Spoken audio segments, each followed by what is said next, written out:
child wonders aloud whether it might be too large. The man replies that while it remains rather modest in size, it stands as the grandest mansion in their entire village.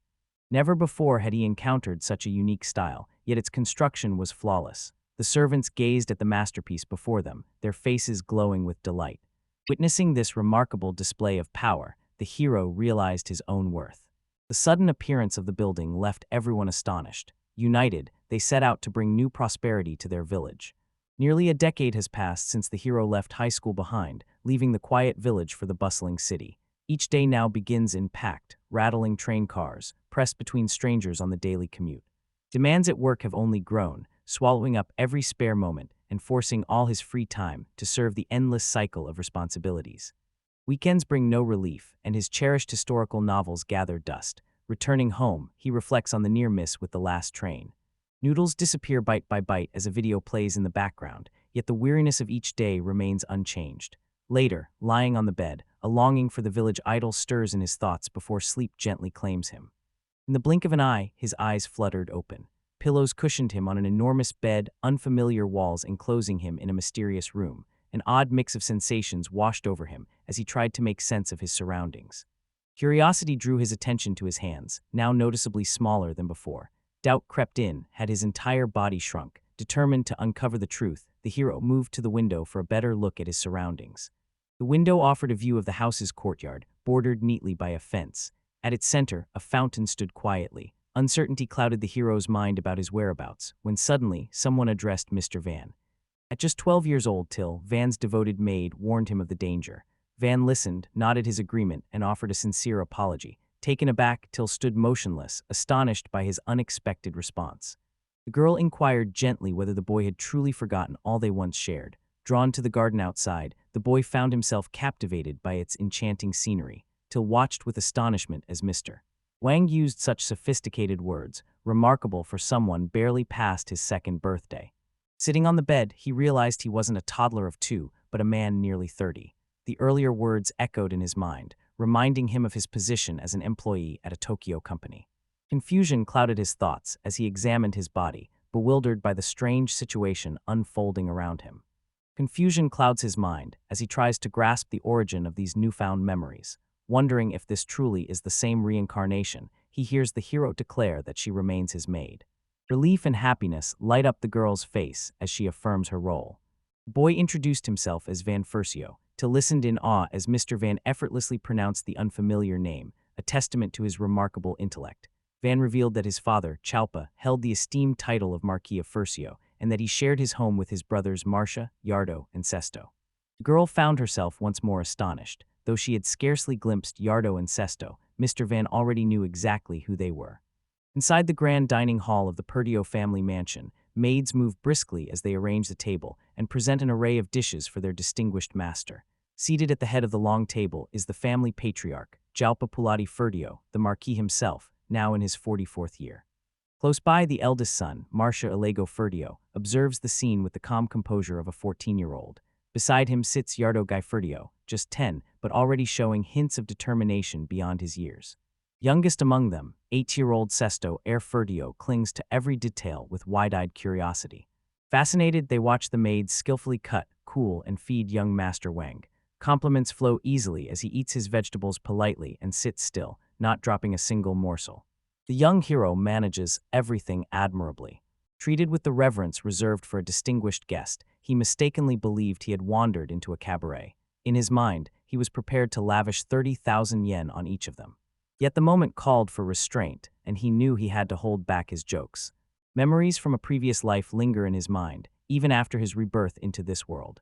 Despite his lingering disbelief about his circumstances, he finds simple delight in the flavor of the freshly harvested carrot, savoring its remarkable taste. Marquis Jalpa Pulati Fertio, the esteemed patriarch of the family, inquired of Yardo about the day's lessons. The boy replied, his voice tinged with nerves, that his studies for the day focused on fire magic and mastering battle formations. During lunchtime, their father routinely questioned the younger children, those under 10, about their plans for the day. Dinner time brought another round of questions, with their father eager to hear how everything had unfolded. This routine repeated itself with unwavering consistency each day. Attention soon turned toward Sesto, who declared with pride his intention to study magic. Van assumed, as always, that no one would seek his opinion, yet to his surprise, his father shifted his gaze toward him. Stroking his beard thoughtfully, he turned to his youngest son and inquired about the boy's plans for the day. The child, mouth full, paused in mid-chew before replying. Wearing a look of utmost seriousness, he admitted his limited knowledge and declared his intention to begin by studying the culture and history of the country. The Marquis of Jalpa, Powell, along with Fertio, Marcia, Yardo, and Sesto, exchanged startled glances in response to the unexpected answer given by the family's youngest member. To everyone's surprise, the Marquis responded with laughter instead of anger. He remarked that the boy was pampered as the youngest child of his wife, Myra, yet insisted that he was truly a delightful child. With quiet confidence, Jalpo Pilati Fertio believed his fire magic matched the might of both himself and the world around him. The security of his family felt assured under his care. In his mind, the true measure of his abilities would come with the official test, still 6 years away, and until then he would remain patient. The Marquis places his trust in him. In this world, magic weaves its way through everyday life. The type of magic a person possesses holds great importance. Nobles, in particular, are expected to command at least 2 of the 4 elemental magics, fire, water, wind, or earth, to safeguard their estates and lands, or they must possess healing magic. The father and brothers possess mastery over the magic of the 4 elements. To him, even other forms of magic, when wielded skillfully, have their own valuable uses. Among the noble houses thriving in a land governed by military might, House Fridio stands out for its formidable strength. Famed for their expertise, the members of this household channel the fire attribute to deliver devastating attacks, forging a reputation built on unrivaled offensive power. To begin with, civilization must reach a level comparable to that of medieval or early modern societies. However, the ease of using magic greatly limits the spread of gunpowder. Swords, spears, and bows dominate the arsenal, but above all else, magic stands at the heart of warfare. The world stretches across 3 vast continents and countless scattered islands. At this moment, our story unfolds in a sprawling nation in the southern reaches of the western continent, known as Grant. The royal family, whose reign has endured for 3 centuries, steadily broadens its domain. During the previous conflict, the hero's father earned the distinguished title of Marquis. The ships can only travel through this port. Vast creatures lurk in the depths beyond, always on the lookout for their next target. Navigating any wider stretch of water becomes nearly impossible, so only this narrow strait remains safe for passage. When magic exists in the world, it raises the possibility of mysterious creatures roaming the land, some perhaps resembling legendary monsters. However, mankind has yet to enter an age of exploration where such wonders could be confirmed. Till patiently described to the gentleman how a variety of races coexist: elves, gnomes, anthropomorphs, and more. Most of these groups prefer to remain within their own communities, seldom crossing paths with others outside their kind. A maid observed that Till's explanations tended to become overly complex. Another, the third maid, gently proposed that the boy should try to rest. He declined her offer with gratitude, clarifying that his questions came from genuine curiosity. He then wondered aloud if they felt exhausted. The girls exchanged surprised glances before assuring everyone that things were fine. Meanwhile, Van turned to Till, inquiring about the magic tools. Certain magic crystals, along with select gems and minerals, possess the unique capacity to absorb and retain magical mila. Craftsmen fashion a variety of tools aligned with these mystical properties. Afterward, he inquired about the workings of magic, and she shared what she understood from her own experience. Whispers floated among the maids as they marveled at Mr. Wang, certain that no mere toddler could possess such wisdom. His actions left them baffled, for it seemed he looked after them instead of the other way around. Never before had they encountered an aristocrat who treated his staff with such thoughtfulness. Unbeknownst to them, the butler listened in from the hallway, catching every word. At 49 years old, the butler Espada approached Mr. Wang and mentioned that at the age of 2, he was likely just beginning to recognize letters and understand prime numbers. Curious, he inquired about the extent of the boy's progress. Thoughts drift to Espada, the steadfast butler who has loyally served the family for countless years. Despite this long relationship, not a single word has ever passed between them. The boy's eyes widened in fear as the butler's stern presence loomed over him. Curious, the butler inquired about the details of what had occurred, carefully gauging how much the child could recall. Internally, the hero recognized that this method of conversation was far from suitable for a toddler. With a calm tone, he answered, emphasizing his skill in both speaking and listening. The letters present a certain challenge. Turning to numbers, I inquired about them. The hero explained that he referred to addition and subtraction. The man visibly trembled. The thought of escape lingered in Van's mind. A distant voice pointed out that only 3 fingers were visible and questioned their total. Van replied calmly that there were 5 in all.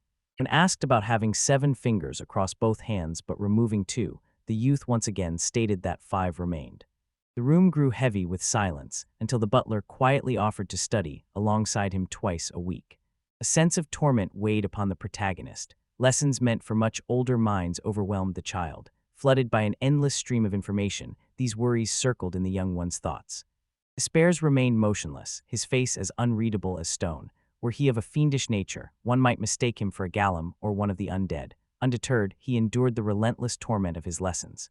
Within a few weeks, acquired the ability to read and write, gained knowledge in numerous areas, notably including the rules of warfare, the structure of aristocracy, and the principles of kingdom management. Over the course of 2 years devoted to study, the main character found himself standing on the training grounds, gripping a wooden sword in his hands. The moment his stick sliced through the air, the maids burst into compliments, marveling at his quick reflexes. Meanwhile, the heroes lounged about, sharing playful banter with Miko in the room. Watching them, he mused that fencing offered surprising enjoyment and would have gladly paid 50,000 yen for the experience. Without warning, Till approached Mr. Wang, snatched his sword, and cheerfully declared her victory. Puffing out his cheeks in mock annoyance, Mr. Wang dashed after her. A maid halted Till, accusing her of having offended the master and insisting that she show remorse. Another maid chimed in, proposing that the master deliver a fitting punishment. The hero consented to carry out her punishment, although deep down he wished he did not have to. She confessed her guilt, acknowledging that she had gravely sinned by insulting him. The boy approached and performed a shalban. The entirety of the punishment had been delivered. Predictably, his interest in playing with the maids lasted only 6 months. By the age of 5, daily training sessions had transformed him, allowing him to spar alongside the village's emerging young warriors. Having studied both judo and karate during his school days, his passion for martial arts runs deep. Victory often comes to him the moment he lands the first blow. Watching him in action proves unexpectedly captivating. In judo, the secret lies in unsettling your opponent's balance before going in for the win. Anticipating an opponent's next move forms the heart of effective karate strikes. The same principle, with its sharp focus and timing, carries over seamlessly into the art of fencing. The opponent stands around 10 years old, tall for his age, with long limbs stretching out in every direction. Gripping a stick, he keeps his distance and swings with repetitive motions.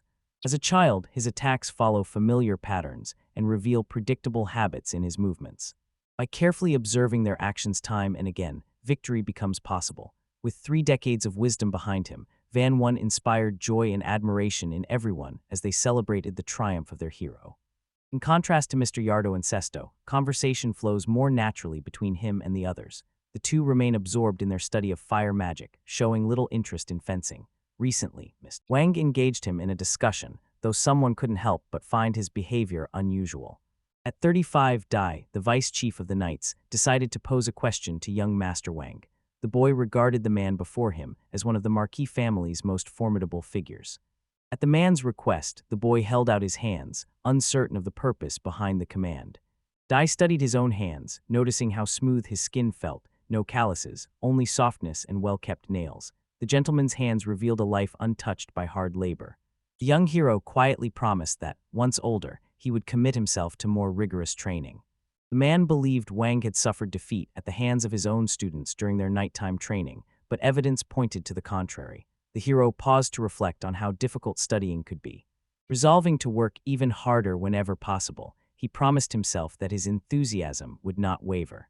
Rumor had it that Espada assigned him triple the usual workload, leaving the boy astonished by the sheer volume of lessons. From dawn until dusk, he alone pored over his studies while others enjoyed their free time, an oddity that did not escape his notice. Dee offered a quiet invitation, suggesting the boy seek him out for additional sword practice if he desired. The elderly scholar possesses a boundless enthusiasm for learning. With his talent for judging others fairly, Mr. Wang appears destined to walk the path of the sword. His gift is remarkable. Before all else, he must master the foundations, strengthen his body, and dedicate himself to daily practice. Dee promised that one day, the hero would surpass all others and become the finest swordsman in the entire kingdom. Recognition dawned on Van as he took in the man's severe demeanor. His opponent was an Espada weighed down by theory, a stark contrast to Dai, who charged ahead with action before contemplation. In response, the hero confessed his fondness not only for swords, but also for learning, promising to give his all in both pursuits. The man responded that nothing could be changed, though he would take on the responsibility of training the boy himself. The hero pleaded for a gentler approach with the child. With a nod, the man gave his consent, but his words rang hollow and insincere. Van faced a grueling routine: 100 push-ups, 100 squats, and 100 jumping jacks. Exhaustion already weighed on him, as they had been running just moments before. He admitted he needed a break. Du insisted they couldn't afford even a moment's rest. There was too much to be done, and every second counted. Settling onto the bench, the boy found his thoughts drifting to Dee, whose presence struck him as nothing short of demonic. The deputy, sensing a lull in Mr. Wang's activities, proposed they take the wooden bench outside and enjoy the fresh air. Observing this, the boy understood the deputy posed no real threat. His only flaw was a lack of cleverness. Insults spilled freely from his lips even as Dee sat quietly outside. As the night slipped away, he offered Mr. Wang a nod of encouragement and urged him to comply with the deputy's instructions. Eventually, word reached the higher-ups, and the boy received a rare commendation for his diligence. Gratitude shone in his eyes as he expressed his thanks. Life finds new color as he gives his all each day. Though the hero faces countless hardships, ever since his rebirth, each day brings an unexpected moment of humor. A deep sense of fulfillment washed over him, a feeling absent from his previous existence.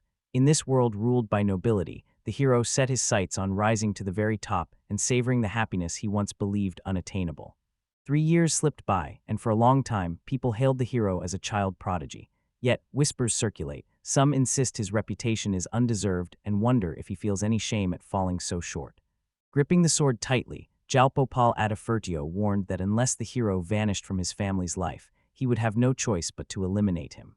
Versio's once radiant second life came to an abrupt halt. His father stood above him, lifting a sword high over the boy's head.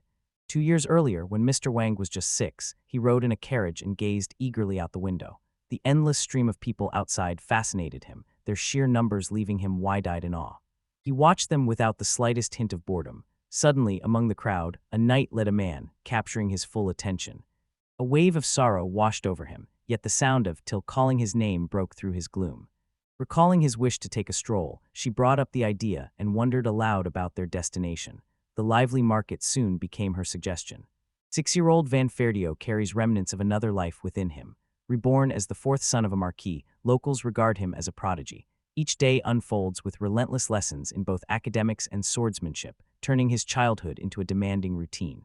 Conversations swirl around the astonishing progress of the 12-year-old recruits. Despite their clear physical disparity with Mr. Wang, they have begun to hold their own. His dedication to tackling subjects typically reserved for adults sets him apart and draws considerable attention. Till confidently declared himself a genius, boasting about his triumphs in fencing and voicing his hopes that, perhaps one day, he might surpass his brothers and claim the position of head of the family. Within the circles of nobility, each individual pursues their own interests with relentless ambition. Wealth, status, reputation, and influence shape the path to supremacy, where only the most cunning prevail. Attaining noble rank possesses the power to alter one's destiny entirely. In such an environment, plots against a talented younger sibling are not unusual, but rather a harsh reality of the aristocratic game. Sadly, his bond with his brothers remains distant and strained. For them, eliminating him would not require a moment's pause. The higher he climbs in his pursuit of becoming head of the family, the greater the risk that awaits him. Such a life offers no promise of happiness or peace. Resolving to embrace the ways of a slacker, the hero found himself at a loss when it came to enjoying idleness in this new world. A lifetime of relentless work in his previous existence had left him utterly clueless about leisure. So Mr. Wang was led to the finest market in the city, a place bustling with life and brimming with possibility.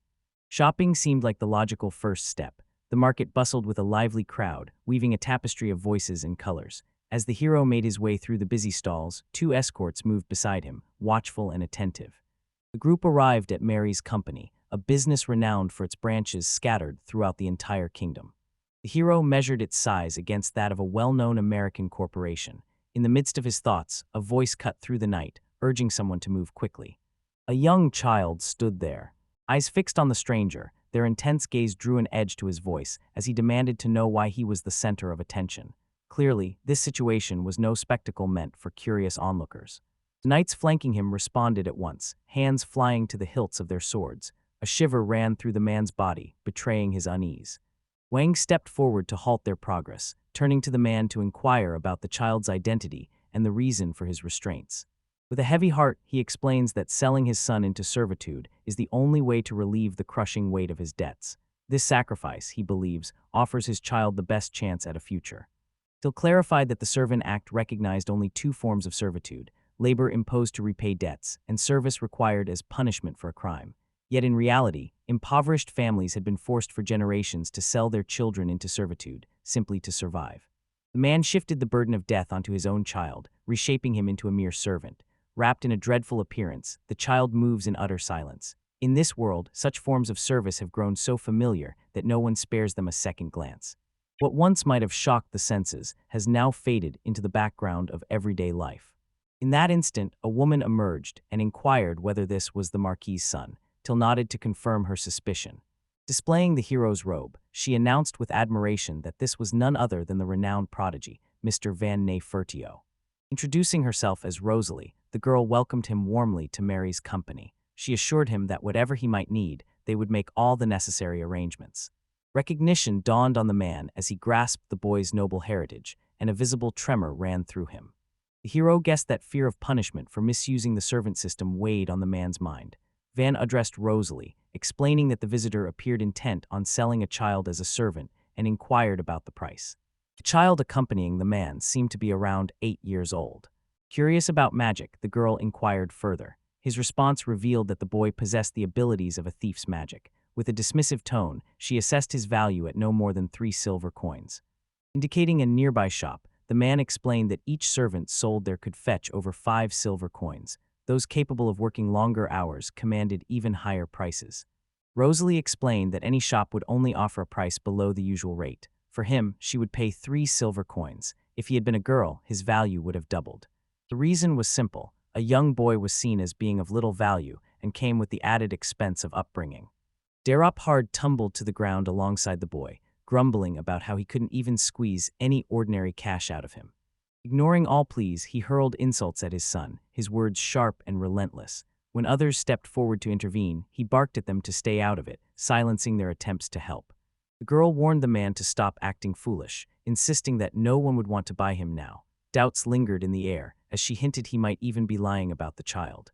The man, frustration boiling over, yelled that they always made him appear foolish, and declared he would never sell to them again. The man instructed the boy to stand and announced their plan to visit a different shop. In that moment, a voice from the crowd declared an intention to purchase the item. Van stepped forward, capturing everyone's attention and leaving them speechless with surprise. Calmly, he declared his intention to purchase the child for 5 silver coins. Quiet resolve steadies the boy's mind as he assesses the danger. Every moment of hesitation threatens to cost him his life. Meanwhile, the man demands to know whether the boy has any money. Tiller mentioned they had brought along gold coins, but unfortunately, the 5-denomination silver pieces were missing. Rosalie stepped forward and volunteered to exchange them. The man accepted the coins with a swift motion, turned away, and departed, never glancing back at his son. Alone and silent, the boy remained seated on the cold earth, surrounded by emptiness. Drawing near to the frightened child, the hero gently untied his hands and inquired about any injuries, wondering if the boy felt strong enough to stand. With a calm voice, the hero introduced himself, reached out his hand, and asked for the boy's name. The boy gently grasped his hand and introduced himself as Kazman. Van informed him of his newfound freedom, assuring him that he could choose any path he wished from that moment on.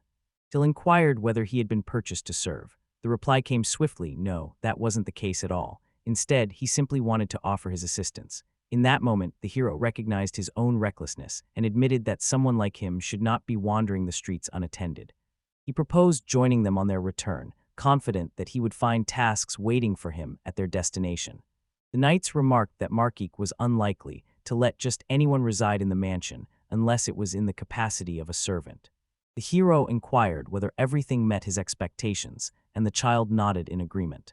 Van proposed starting with the clothing, noting that presentable attire was necessary now that they were together. Before they could proceed, Roxana halted their advance, insisting that a contract must be signed first.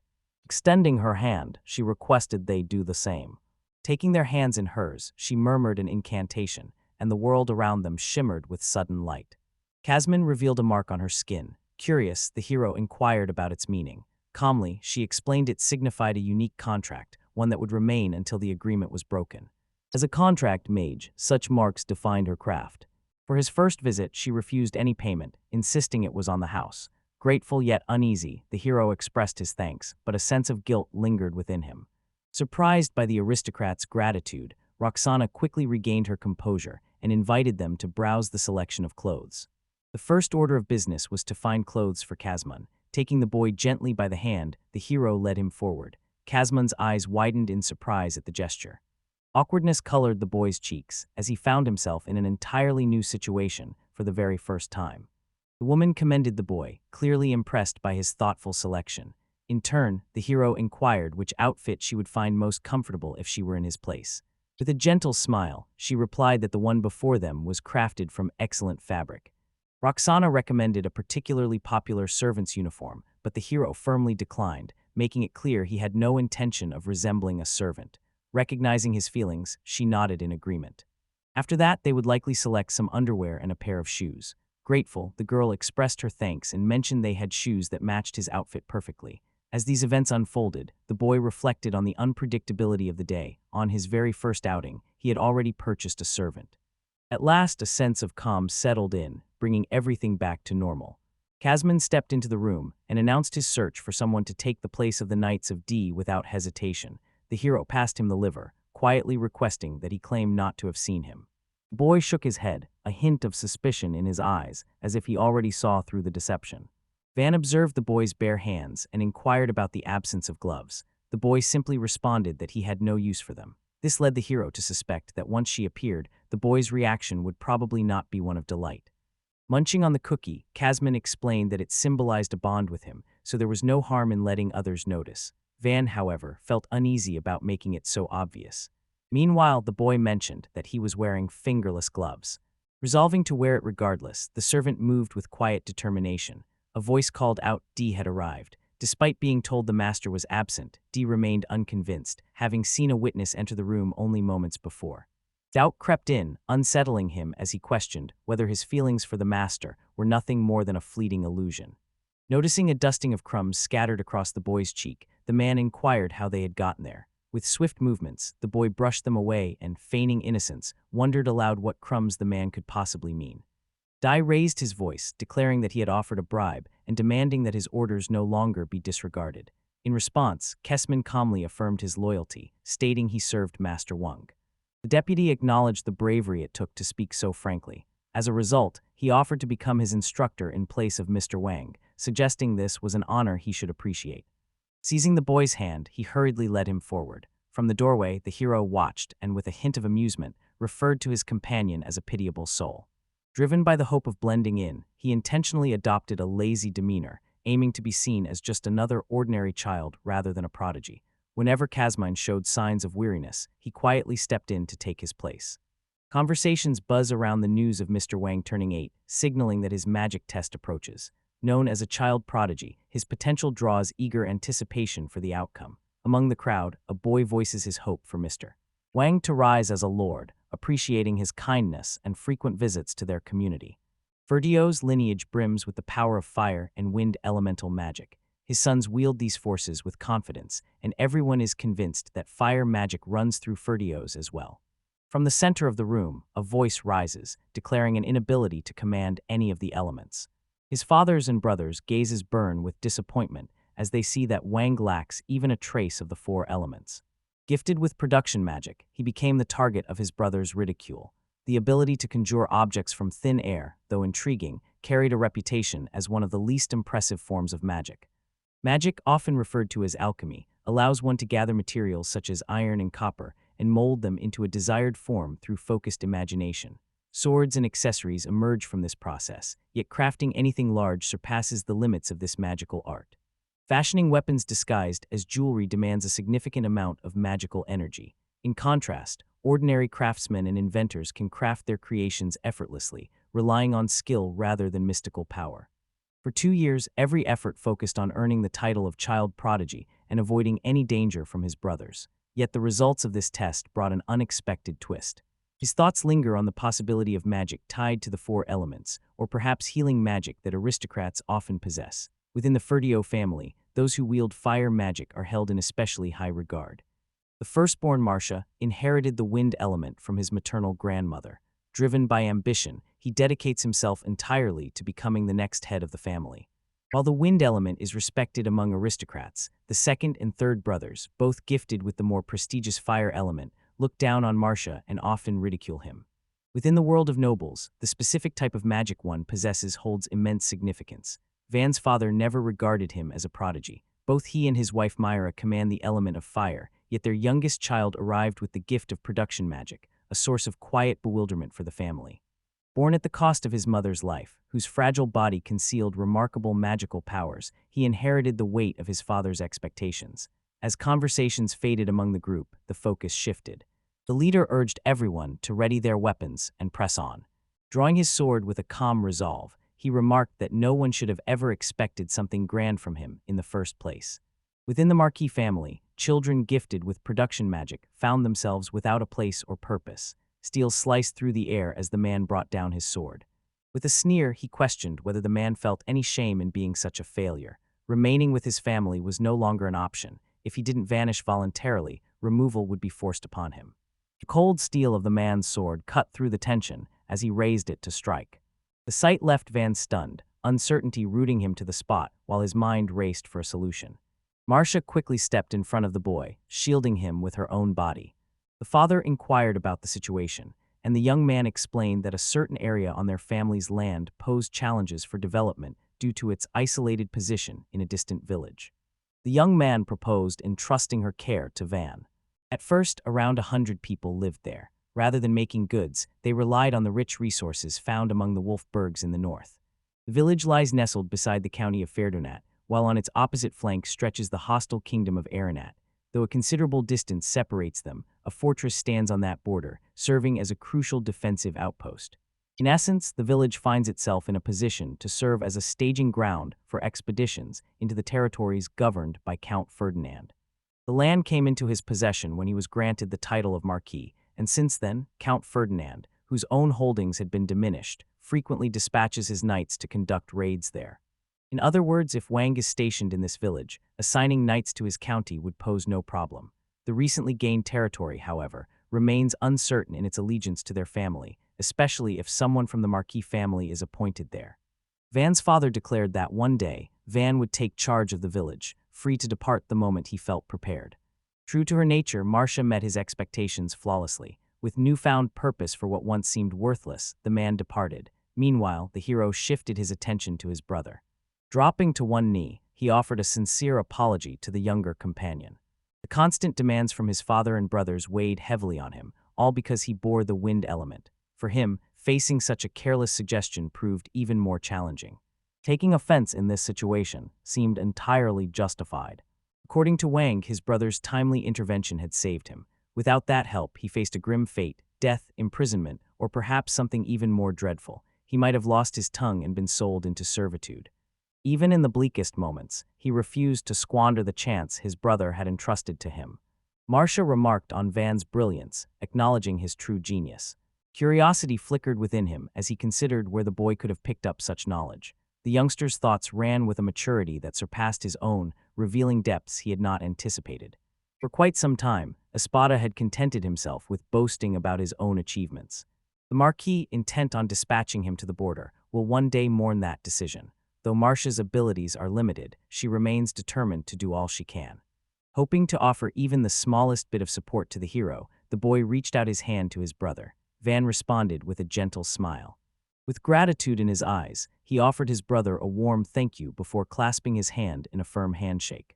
Till loudly declares that, even without the power of magic, Mr. Wang stands out as an intelligent and remarkable nobleman. Sending him off to the countryside still failed to satisfy their demands. Such authority their master wielded, Wang quietly reminded her about the non-disclosure order.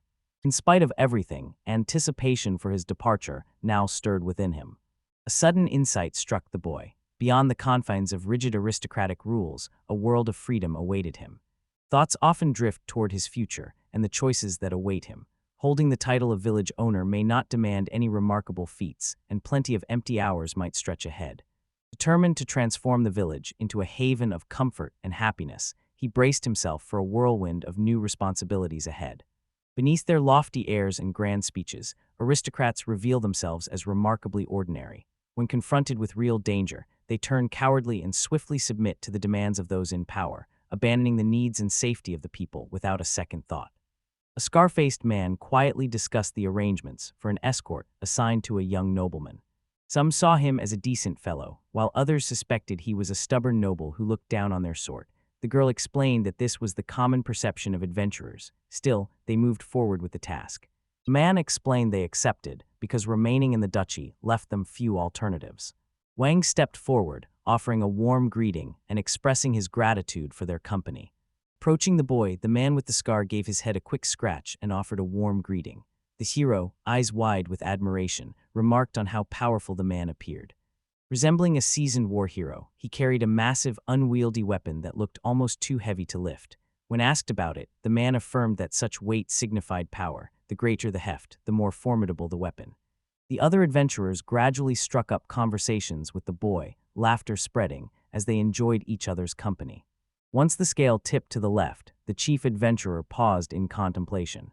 Today's companion appears to be a typical child, the kind that instinctively invites a gentle pat on the head. Still, manners must not be overlooked. The girl very nearly slipped and addressed him as Wang Kun. Seated at the table, the hero sifted through a stack of papers. Nearby, someone commented that speaking with adventurers seemed perfectly ordinary. All the supplies were packed into 3 carts, ready for the journey ahead. Since the knights had to remain behind, Marcia arranged for 10 seasoned adventurers to accompany the cargo. In his heart, the hero offered silent gratitude to his brother for making this possible. In the beginning, only one carriage carried him and Kamsen, but soon Till joined their small group. She insisted on accompanying him, declaring it her duty as his personal maid. The truth about his unsuitability for aristocratic magic remained a carefully guarded secret, with strict orders to everyone in the know to keep silent. Certain individuals simply refused to stay quiet. Dai announced his intention to join, swords in hand, determined to oversee Van's training personally. The prospect did not sit well with Van. Unable to rely on knights for protection, he listened as the man, feigning surprise, claimed ignorance about the arrangement. Despite this, orders were issued for the knights to accompany them along the well-trodden road, and the knights complied in silence. Espada informed Mr. Jalpa of his decision to retire a bit ahead of schedule. With his successor now of suitable age, Espada saw no reason to stay. Having reached 55, he longed to spend his days peacefully in the countryside. The hero finds it difficult to comprehend how someone could so easily part ways with Espada, a loyal ally who had served by his side for many years. Surely, finding a worthy successor to fill such shoes would prove a formidable challenge.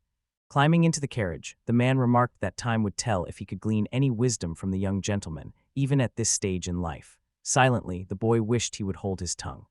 Uncertain why both companions have chosen to accompany him to this distant village, the hero pushes the question aside, reassured by their presence. D brings unmatched strength in battle, while Espada offers wisdom and knowledge. As they travel, Till speaks up and asks the boy if some good fortune has come his way. A gentle smile played on his lips, quickly catching her attention. Unexpected worry crept into the hero's thoughts as the journey to the border unfolded in ways he hadn't foreseen. Wang, offering a gentle smile, expressed his gratitude for their company, openly glad to have them by his side. In truth, Till wasn't the only maid eager to accompany him, but as his personal maid, she felt entitled to the role. She made that clear to Master Marcia during her determined campaign for the position. Ultimately, they had the freedom to choose anyone they wished.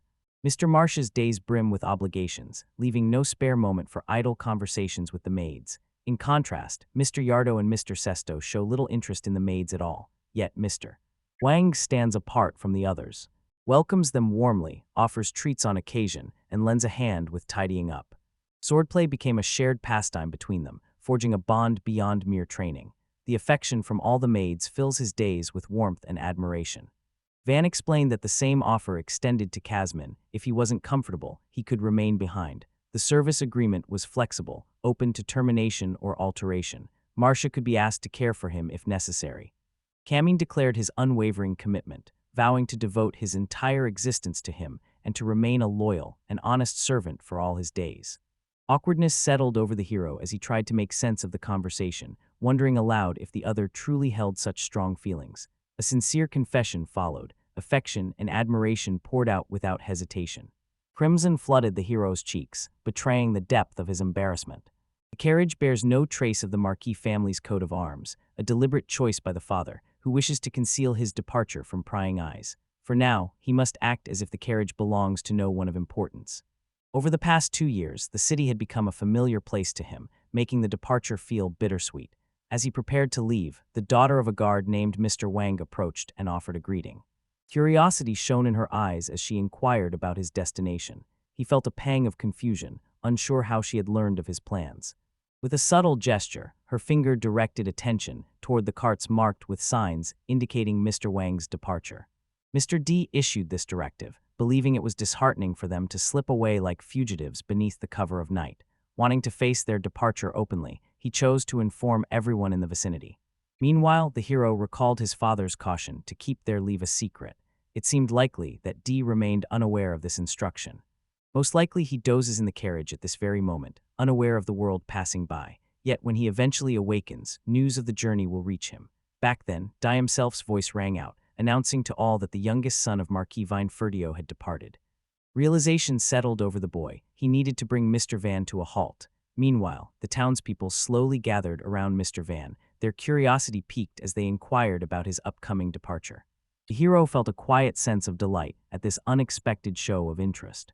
With a warm smile, he offered his gratitude to everyone and bid them farewell.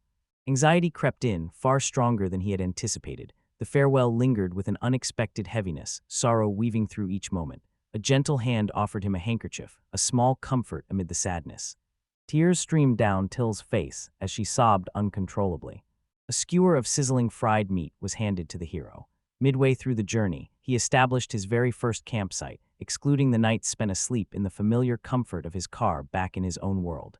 In this perilous land, teeming with magic and mysteries, setting up camp like this marked a brand new experience for him. 2 bands of adventurers joined their journey, each chosen for their skill and reliability. Among them stood Ueto Sith, a seasoned leader with 2 decades of experience. Renowned for his talent, Ueto handled every client with practiced ease, drawing on years spent navigating the unpredictable world of adventure. Despite being only 8 years old, the boy carried himself with remarkable professionalism. Wang expressed his gratitude for watching over the area, gently reminding him not to neglect his rest. With a keen gaze fixed on the hero, the man inquired about the events that had transpired. Orthos insisted there was nothing unusual. Promising to return with an update, he departed. The hero, curiosity piqued, turned to Till for clarification. She replied softly, mentioning that even an outsider could sense his gentle nature. For her, listing 100 of his good qualities would be an easy task. The adventure pressed on as they departed from one city and made their way toward the next, pausing often to establish new camps along their route.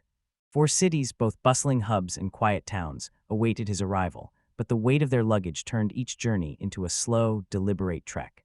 Day after day, their journey stretched between 50 and 100 kilometers, so that within just 2 weeks, they had covered an impressive 500 to 1,000 kilometers.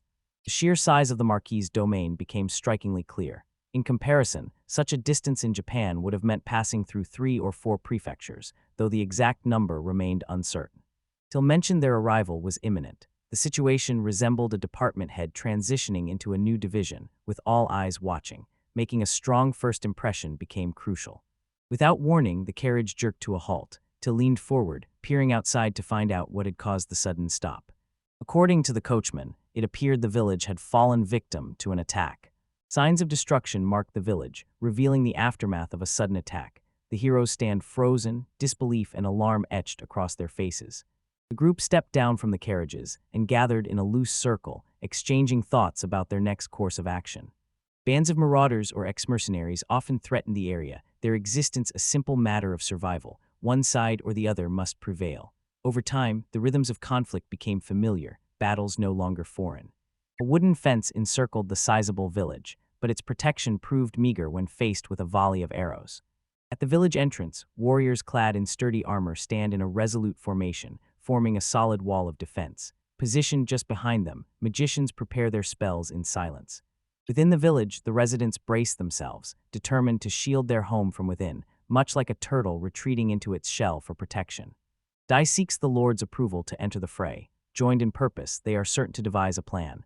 The enemy force stands at 40 to 50 strong, and even with the advantage of surprise, their group remains at a disadvantage. Ortho warned that the risk was simply too great. Dee understands the situation. Though injuries and losses are likely, retaking the village is within their reach. Orthos has made his stance clear. He will never put his team in lethal danger. In the world of adventurers, it is not unusual for such dilemmas to arise. Had placing his life at risk been a constant demand, his journey would have ended long ago. Yet certain moments call for ultimate sacrifice, and this is such a time. These lands mark the first holdings of his lord, and its people are the very first of his kin. Ortho acknowledged his own status as a noble knight, yet made it clear the others did not share that distinction. No amount of money could persuade him to throw his life away. With that in mind, Dee decided to make a request of them. Should the circumstances deteriorate further, their only option will be to flee. Alongside him, the fate of the other two knights is sealed. They too will fall. Espada voiced his opposition, explaining that over 30 people, many of them skilled mages, would rise against him. In his estimation, half of the opposing force were magic wielders, and if events unfolded as he feared, Dee would perish as well. With Dee gone, reclaiming the village would lose all meaning. Espada identified himself as a true mage, master of the four elements. The terrain offers solid footing, providing reliable support. Ortho inquired whether he would truly engage in battle. His answer was cautious, advising against unnecessary risks. To begin with, a wall will be constructed to serve as a barrier, allowing the adventurers to launch their assault from a safe distance behind it. Once the enemies are distracted by this frontal attack, Dee and his knights will strike swiftly from the flank. Should both ambushes unfold as planned, victory will be within reach. The strategy for handling the mages remained unclear, and the unexpected arrival of archers would leave them equally unprepared. Certain sections of the carriage had been reinforced with iron plates, allowing for a rapid retreat after the initial strike. Their sole responsibility was to serve as bait and draw the enemy's attention. Van inquired whether the butler intended to remain and join the battle. The butler affirmed his decision, explaining that if he took shelter behind the wall, both Dai and the others would be put in grave danger. The hero protested, insisting that if it came to that, he would face death alongside him. There was no chance he would abandon the young man. The spotter quietly requested permission from the boy to put his own needs first, just this once. In response, the boy offered himself as bait, hoping to turn the situation in their favor. All eyes turned his way, and one by one, they firmly declined. Till's voice rang out with fierce resolve, declaring her absolute refusal. No forgiveness would be given if he offered himself as bait. She vowed to confront the enemy herself, determined to enter the fray alongside him. Side by side, victory would be within their grasp. Casman mentioned he was willing to join, but only if Till came along as well. Van called for everyone's attention, making sure the whole group listened. Curiosity colored his voice as he inquired about his new status as the village's owner. The group ought to heed his words. Adventurers were brought on solely to see him safely to the village, not to engage in any battles. Espada lives his life in retirement now. After all he has done for the Marquis family, such a fate must not claim him in this remote place. Dee and the others remain loyal to his father above all else, faithfully carrying out his wishes. His father would be displeased if any harm were to come to them. To him, Till has always been like an older sister, someone whose company he cherishes above all others. The thought of losing someone so dear pains him deeply. Casman finds contentment in these emotions. Even as a servant, the decision to choose life or death ultimately belongs to him alone. Contentment will fill him as he recognizes the satisfaction that colors his life. Remarkable individuals like them stood prepared to support someone deemed unfit and cast aside by their own family. People of such character deserved a fate far better than ruin. Instead of standing back and merely issuing commands, he intends to take charge and set an example through his own actions. Taking responsibility matters to him, and he hopes they can forgive him for the times he falls short.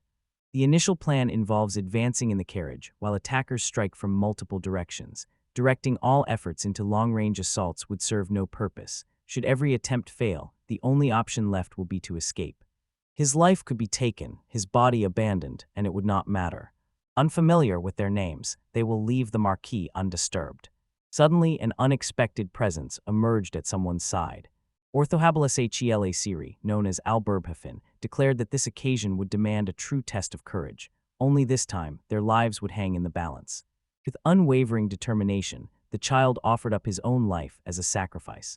Should he repeat that action, their patience will run thin and irritation will follow. Truthfully, the girl had anticipated a very different encounter with an aristocrat. Every noble she had met before seemed interested only in idle chatter. When the boy mentioned the name Pluriel, amusement flickered across her face as she noted how surprising it was that he remembered their names at all. In her heart, the girl feels certain she would willingly lay down her life for him. The same thought flickered through everyone's minds. The hero knew better than to claim he remembered her name simply because he found her attractive.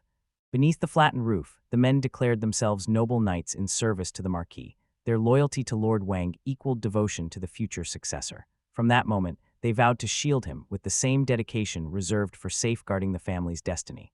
The spotter expressed his hope that, once everything had settled, the hero would reflect on the immense weight of responsibility carried by those vying for succession. The man confidently promised the boy they would succeed within 3 days. In the boy's eyes, he appeared towering and intimidating. The old man put forth his plan, proposing to erect a barrier and then launch attacks from afar.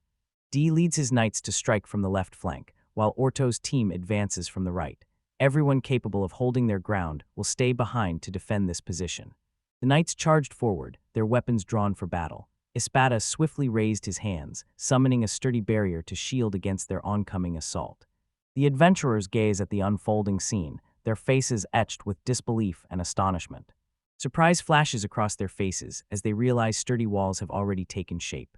Clearly, this old man possesses impressive magical skill. The idea of a four-element mage humbling himself as a butler seems almost unthinkable, yet he stands before them in that very role.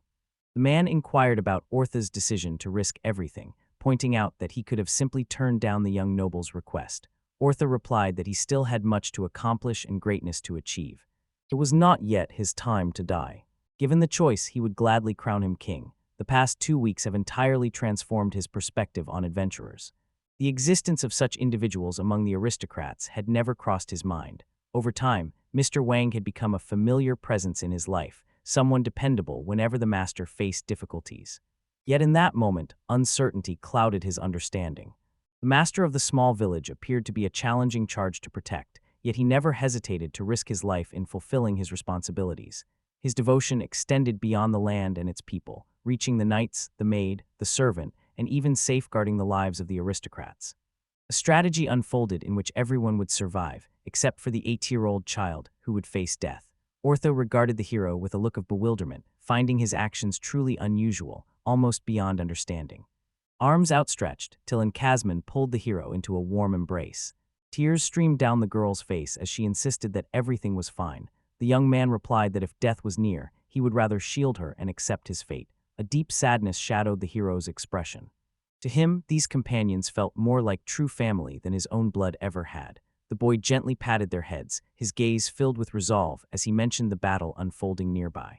Eager to contribute, the 3 of them set about retrieving medicine and supplies from the carriage.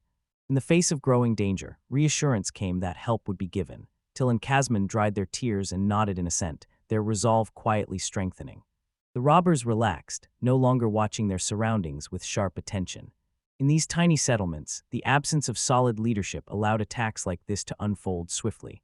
The bandits gathered, talking among themselves about the number of women present, eager to claim today as a day of revelry. Out of nowhere, an arrow struck one of their group. Chaos erupted as bullets whizzed through the air, catching everyone off guard. Confusion spread while mysterious walls appeared, their origin a complete enigma. The robbers quickly understood they had fallen into a trap, with enemies closing in from either direction. Ortho observed how effortlessly D and his knights managed those massive swords, each swing revealing their remarkable strength and skill. The deputy head of the knights from the Fertio family stands before them. Fear gripped the robbers as the realization dawned. They stood no chance of victory. One by one, they turned and began to make their escape. A lone bandit slipped away into the shadows, catching Ortho's attention. His voice rang out as he announced they had intercepted the robber sprinting toward the wall. Any allies who launched their assault from afar must contend with diversions caused by the enemy's interference. His voice rang out, warning everyone that danger in the form of approaching enemies drew near. Beside them stood a towering brute, a formidable robber whose presence overshadowed everyone nearby. After casting her spell, a 10-second window must pass before she can conjure magic once more. That brief pause leaves him with no chance of reaching her in time. The certainty of death weighed heavily on Pluriel's mind. Stepping into view, Casman made an entrance. Announcing his arrival, the hero appeared fully armed, clad in robust armor. Plurio regarded this as an act of recklessness, convinced that no pair of children could possibly oppose such a formidable warrior. Van darted beneath the robber, expertly slicing the back of the man's knees. Casman stepped into the chaos, ready to join the battle. With a swift, decisive blow to the opponent's head, his rival collapses to the ground, drained of all strength. Plurio watches in utter disbelief. Van warned that enemies might swarm this place at any moment, urging everyone to stay alert. Meanwhile, confusion filled the girl's thoughts as she tried to understand what was troubling this child. A handful of bandits slipped away, but the others fell without a single loss on their side, marking an ideal resolution. As soon as the final payment arrives, their partnership will end. Meanwhile, Pluriel fired at Ortho, prompting him to demand an explanation. Ortho volunteered to remain in place as compensation. Among the adventurers, one expressed regrets to his companion but admitted the arrangement suited them, as their group was bound for the neighboring county. The assurance that they would reunite softened the farewell. With a nod, the man accepted the plan. One member of the group volunteered to remain behind, while another decided it was wiser to depart if the wait would be lengthy. Dense forests and towering mountains lay close at hand, promising greater rewards for those willing to hunt. According to Pluriel, Van stands apart from ordinary aristocrats. His reasoning surpasses that of most adults, making him someone to admire. Such intelligence in one so young is remarkable. Growing up among aristocrats does not guarantee the same nature or wisdom. Genius defines him. Although Wang presents the facade of a typical arrogant noble, the moment he opens his mouth, an entirely different nature emerges. He addresses others with genuine politeness and warmth, revealing an easygoing temperament. Among the townspeople, he becomes cheerful and approachable, never showing the slightest inclination to lord his status over anyone. Ortho observes the aristocrats before him, noting that they are unlike any he has ever encountered. Upon reflection, his magic proved utterly ineffective in battle. Facing death, the boy did not hesitate. Pluriel recalled the moment he rescued her when danger closed in, and now a sense of obligation compelled her to return the favor. Not even 10 years old, yet already shrouded in mystery, this child stood apart. Gifted with the keenest aristocratic senses, he had earned the title of the finest orthonos among peers. Should fate ever place a crown upon his head, curiosity would stir about the vastness of his domain. With genuine intent, he extended an offer of assistance. The rest of the adventurers nodded in agreement, their faces reflecting a shared understanding. At Tilt's urging, Mr. Wang finally considered putting his own needs ahead of theirs. The hero nodded in acknowledgement, claiming to grasp every word. Curious, the girl requested that he say it again. Realization dawned on Kessman that he would have to try harder. Pluriel drew near, concern etched across his features, and inquired whether all was well with them. Despite his youth, he had already made a girl cry. Van explained that he always strives to be truthful with girls, particularly with those he cares about the most. The adventurists inquired whether the gentleman belonged to the elven race. In their youth, elves do not appear markedly different from human children. Her manners toward the aristocrat remained just as blunt as ever. The hero explained that Till had watched over her since she was little, and so she grew up as an ordinary person. The girl noticed that he was unfazed by her lack of courtesy and changed the subject by asking about fencing. Wang gestured toward Dai, recalling how he had taken him under his wing, even when he was just a scrawny kid. He explained that his goal was always to help Dai grow stronger than himself. Pluriel mentioned that his butler, Espada, had been guiding his training. The hero agreed, recognizing that the people closest to him had shaped his mindset. With a graceful bend of her knee and a respectful bow of her head, the adventurous woman acknowledged the boy's courage and skill with a sword, declaring that his bravery had become her salvation in a desperate hour. Gratitude filled her words as she assured him that this gesture would remain in her memory forever. His response came with a gentle smile, assuring her that it truly was no trouble at all. Viewed through the lens of nobility, his charisma stands out. Already, he has captured the admiration of the adventurers around him. Spada observed the villagers assembling near the gate, Till remarked that, although this wasn't quite the reception they had anticipated, they had at last reached their destination. Wang reminded everyone that since this was their initial encounter, it was important to leave a positive impression. Ragged clothing hung from the villagers' thin frames, and their homes bore the marks of long neglect. Stepping forward, the hero offered his name and a warm greeting. The man announced his arrival as a messenger of Lord Fultio, the new ruler overseeing the entire territory, this village included. From this day forward, he declared, the village would fall under his authority. An elder stepped forward, introduced himself as Rhonda, and expressed deep gratitude for the assistance given to his village. Whispers reached the hero's ears about a peculiar village where neither landowners nor soldiers held sway over the people. Driven by a deep desire to safeguard the village, he steps forward to assume the mantle of leadership. In doing so, he asks for both understanding and support from those around him. The apology sounded far too stiff, and Ortho struggled to keep from laughing. Rondo noted the gesture with genuine appreciation, acknowledging the kindness shown. Extending a warm invitation, he welcomed his guest inside. As they crossed the threshold, Rondo shared a piece of the village's history, recalling a time when 150 people called it home. Just 6 months ago, and then again last month, bandits descended upon the village, leaving only 100 survivors. Today marked the third assault, each one more unpredictable than the last. Amid the aftermath, the boy voiced his concern, wondering aloud why their village always became the attacker's primary focus. The connection likely lies with the nearby kingdom of Geronetta, once kept in check by vigilant border guard knights during Count Ferdinand's rule. Since the lordship changed hands, the border no longer sees their watchful presence, leaving it neglected. In short, the village stands secure, now that it falls under the protection of Lord Fulfio. The lord's presence carried weight. Many noble families would have chosen to execute Ronda without hesitation. Count Ferdinand, the previous sovereign, maintained loyal followers throughout the cities. Interestingly, his father, Lord Ferdbodio, selected governors only for the major urban centers, leaving the state of the smaller villages a lingering mystery. In a small village, where security was never a concern and taxes were hardly ever collected, Wang stepped forward and insisted that from that moment on, every development would be reported to him directly. Complaints, laments, and criticism about the country achieve nothing. No matter what he believes, the situation remains unchanged. At that moment, Rondi's son, Malaga, sprang to his feet and demanded to know what message they intended to deliver to the nobles. Confidence in his strong and healthy body shone through, and his sharp eyes held a certain clarity. Yet, with such a fierce temper, the village's prospects seemed dim.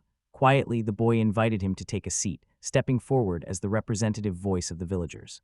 Responsibility rests heavily on the shoulders of the nobility. Reflecting on the past, it appears that King Bryline, the very founder of the kingdom, may have introduced an imperfection by making an error in the laws. All eyes in the room turned toward the hero, each gaze filled with curiosity. Espada gently cleared his throat, breaking the silence.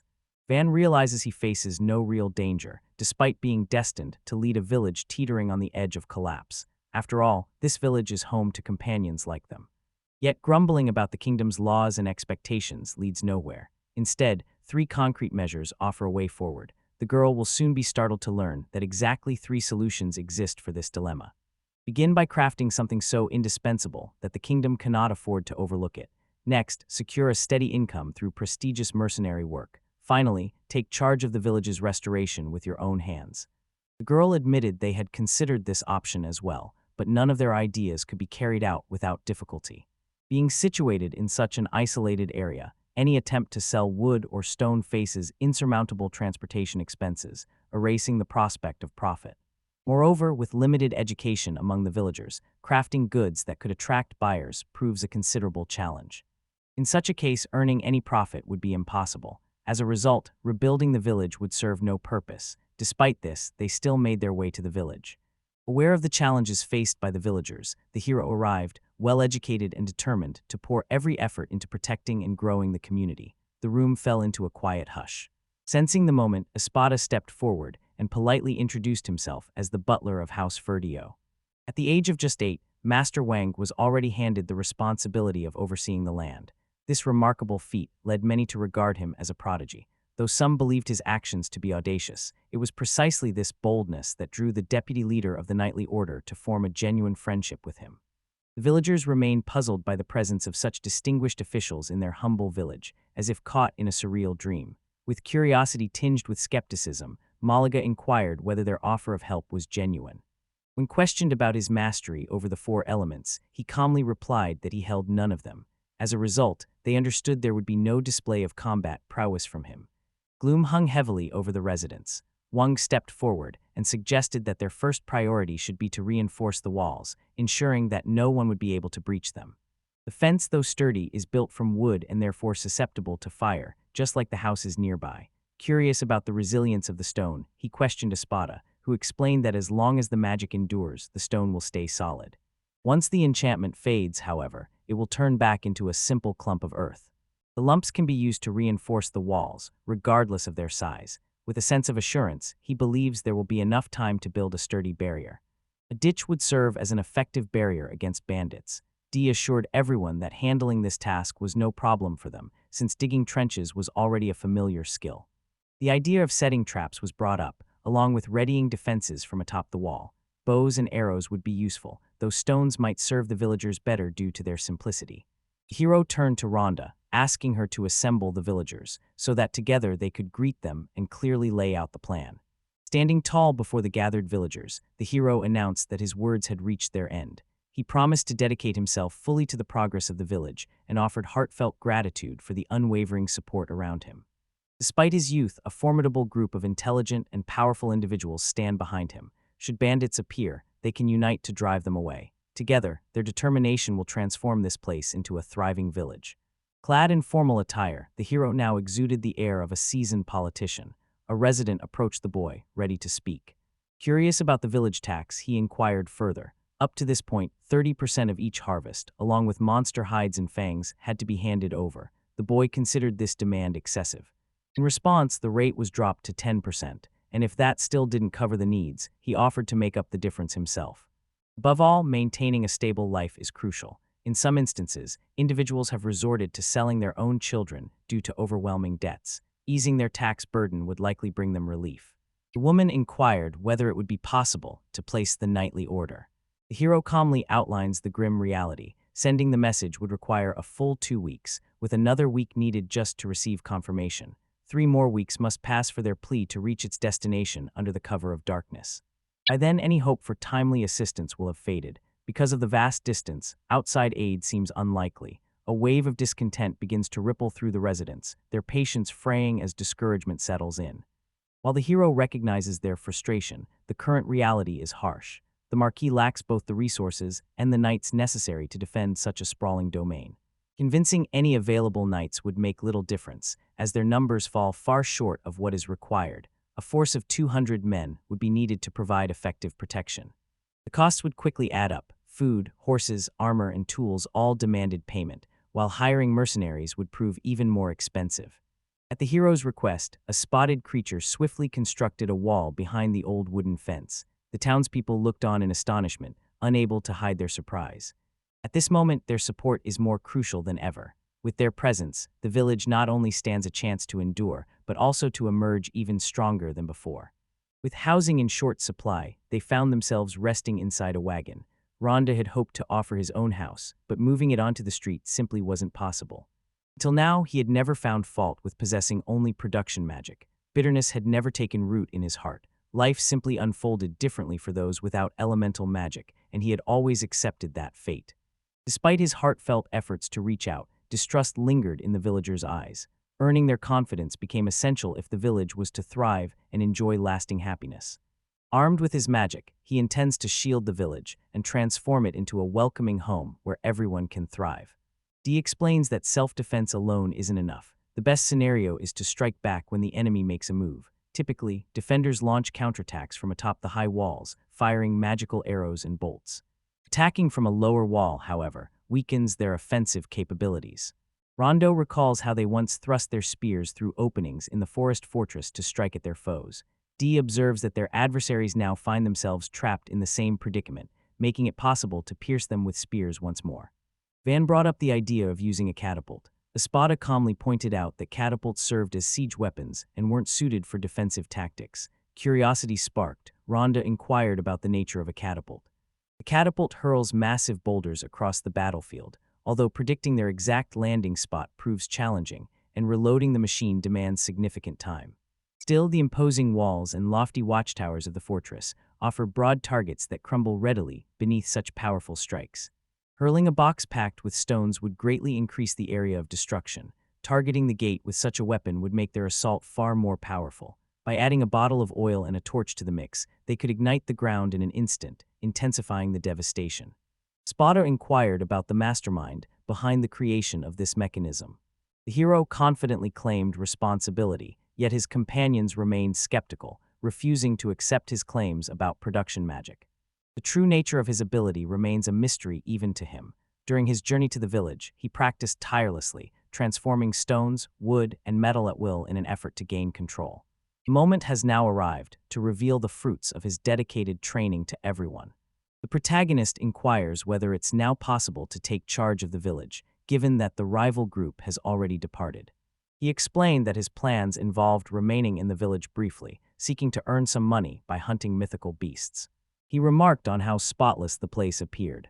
Detecting the presence of monsters, Ort urges the group to move quickly. Recognizing the potential danger, he advises them to fell the surrounding trees to clear a safer path. The hero watches in awe, impressed by Ort's sharp instincts. As they travel onward, they discover and defeat hidden foes that had escaped the hero's notice. Although highly skilled, progress eluded him, his level remaining unchanged. Casman summoned the master and gestured toward a towering tree. The boy responded that the tree was far too large for them to handle. Cutting it down would be impossible. The servant then gestured toward a different tree, yet that one proved just as enormous. Without a clear image in his mind, he resorts to magic. The resulting form turns out odd and delicate. Magic never seems simple to him, yet by picturing even the faintest detail, he manages to shape things to his will. A gentle warmth stirs in his abdomen, and the energy flows steadily to his fingertips. The image requires utmost precision and intricacy, capturing even the delicate fibers of the tree. When depicted in such detail, the fibers seem to intertwine naturally, allowing the cords to create a resilient knot. Apparently, the hero managed to pull it off. Once the fibers are divided into tiny fragments and compressed together, they form a solid wooden cube. This cube consists of wood, yet its appearance closely resembles that of plastic. Till marveled at the superb craftsmanship of the cubes, curiosity flickering in his eyes as he inquired about their material. The hero explained that their structure closely resembled nanofiber, a fiber block that surpassed wood in strength, regardless of how it was treated. Countless creations would soon emerge from these extraordinary blocks. The boy proposed they bring it to the carriage first, planning to deal with it afterward. The curious one inquired what exactly it was, unsure if it was just more firewood he had gathered. Picking up a single cube, Or remarked on its surprising lightness and unexpected hardness. He admitted that breaking it seemed like a formidable task. The hero encouraged him to give it a try. Curiosity lights up the boy's eyes as he wonders about the extent of his own strength.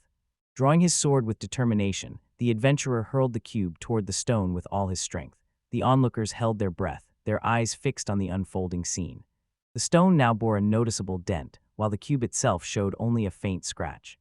The flow remained unbroken from start to finish, till marveled at its power, impressed by just how formidable it was. Its strength proved overwhelming, shattering the stone in an instant. Curiosity sparked in the hero as he inquired whether stone or wood was the more resilient.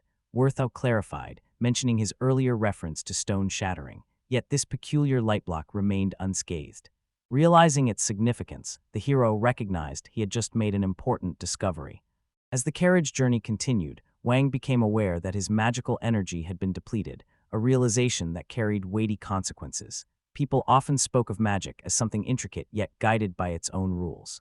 Till ever insightful, once remarked that everything in the world is crafted with great skill. To use magic, one must first picture the weapon in its entirety, visualizing the sharp, metallic form and every refined edge. Success shone in his eyes as the hero caught Casman's gaze, illuminated by the gentle glow of the light. The precious gift was handed over, and the boy's face lit up with pure joy. He declared that this treasure would become a cherished family heirloom. Till stood silently, anticipation flickering in her eyes as she watched the gentleman. At last, he handed her an axe adorned with a skull, but the sight of it left her visibly dispirited. With a grateful smile, she expressed her thanks to the boy. Noticing her hesitation, he mentioned that he had crafted the weapon to be exceptionally sturdy, making it resistant to both scratches and breakage. Determined to smooth things over, Till declared her fondness for axes and expressed genuine delight at receiving such a cool hatchet.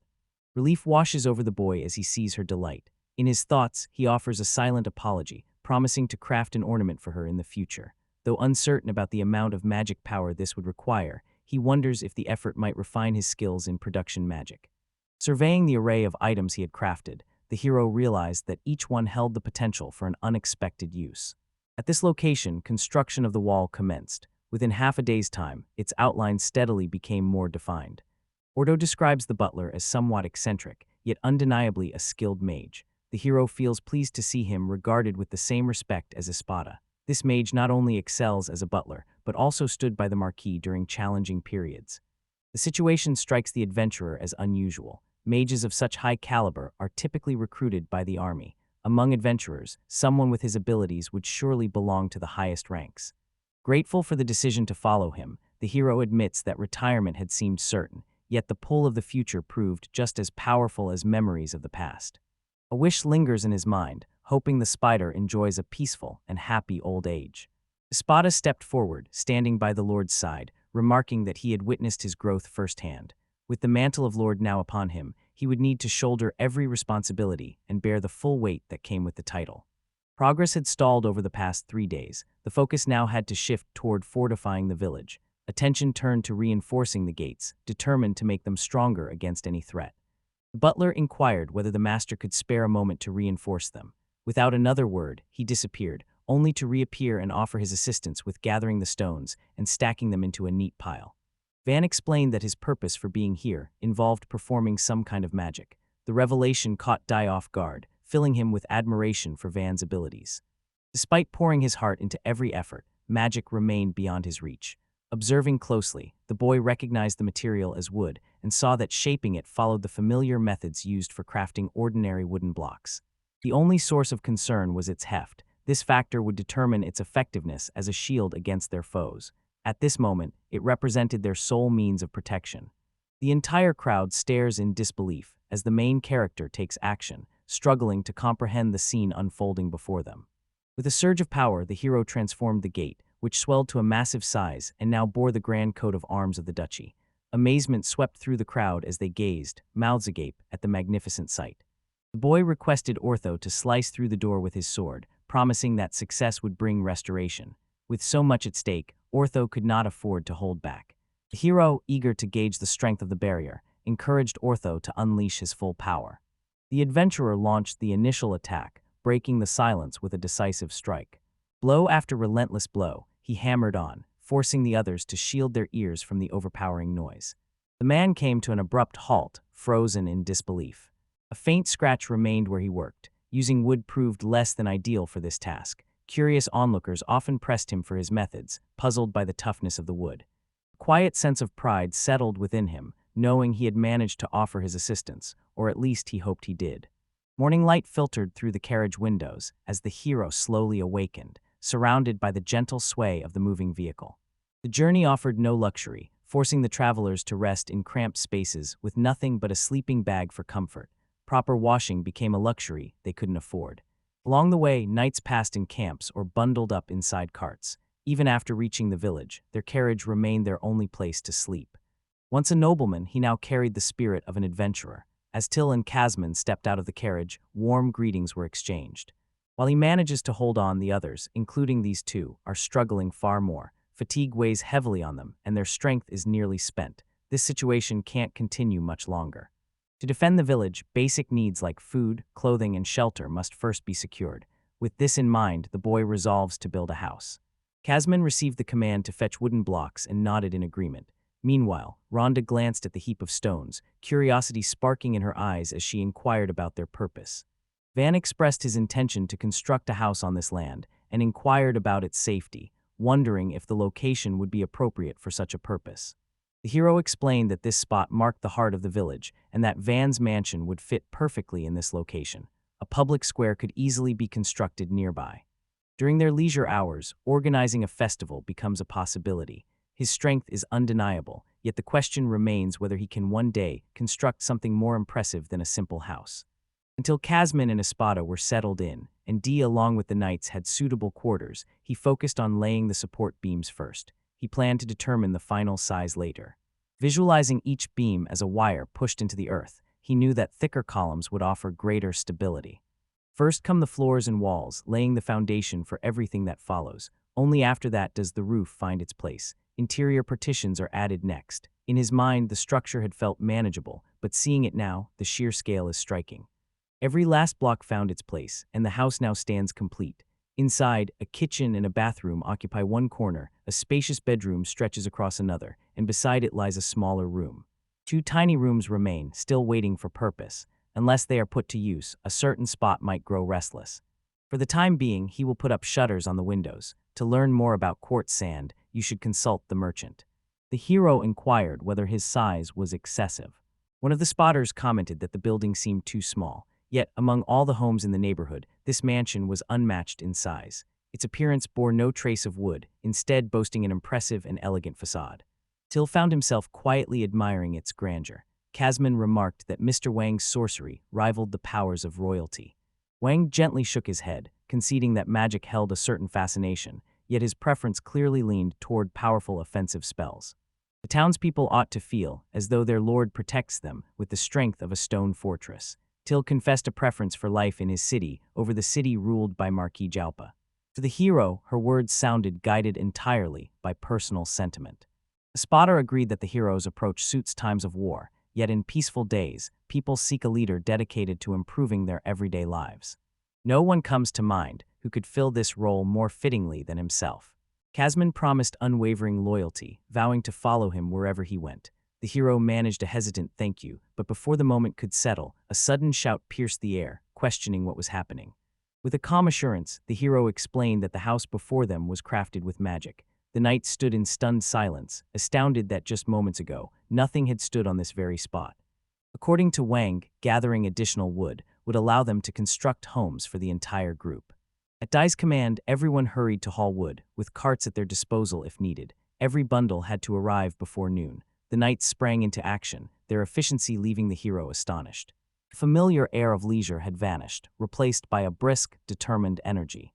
Ordo announced their imminent departure into the forest, ready to begin chopping wood, while the others prepared to load everything onto carts. Determination flickered in his eyes as he urged everyone to move quickly, insisting they stay ahead of the knights. The hero reflects on the simplicity of village life and wonders what need there could be for an actual house. The townspeople stood frozen in disbelief, their eyes fixed on the house. Rondo explained that he had received permission to construct new homes. Grumblings about living conditions began to ripple through the community. Just as he suspected, a single house wasn't enough. Their dwellings were fragile, barely holding up against the elements. The order came to line up, prompting everyone to form a neat row. New homes awaited the residents, and genuine happiness lit up their faces. Seeing his magic bring joy to these people left him with no room to hesitate. As the villagers hurried to erect barricades, Dee teamed up with Mr. Ordo and the rest to collect wood, their movements swift and purposeful. The hero gathered Till and Casman, leading them to join him in constructing new homes. Having grown accustomed to his abilities, he easily creates objects like these. The idea of designing his own living space truly appeals to him. Each command carried the weight of a distant authority, stirring memories of the rigid routines from his old office job. A sense of gloom settled in, yet momentum propelled him forward. Once set in motion, stopping was impossible. Dees called his work a masterpiece, clearly impressed by what he saw. Essentially, the buildings form clusters of 4, while the alleys and streets intersect in a precise grid pattern. This method of development is known as block planning, and there are intentions to extend it further in the future. Uniform rows of houses stretched across the settlement, their appearances nearly identical without any distinguishing features. For now, this arrangement sufficed. Someday, with a plentiful supply of building stone, each family would see their own home specially rebuilt, crafted to reflect their individual needs. Until then, gratitude filled their hearts for what they already had. Furthermore, a modest bathhouse sprang up beside the main mansion, bringing smiles of delight to the girls' faces. The hero initially sought a simple bath, yet a quiet satisfaction swelled within him seeing their contentment. Pluriel channeled her water magic to cleanse the pool, and then summoned a clever, old-fashioned technique, warming the water with a gentle flame. Till and Pluriel extended an invitation for him to join them in the bath. The maid remarked that Casman appeared so mature that, at just 10 years old, he could accompany the adults. In truth, though Casman was only 8, no one would easily confuse him for a mere child. The truth is, he is already past 20. Van mentioned that he's an adult as well. Laughter bubbled up among the girls as they nodded in agreement, leaving the hero with a decision that would soon weigh heavily on his conscience. After a refreshing bath, the hero felt relieved to finally have a proper place to rest. Stepping into the main room, he found it empty, an odd hush hanging in the air. The sight of sleeping bags laid out inside struck him as peculiar, and he wondered quietly why anyone would choose to sleep this way indoors, a subtle melancholy settling in his thoughts. Time pressed as he worked swiftly, gathering hay and straw gifted by the villagers to fashion simple beds for everyone. Even the most basic resting places would do for now. Sinking into the bed's gentle embrace, the hero finds comfort in its soft, cloud-like layers, his spirits lifting with quiet contentment. Whispered a gentle good night to myself before drifting into a peaceful sleep. At breakfast, the boy savors each bite, declaring the meal delicious as sunlight filters into the room. Rested and recharged after a long night's sleep, he brimmed with energy. Meanwhile, Till quietly confessed her concern over the shortage of ingredients. Enjoying a delicious breakfast in the comfort of their own home brought a rare sense of peace, especially as laughter echoed freely between them and Till. Safeguarding the village remained a priority, yet alongside that duty, they also sought out a dependable source of income. According to Espada, these visits occurred roughly once a month. From what he had observed, their sole connection to the outside world came through interactions with traders. The hero notices the weight in Espada's voice, yet can't help but be distracted by the sight of an omelet clinging to his mustache. Confidence fills the boy as he surveys the house, convinced he can handle everything from the furniture to the wardrobes and every household item in between. Supplies are well stocked, leaving them with the freedom to shift their attention towards strengthening their defenses. The butler explained that there were no seasonings available, and on top of that, the ingredients needed for his beloved sweet pastry were also missing. Surprise flickered across the hero's face as he glanced at Till. Her gaze quickly shifted away, avoiding his eyes. Determined to take action, he resolved to create something he could sell in this village immediately. He turned to Till, seeking her suggestions on what he might craft. Casement put forward the idea of crafting wooden blocks, hoping the master could take on the task. Van, however, dismissed the suggestion, pointing out that he alone possessed the necessary skills for the work.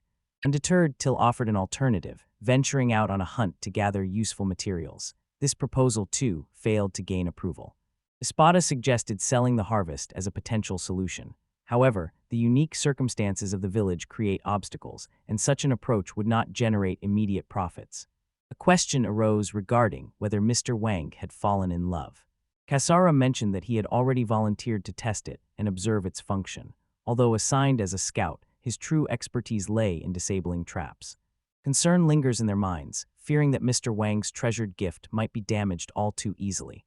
The hero quietly reassures Till and Kasman, acknowledging their gratitude and assuring them that there is no need to worry. The Oak Knight shield boasts a sturdy core, its interior and edges firmly wrapped in leather. This careful craftsmanship grants the shield both remarkable strength and a natural flexibility. Kasman tapped the shield with a gentle touch. Kasara acknowledged the intent not to cause harm, though he remarked that the strike lacked strength.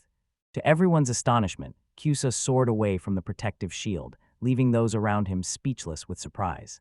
Tears welled up in the adventurer's eyes as he lamented over the newly acquired shield, still pristine and unused until now. Van approached and gently suggested that he let him hold onto the shield for a moment, promising to return it more resilient than ever. Once more, the shield reverted to a gaping hole. Delight lit up Casaro's face. Ortha, noticing the excitement, inquired about the cause of the commotion. Arriving at the perfect moment, he inquired whether the ore could be put up for sale. Deep within the forest, many formidable evil spirits reside. According to his belief, the neighboring Wolfsburg Mountains are to blame for their presence. Fortunately, they are still able to gather rare minerals without venturing too far into the mountains themselves. Among the minerals unearthed were not only iron ore, but also gleaming veins of silver and copper. Even a few precious pieces of gold turned up. With a sense of pride, he presented these treasures to Mr. Wang. Mithril ore glimmers in the hero's hands, its rare beauty igniting a spark of joy and astonishment within. Ortho offered a proposal. Up to this point, the main obstacle to extraction had been the location's isolation and challenging landscape. Attempts so far had involved only nocturnal forays, yet those endeavors focused solely on ventures where herbs and minerals held no value. Seasoned adventurers view this as an excellent opportunity to establish a mining operation. The foothills already reveal such abundant deposits that the very heart of the Wolfsburg Mountains promises even greater riches waiting to be uncovered. Choosing to tackle the iron ore before anything else, the hero observed how the process differed from working with wood. While wood allowed magic to flow evenly through its layers, iron ore demanded patience as the magic seeped in slowly, only handling some portions right away. Eventually, a solid iron cube formed in the hero's hands. At Caesara's suggestion, he considered crafting a sword from the material. A slender, double-edged blade seemed ideal. Orpho, however, couldn't tell if his interest lay in swords specifically or simply in iron weapons overall. Eager to contribute, the young man volunteered to forge weapons for every adventurer who arrived. Sarah stepped forward and requested a single dagger and a long sword to be made. With careful determination, the hero set out to forge the very first iron weapon, breathing life into raw metal through skillful hands and focused intent. In remarkably little time, a finely crafted sword took shape beneath his skilled hands. Presenting it to Zara, he announced with quiet pride that she would be his very first client. A genuine happiness lit up his face as he made this declaration. Curious onlookers gather, exchanging whispers as they observe the hero skillfully forging new weapons. Once the sword gleamed with its newfound strength, the hero offered it to Zara. Tears of joy welled up in his eyes as he entrusted her with the blade. Adventurers hurried over to the gentleman, eagerly requesting weapons of their own. The boy watched in astonishment, hardly able to believe that seasoned professionals cherished the weapons he crafted. According to Plurial, once it had been examined during the trial, the item could fetch a significant sum on the market. Espada remarked that such a discovery was truly unusual. Finding deposits nestled deep within a forest, rather than in the mountains, was a rare occurrence. Golems crafted from stone, iron, or other ores are the only exceptions, making the presence of a nearby dungeon the likely explanation. The adventurers explained that nothing of the sort had ever crossed their path. The area remains largely uncharted, making it likely that a hidden dungeon lies somewhere nearby. According to Spada, the discovery of the dungeon would completely transform the village's fate. Prosperous trade would flourish here, bringing newfound wealth to its people. According to Wang, the discovery of a new dungeon would significantly raise the village's standing and influence. Within dungeons lies a wealth of valuable resources waiting to be discovered. Buried deep beneath the earth, most of the nation's weapons, jewelry, and relics emerged from underground excavations, which lends them their extraordinary significance. Discovering a hidden dungeon counts as a remarkable feat in the world of adventurers. Should the village choose to report the presence of a dungeon, accepting new guild members would prove difficult. The shortage of food and other vital supplies leaves little room to accommodate outsiders. The risk of an assault from a bordering nation still loomed in the background. With the hero standing in their way, the Ferdio family would eliminate him without hesitation if the opportunity presented itself. For now, growing and strengthening the village takes priority before making any move to declare the dungeon. Announcing the existence of the dungeon at this moment would only prove disadvantageous. Both the nation and its aristocracy regard these dungeons as valuable assets. Regarded as worthless by his own family, he stands outside any vision or plan for the future. Should he try to claim the dungeon at this moment, his family would simply hand it over to one of his brothers.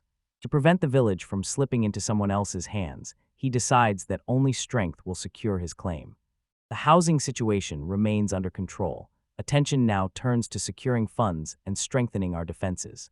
Additional hands are in short supply, especially those skilled in manual labor. The desire to amass a reserve of weapons and shields grows stronger as the merchants' arrival approaches. Maintaining strong defenses remains equally crucial. Preparations for the outer perimeter are nearing completion.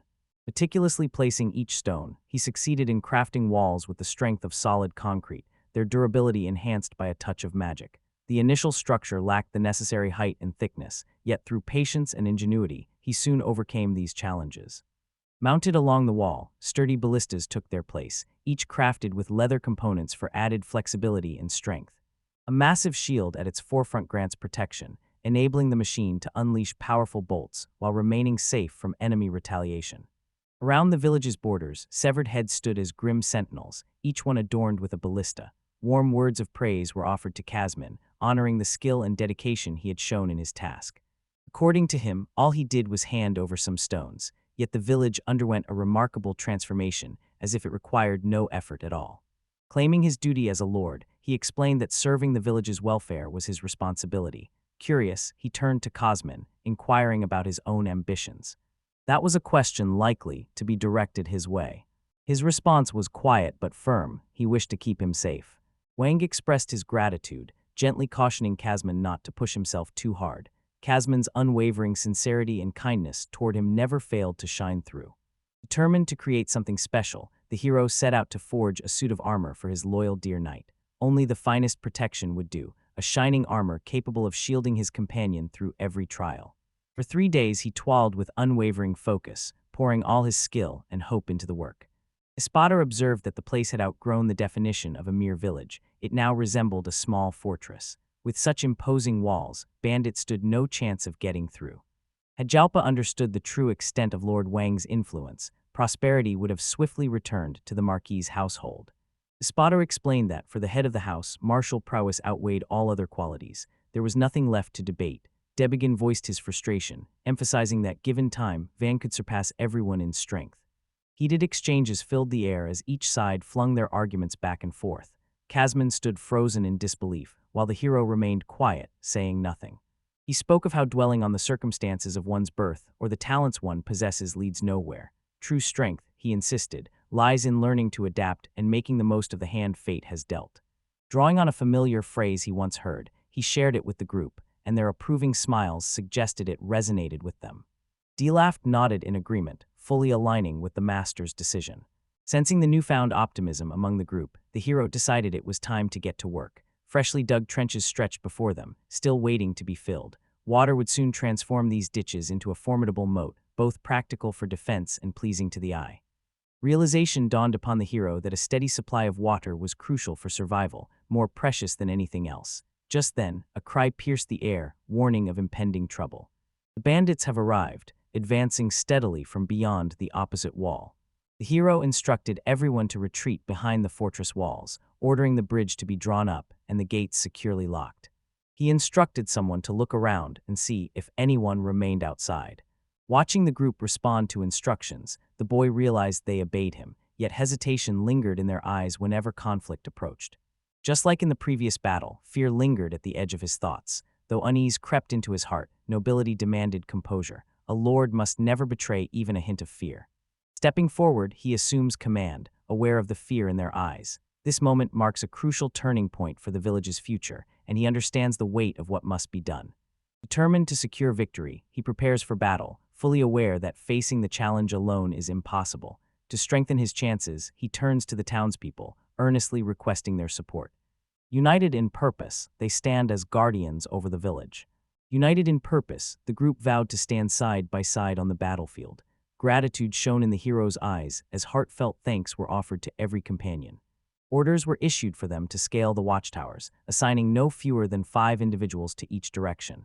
The gates received extra reinforcement, with a minimum of 10 stationed at every point of entry. Sprinting toward the stairs, he was suddenly halted by Till, who stood firmly in his path. With urgency in his voice, he insisted that accompanying her was necessary. After passing by, the hero instructed him to gather his men and uncover the enemy's intentions. Meanwhile, the hero promised to keep providing guidance. Dee assured the master of his unwavering reliability. With complete confidence, he declared himself an exceptional leader and a brilliant mind, truly standing among the very best. Surrounded on all sides, he continues to emerge victorious. The rigorous training of his soldiers and the careful selection of the most effective battle tactics secure his triumphs. Satisfaction fills him, knowing that his accomplishments have surpassed those of Commander Stradil. From now on, he would dedicate himself to serving Mr. Wang, whose actions never failed to catch him off guard. Willing to stake his own life, he places unwavering trust in him. The next moment unfolds, revealing a truly remarkable scene. At last, the distant figures came into focus, revealing a ragtag band whose appearance unmistakably marked them as bandits. The hero wanted to know what was happening. The report came back quickly. Somewhere between 50 and 100 figures were closing in from several hundred meters away. Their pace was steady and determined, charging straight toward the group. Urgency filled the air as everyone realized it was time to get ready for a fight. Suspicion crept into the boy's mind, convincing him that someone trailed there every step. The scout's sharp eyes caught sight of the tail trailing behind. The bandits found themselves fleeing in terror as an armored dragon thundered after them. To their horror, more than one beast pursued them. Trouble loomed over the village as armored dragons proved nearly impossible for inexperienced fighters to battle. Not a single seasoned warrior lived among these people, and ordinary weapons would never be enough to pierce the tough hides of such formidable creatures. The spell works well, yet only Espada and the adventurer's daughter remain able to battle. Meanwhile, the adventurers have departed in search of supplies. A heavily armored knight might be able to hinder his movements and aim for a vulnerable spot, even without the aid of a mage. Unfortunately, the local defenders lack the strength to achieve this. Faced with powerful strikes from claws and tail, they are unlikely to hold their ground. With calm authority, the hero directed everyone to take position behind the ballistas. He instructed them to keep the bolts close at hand, ensuring swift access when needed. The weapon felt as light as a dagger in his grasp, clearly incapable of piercing the hide of an armored dragon. Raising his voice, he commanded everyone to follow Mr. Wang's instructions without question. The bandits scattered, desperately seeking assistance. The swarm of dragons stretched as far as the eye could see, turning the horizon into a scene of chaos. Even a mighty city would struggle to withstand such an onslaught. Nearly 40 towering beasts, each 8 meters tall, advanced relentlessly, showing no mercy. Rumors whispered that they might even use bandits as bait to draw out their prey. The hero admitted a strange kind of pity for the robbers. During moments of trouble, he believed in the power of relaxation. A quiet laugh when danger loomed often opened the way for an unexpected solution. Van instructed the Ameth dragons to unleash their fire as soon as the bandits plunged into the moat. With a steady voice, Dai reassured everyone there was nothing to fear. Striking at the creature's eye or mouth would work perfectly and even improve their odds. On this day, none of Mr. Wang's subjects would fall. Victory was within their grasp. Tonight's dinner features dragons Schlick, and they must prove their abilities at the table. Panic swept through the crowd as people hurried away, their breath coming in ragged gasps. A horde of armored dragons thundered behind them, all desperate to reach the safety of the moat and escape the looming threat. The bandits edged their way down the sloping hillside, moving with careful, calculated steps. Among the fleeing group, a single figure stumbled and collapsed to the ground. At that moment, a monster's claw seized the edge of his cloak, tightening its grip around the fabric. With a scream tearing from his lips, the man hurtled through the air, perilously close to massive, gaping jaws lined with razor-sharp teeth. The remaining robbers quivered in fear as they witnessed the scene unfold before them. The sight struck terror into the hearts of the fortress defenders, and their courage wavered. With a sudden intensity, the knights signaled that preparations could wait no longer. Moments later, sharp arrowheads began to protrude from the ballista. As the bloodthirsty monsters devoured the remains of their prey, Dee sized up the adversaries while gripping the weapon tightly. The challenge ahead appeared even more daunting than first anticipated. A glance at the upper bowstring confirmed that the device stood ready for use. At the man's command, the defenders unleashed a volley of arrows, sending a lethal storm toward the dragons across the ditch. Meanwhile, deep within the ravine, people huddled in their hiding places, concealed from the chaos above. The arrow soared through the air, its flight unwavering as it targeted the monster's head. Agonized roars echoed from the dragons. An arrow left a noticeable dent in the hulking beast's skull. The sudden flash of lightning startled the knight, giving the impression that the arrows had simply vanished into thin air. The dragon's massive head already lolled to one side, its strength spent. Wounds marred the dragon's scales, a silent testament to the ferocity of the battle. The knight remained oblivious to the unfolding events, noticing only an arrow jutting from the beast's side. Pain surged through the armored dragon as an arrow lodged itself deep in its paw, forcing a guttural roar from its throat. As the dragon slipped his paw free, Dee watched in astonishment. Darkness settled in as the realization dawned. The arrow had sunk straight through the animal's paw. In the man's mind, the scene became clear. She had first been snared by the rear dragon's claw, and only after puncturing it did her body finally strike the earth. Dai took silent stock of his performance, slightly surprised by the number of setbacks encountered. Meanwhile, across the field, one called out to the knight, eager for an update. From the wall, the knight let out a startled cry. As night fell, word spread that a single volley had brought down nearly 10 dragons. The townspeople found themselves delightfully taken aback by this unexpected turn of events. Concern shadowed Dee's face as the last arrow was spent. Their only hope rested on retrieving ammunition from idle ballistas nearby. While the defenders scrambled to fetch their arrows, the protagonist's thoughts drifted back to the comforting weight of sturdy wooden cubes in childhood hands. Reflecting on his past endeavors, the aristocrat proposed crafting arrows from wood rather than relying on iron.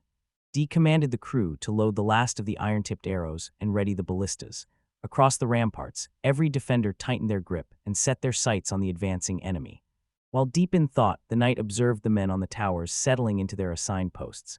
Dee's confidence radiated, victory seemed assured, and the second volley's precision promised to surpass even the first. As a storm of arrows soared toward the dragons, the knight raised his voice, declaring that the monsters would finally witness the true strength of this village. Monsters roared in defiance, while the defenders received the command to release their volleys. The knight stood in silent wonder, filled with a sense of awe. The sight of countless dragons falling to simple wooden arrows filled me with astonishment. The knight took note of the difference from the iron weapons, yet succeeded in piercing even those formidable, thick scales. A swift command was given to switch to wooden arrows. In that moment, he realized the wisdom of the master's advice and believed they could manage just fine without relying on iron-tipped shafts. At his signal, the order to take aim flowed through the ranks. Deesh raised his voice and ordered his troops to open fire. At last, every monster lay vanquished. The defenders, alongside Dee, gazed in astonishment at the scene before them. Joy surged through the night as it proclaimed their victory. News of this revelation left both the protagonist and his maid in stunned silence, their faces etched with disbelief. Just then the villagers burst into cheers, celebrating their hard-fought victory. Amidst the jubilation, Van found himself tightly held by his maid, whose eyes sparkled with tears of happiness. Watching the crowd celebrate, demasked his expression, quietly tallying the outcome. The enemy lay vanquished, not a single person on their side injured, and only about 60 arrows expended. Night descended with a hum of disbelief, and knew that if he ever reported this to Commander Stradil, not a word would be believed. A gentle smile played across the man's face as he considered how unlikely such an outcome truly was. Shifting his gaze toward Stradil, he observed how much Wang had matured. As the joyful protagonists celebrated among friends, the knight admitted that the situation was nearly beyond comprehension. Some time later, Wang approached his fate, arms outstretched. In the electric hush of the night, his eager companion revealed the outcome of their struggle to their master, a broad smile hinting at their triumph. With quiet satisfaction, the boy took in the night, grateful for the tranquility it offered. Recognizing Dee's role in making this possible, he offered his sincere thanks. Surveying the battlefield, uncertainty shadowed the hero's face. Astonishment filled Wang as he tallied 44 defeated monsters, his admiration for his men evident in every word of praise. With a hearty chuckle, the knight gave the boy a friendly pat on the back. The boy credited his success to the nobleman's balliste. Astonishment washed over the man as he watched plain wooden arrows punch through the armored steel scales. Dai's warm smile radiated approval as he commended the ballistas, delivering a hearty pat to Wang's back that nearly knocked him off balance. Startled, Wang quickly pleaded for mercy, fearing he might topple over. As dawn chased away the darkness, the hero's gaze shifted toward the ditch, where a handful of bandits remained huddled together. Roughly 30 had survived the night's chaos, though Dee seemed to have let their existence slip from his mind entirely. In that instant, a rope dropped down above the terrified crowd. The knight issued a stern command for them to bind one another, making it clear that if they disobeyed, a fresh volley of arrows would soon follow. Overcome by terror, the people promptly nodded in agreement. The bandits knelt before Van, promising to turn their lives around. Deep desperation colored their pleas as they asked him not to turn them over to the authorities, fearing they would either face the shackles of slavery or the darkness of a prison cell. Amid a gathering of eager townsfolk, the nobleman weighed their pleas. Each voice in the crowd expressed a hopeful desire to earn a place among his household staff. At that moment, an elderly gentleman moved to the front. According to the village elders, these individuals frequently targeted their village for theft. A villager stepped forward from the crowd, seizing a bandit by the collar with a trembling hand. Outrage filled his voice as he reminded the bandit of the parents who had been stolen from him and the many lives the bandits had torn from the heart of the village. Fury twisting his features, he roared threats of murder and drew back his fist, ready to strike the thief. Suddenly, a small hand reached out and halted his movement. With the assailant's fist firmly in his grasp, Wang offered a quiet apology and calmly requested that he not soil his hands any further.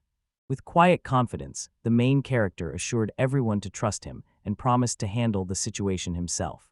Tears welled up in his eyes as the man nodded in acceptance. Turning to the group of bound captives, he announced that justice would still be served. The moment someone arrived, they would be taken into custody and led away. Wang concluded by stating their current focus would remain on serving the village's interests. Fresh faces joined the workforce, dedicating their efforts to tending the dragons. Quaking with fear, the robbers sheepishly nodded their agreement. From their vantage point atop the wall, Van and Orthos observed the bustling activity below. Orthos, the seasoned adventurer, remarked on the unexpected twists the week had brought.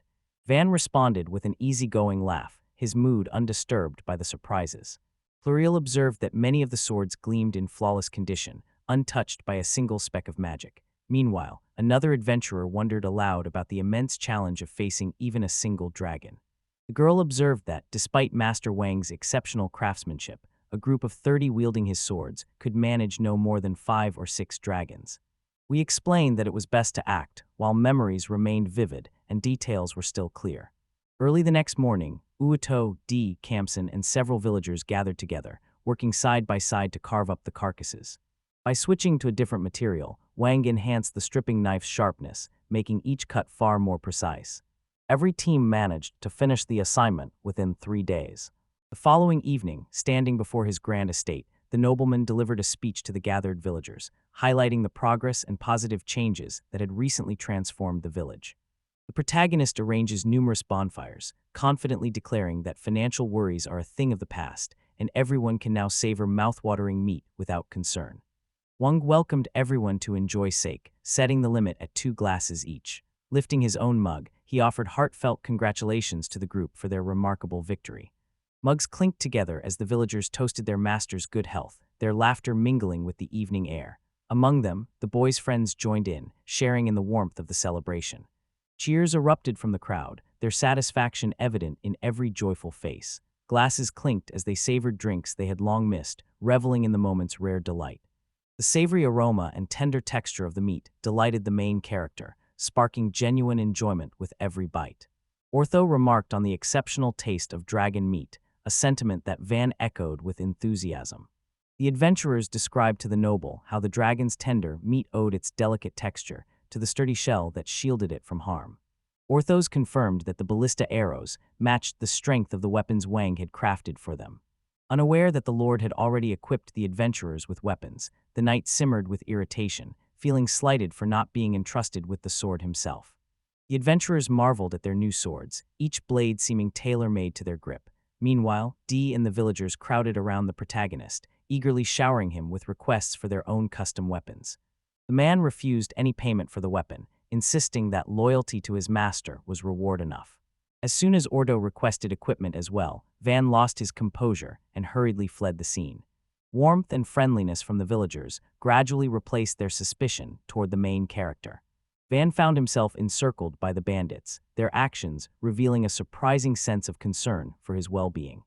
The resident observed the robbers with curiosity, puzzled by their odd actions. Even though danger loomed nearby and a harsh future seemed inevitable, the enemy ended up joining the main character's side. At his side stood Sadaman, who made an attempt to strike one of the thieves. With his fist clenched tight, the villager felt a surge of gratitude toward Wang, thankful that he had been spared from the same fate as the others. Fueled by resolve, he reached out to the community, striving to transform the village in honor of the families who had been lost. With a determined fist raised toward the sky, he resolved to sample some meat for the moment. Gathered around the crackling fire, the elder and his children delighted in the return of days filled with laughter and savory meals. The girl's eyes fell on a member of the group, whose refined demeanor marked her as an aristocrat.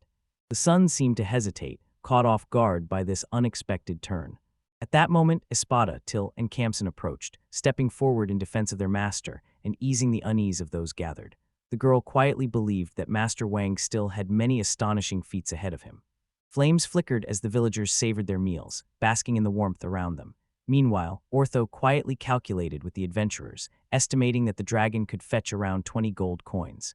The impressive amount caught Van off guard. However, the man had not considered the costs involved. Factoring in those expenses, a single monster would only bring in around 8 gold. The aristocrat felt content with the sum, knowing that owning 40 of these dragons would bring in over 300 coins. Upon exchanging it for yen, the boy could hardly believe his eyes at the staggering total of 300 million. The butler stepped forward, offering his congratulations to Van for his skillful defense. Van responded with gratitude and invited the butler to share some meat, acknowledging his assistance with the protective barrier. An air of excitement lit up the butler's face as he acknowledged the impressive outcome, though he admitted there were certain challenges to address. With a slight cough, the spotted man quietly revealed that half of their earnings would go straight to the Marquis's treasury as tax. Van's face fell at the news, disappointment clouding his expression. Memories of his own world's tax system surfaced, troubling his thoughts as he realized such burdens existed here as well. With unease etched across their face, the protagonist turned to the butler, seeking a way to conceal their triumph. Yet, given the sheer scale, even a glimmer of hope seemed doubtful. Distress clouded Van's face. Amidst his turmoil, a distant memory stirred within him. Horror washed over the noblemen as they recognized that word of the village's true condition would inevitably spread. Wang quietly assessed the situation, doubting their ability to conceal the truth. Yet in that tense instant, a cunning idea sparked within his mind. In the protagonist's mind, no one came to mind who had served the Marquis with the unwavering dedication that Espada had shown over the years. The thought of concealing the truth lingered in his mind, weighing on him as a silent betrayal of his father. Yet uncertainty clouded the hero's mind, recalling how the butler once chose quiet days alongside the protagonist over allegiance to his own father. With determination, the hero resolved to place his trust in the butler and discover what possibilities lay ahead. Espada proposed that they relay the news to the hero's elder brother. Mulling over the proposal, Wang found himself repeating the idea, weighing its merits and possibilities. In that moment, the cleverness behind the butler's words became clear, and he recognized the brilliance of the scheme. Any praise for the dragons rightfully belonged to Marcia. Heated discussion filled the room as the aristocrat insisted on perfecting every detail of the plan. In the end, he resolved that they would encounter the herd deep within the forest, taking them down one by one. The boy quietly observed that this strategy served both of their interests well. Throughout the fierce clash between the Van Wan brothers, Marcia stood firmly by his side, offering unwavering support that played a crucial role in his victory. With admiration shining in his eyes, the protagonist turned to observe the spotter. With a nod of approval, he commended the butler for coming up with such a clever suggestion. The following morning, the residents greeted their master warmly, each smile reflecting newfound contentment. Grateful voices rose around the hero as people expressed their thanks. In his mind, he acknowledged their newfound kindness. A voice rang out, boldly asking the master for permission to marry Till.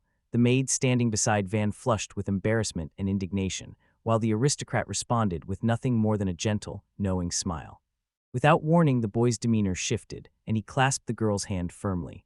Surprised by his gesture, the maid offered a gentle smile, remarking that Mr. Wang had not held her hand in quite some time, and wondered aloud if he was seeking a bit of tenderness. Frowning reflected on the bathhouse incident, recalling how he had acted with a maturity beyond his years. Yet at only 8 years old, he realized that simply being a child allowed him certain freedoms adults no longer possessed. Kamsen trailed behind as the townspeople gazed on, their hearts moved by the scene. Without warning, Van released the girl's hand, drawing a startled gasp from her. The maid remained puzzled, unable to grasp the reason behind her sudden release. Meanwhile, the aristocrat contemplated his own identity, acknowledging to himself the reality of being a mallard. The boy quietly acknowledged to himself that while kindness mattered, preserving one's dignity held great value as well. The idea often crossed Van's mind that Till might walk away from him one day. Yet above all else, her happiness mattered most. With that resolve, he shifted his attention to the maid.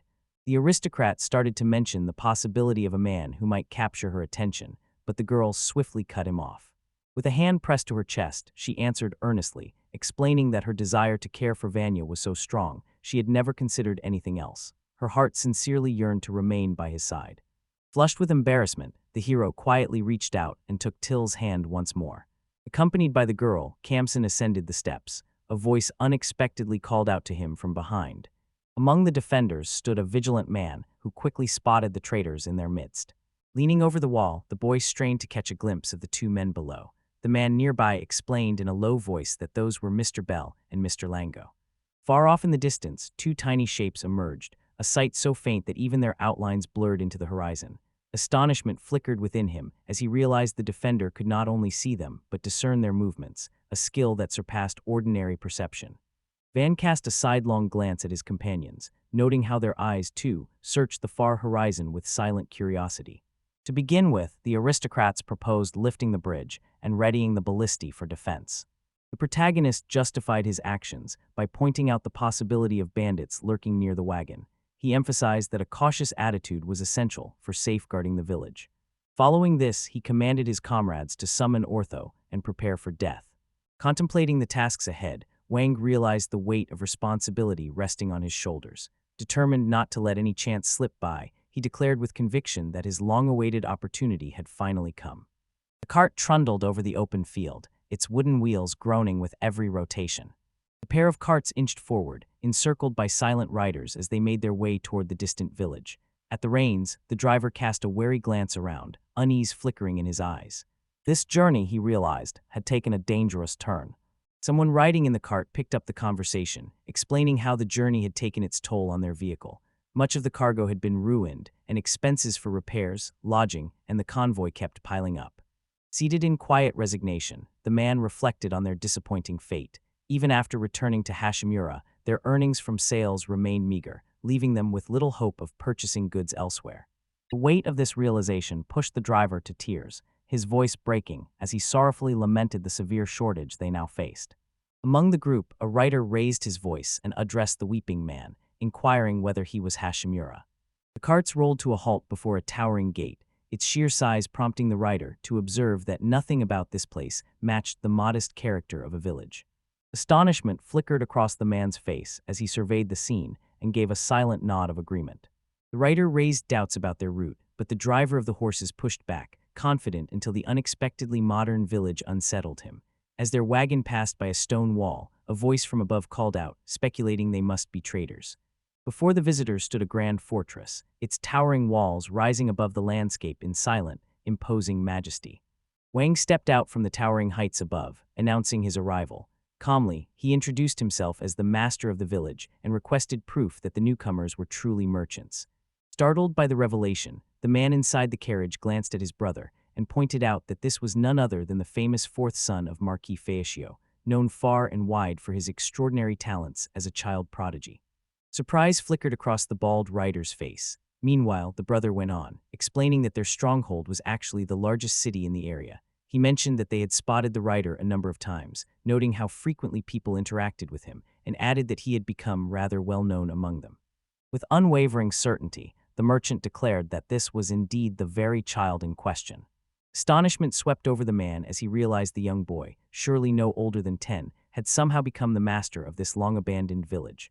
The whispers about geniuses being outcasts were familiar, but he never imagined rejection so severe that the Marquis himself would exile a child to the outskirts.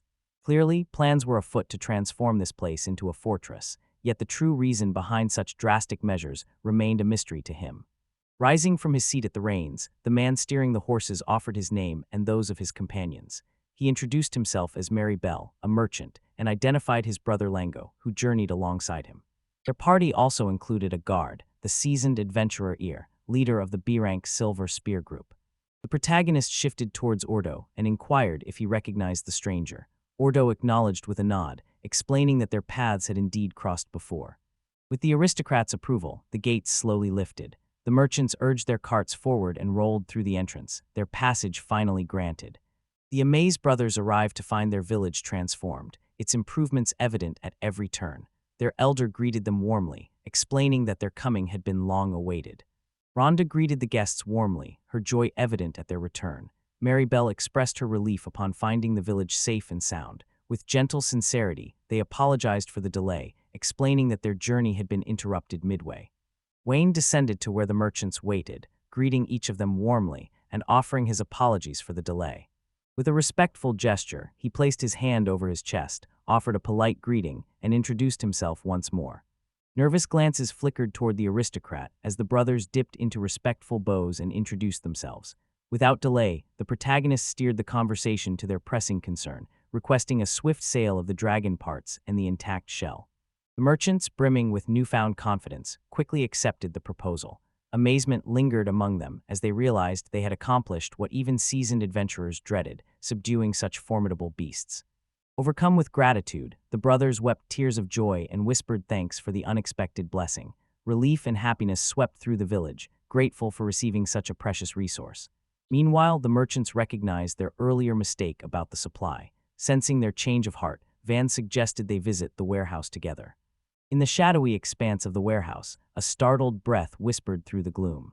Before the brothers stretched a room so vast, its size dwarfed their own many times over. Every corner overflowed with treasures and wonders, leaving them stunned and unable to trust what they saw. Lango calculated that the armored dragon remains before them stretched some 20 to 30 meters in length. Beside him, his brother watched the scene in quiet awe, unable to hide his astonishment. After providing the merchant with every detail about the product, Wang invited him to share his thoughts. He explained that everything had been prepared, and Bell looked on in awe at the sheer amount before them. At that moment, the man began to consider the aristocrat's words as possibly genuine. In response, he stated that drawing in customers quickly was crucial for commerce. One brother busied himself examining the merchandise displayed behind him, while the other requested a month's time to devise a solution. The aristocrat agreed to their proposal and, in a gesture of courtesy, invited them to sample the savory meat before them. At that moment, it dawned on Mary Bell that there was a surplus of meat as well, far more than the village could possibly eat before it spoiled. With this in mind, the merchant promptly consented to transport the meat to a nearby village for sale, promising to cover all expenses. With a hint of skepticism, the protagonist wondered if this village ever had a chance to purchase dragon meat at all. Mary revealed that the village struggled with severe poverty, leaving them with nothing after taxes were collected. At the villagers' request for help with food, the man quietly registered their dwindling supplies in his mind. Hoping that offering a small portion of meat for free might ease the situation, the merchant turned to Van and asked for his approval. The nobleman, moved by Mary Bell's genuine wish to help, agreed to distribute the dragon meat at no cost. Observing this, he remarked that even though she was a merchant, financial gain was clearly not her first priority. Bell mentioned their need for amount, silently agreeing that the whispers about the Marquis's son had substance and that he was indeed an unusually perceptive individual. The merchant proposed a reward for apprehending the criminals, all the while calculating that this arrangement would leave them without any profit. The man considered this a modest reward for their efforts. The aristocrat expressed his gratitude, yet proposed that next time, they should seek him out directly for an offer far more worthwhile. Bell's eyes widened in surprise at the fine quality of the armor included in the deal. Mary, caught off guard, inquired of Van as he was preparing to leave, noting with wonder that alongside the expert draftsman and the remarkable carpenter, he had also brought a talented blacksmith to the site. The main character offered only a quiet smile in response, saying nothing. Eyre and Mary Bell, voices blending together, marveled at the wonder before them. The aristocrat placed his weapon on display, admitting his unfamiliarity with its finer workings. Despite this, he assured them that as showpieces, such items were treasures in their own right. With a nod, he invited them to examine and handle the remarkable artifact themselves. Acting on Ortho's advice, the adventurer used a shell to slice off a section of the dragon's tough hide. With a swift motion, the main character's weapon sliced cleanly through the object, leaving no resistance in its path. Disbelief flickered across Eyre's face as the blade sliced through the material effortlessly, offering no resistance. Satisfied with the demonstration, Ortho complimented the weapon and questioned if it was truly crafted from iron. The guard, still marveling at the knife's remarkable sharpness, wasted no time in deciding to purchase it. Curiosity piqued, he then inquired about the availability of a spear. Ortho sang the praises of Eru's masterfully crafted weapons, his words flowing smoothly as an enthusiastic admirer stood nearby, captivated by Mary Bell's astonishment. Clearly, the merchant had resolved to purchase the weapons without hesitation at the offered price. Surveying the towering pile of gear behind him, he offered a sincere apology, admitting they couldn't purchase so much at once. With a gentle smile, the protagonist assured him there would be opportunities to buy more in the future. The boy guided the traders through the village, pointing out new developments and recent enhancements. Around the crackling fire, the brothers savored the meat with eager delight. Meanwhile, Bell declared his fascination, expressing how captivated he felt by the charm of their surroundings. Mary took the initiative to reach out to the trade group, proposing to attract more traders, a plan that earned Van's approval. After sharing the village's needs, the protagonist explained that simply having quality food would lift everyone's spirits. The merchant listened and agreed to provide the necessary supplies. The request from the aristocrat to feature their weapons in an advertisement sent a thrill through the brothers, filling them with eager anticipation. A quiet observation led the boy to suspect they might be planning an exclusive sale. In that moment, he formed the impression that these two seemed like genuinely decent people. Wang explained that when two individuals consistently traveled the same path and coordinated their efforts to sell weapons, they would inevitably arrive at their village before long. The protagonist urged the brothers to carefully plan their advertising strategies ahead of time, pointing out that increased sales would directly boost their earnings. Enthusiasm swept through the merchants as they eagerly called out, requesting to learn the method themselves. In response, the aristocrat suggested that the village needed a shop to be established. Wang considered how beneficial it would be to reach an understanding with the owners of the enterprise, or at least with someone capable of making decisions. The brothers welcomed this suggestion with enthusiasm. The boy imagined celebrating his steady income and the chance to open his own shop by building a house for Balan Lango. In the background, his brothers quietly shared in his happiness, pleased by his determination. The protagonist realized that agreeing to the proposal would spare him the hassle of bargaining with multiple merchants, streamlining his efforts. Establishing this shop would also mark a first for the area. Weighing the situation, Wang realized the agreement would serve the interests of everyone involved. Meanwhile, Mary shifted her attention to Lengo, making up her mind to bring the offer to her superior at the earliest opportunity. With a hand pressed firmly to his chest and a spark of inspiration in his eyes, the merchant declared his intention to open a shop in the village and remain, until a clear future took shape. The aristocrat and the merchant reached out, their hands meeting in a firm, deliberate gesture. Wang firmly clasped hands with the brothers, his satisfaction evident as they concluded their agreement. The discussions had gone exceedingly well. Without delay, Lengo and the adventurers departed the village, determined to persuade the Chamber of Commerce to supply the much-needed workers and resources for the villagers. To win over the Chamber of Commerce, Wang handed them his sword, along with a piece of dragon skin and a magic core. Along with his other requests, the protagonist asked that a letter be delivered to his brother Marcia. Close to the village entrance, the boy performed an act that left Mary astonished.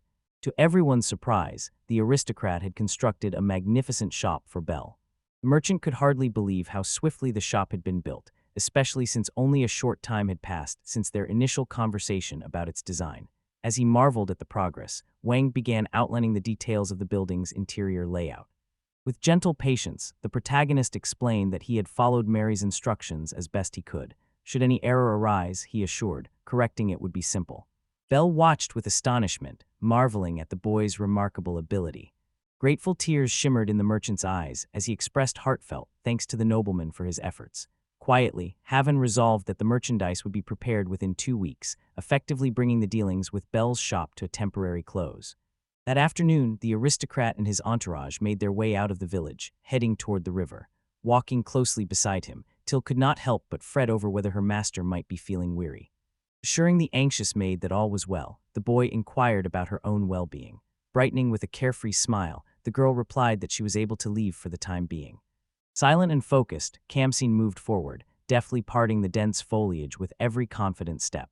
The protagonist quietly observed and committed to memory the refined manners displayed before him. Wang felt a pang of frustration, longing to demonstrate his thoughtfulness and kindness to everyone around him. Yet when it came to helping Kamsin, his own strength simply fell short. After an hour's walk from the village, Kamsin gently stepped aside, allowing the weary travelers to pass first as he carefully parted the tall grass before them. The travelers soon arrived at a magnificent, wide river, its clear waters inviting them to refresh themselves and draw what they needed for the journey ahead. After carefully selecting the perfect spot, the man pressed his hand against it. Workers dug a ditch, and a sturdy wall rose to obstruct the river's flow. This marked the start of efforts to bring the water level down. Channeling his magic, Espada carved deep into the earth, effortlessly creating a tunnel that sank dozens of meters below the surface in a heartbeat. During the butler's brief rest, Dee entered the room, and the rest of the group forced their way inside by hand. Afterward, the group joins in, reinforcing the ground and bolstering the walls together. Astonishment filled the protagonist's mind as they grasped the sheer depth of Espada's magical reserves.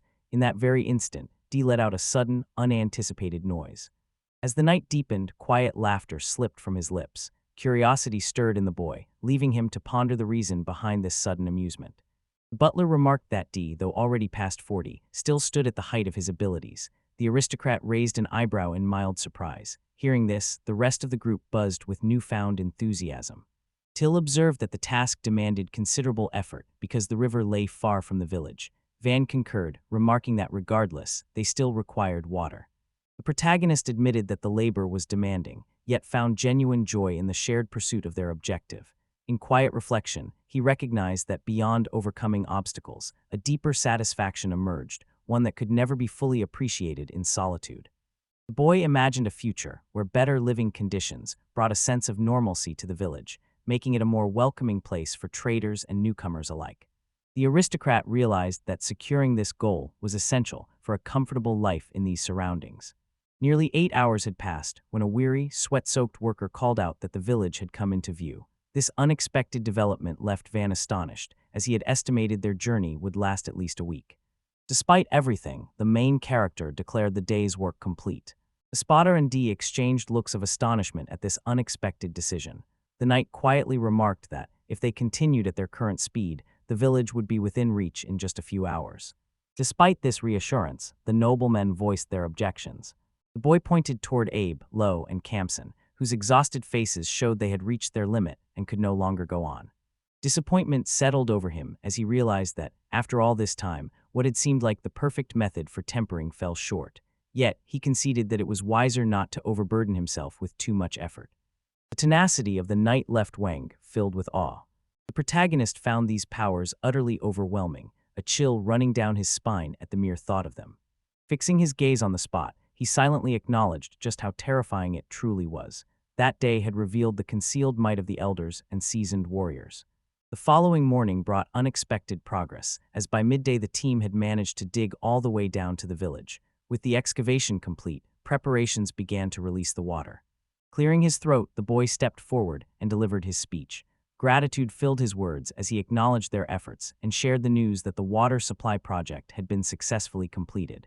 Tears streaked down Abba and Lou's faces as they listened, while Kamsen's eyes shone with renewed resolve. The gentleman's words reached them all, and the main character quietly acknowledged how much they had endured in just a day and a half. Deep gratitude filled his voice as he thanked them for everything they had done. With a swift motion of his hand, Wang gave the signal. It was time to begin. With a spark of excitement, the aristocrat hurried to share news of the discovery. Just as the words left his lips, the wall gave way and tumbled down under the mounting pressure. Water surged through the moat with astonishing speed, leaving you momentarily breathless. Astonishment filled the boy as the event unfolded. Applause rippled through the crowd, their joy unmistakable. As they paused to rest, the onlookers observed the rushing current, marveling at the swift pace of the water. The villagers gathered in awe around the fresh flow streaming in from the river. Along the ditch, children dashed after the rushing water, their eyes wide with wonder at the unfamiliar sight. Relief washed over the elder, grateful for the time and energy conserved. Meanwhile, the ever-sourceful Van pointed out that specialized filtration equipment would still be necessary. Rhonda responded with a gentle, inquisitive sigh, her uncertainty lingering in the air. Just then, a member of the group assisting nearby stepped forward and presented the main character with the medal. Eyes filled with admiration and curiosity lingered on the main character as he accepted the token. Standing awkwardly before the boy, his face tinged with embarrassment, the nobleman inquired about the cause of such unusual conduct. With a calm demeanor, he expressed genuine curiosity about the kind of device the gentleman might invent. Observing his actions, Wang recalled how the young man's face lit up with genuine joy once the project was finished. The protagonist noted that he seemed to take real pleasure in the creative process itself. Upon realizing this, the boy's warm smile brightened as he suggested building the device together. He mentioned he would need some assistance, and Lo's mood instantly lifted as he eagerly agreed. Suppressing any sense of delight, Wang launched into an explanation of the device. The construction consisted of 3 distinct sections: a filter, a copper reservoir, and a boiler. Thoughts drifted to the challenge of fueling the boiler, when Till offered a solution: ignite it with a fire magic crystal. The suggestion won the aristocrat's approval, prompting him to inquire if Belle might have one available for purchase. Kamsen hurried over to Wang and informed him that the entire area was now flooded with water. Eyes wide with admiration, the boy surveyed the ditch, marveling at how it brimmed with water. A sturdy bridge stood ready, offering a way across.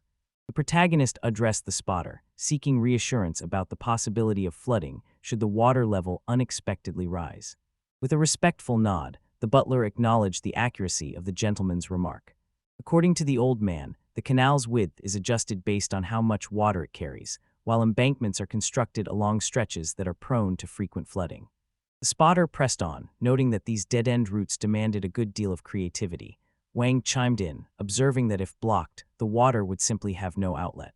The aristocrat proposed ensuring the river flowed back downstream, or if not, constructing a lake behind the village as a solution. The idea of the lake appealed greatly to Dvoretsky, as its reservoir would provide a reliable water source whenever rainfall was scarce and the river ran low. Satisfaction filled the protagonist as he considered the solutions he had discovered. Then he turned to his spotter once more, seeking reassurance that all would proceed smoothly. The old man nodded his approval. In summary, the layout had changed. The lake needed to be constructed roughly 200 meters behind the village, a necessary and hurried project, pressed for completion before the rainy season arrived. After 3 days of diligent effort, the lake neared completion. Observing the results, the aristocrat remarked on the desire to add a water outlet, yet paused to consider its practical applications before proceeding. Wang chose to set aside his concerns and immerse himself in the simple pleasure of abundant, crystal-clear water. Early morning lingered, and annoyance simmered within the boy as he glanced at the clock. Dawn had not yet broken, and the world remained cloaked in the gentle darkness of night. Disheveled, Till carefully brushed the aristocrat's hair, her apologies tumbling out in a flurry of nervous energy. Around her, concern clouded the faces of several onlookers, Rhonda among them. In the midst of it all, Van fumbled to fasten the buttons of his shirt as quickly as possible. Early morning arrived with the elder leading a lively group of townsfolk, ensuring no one slept in. Draping a cloak over the boy's shoulders, the girl explained that Dee and Espada had already set out for the proper location. The protagonist then inquired about the nature of this destination. The response came without hesitation. They were already en route to the newly formed Lake Van. An odd sense of confusion settled over the boy as he heard the name, unsure what to make of it. The maid, filled with pride, explained that the lake bore the name of merits, chosen to honor the principal characters. Their intention was to leave a lasting legacy for those who would come after them. The girl brought word that the village had taken on the name Van. Before she could continue, the aristocrat interjected, confessing his discomfort and admitting that something about the situation seemed amiss.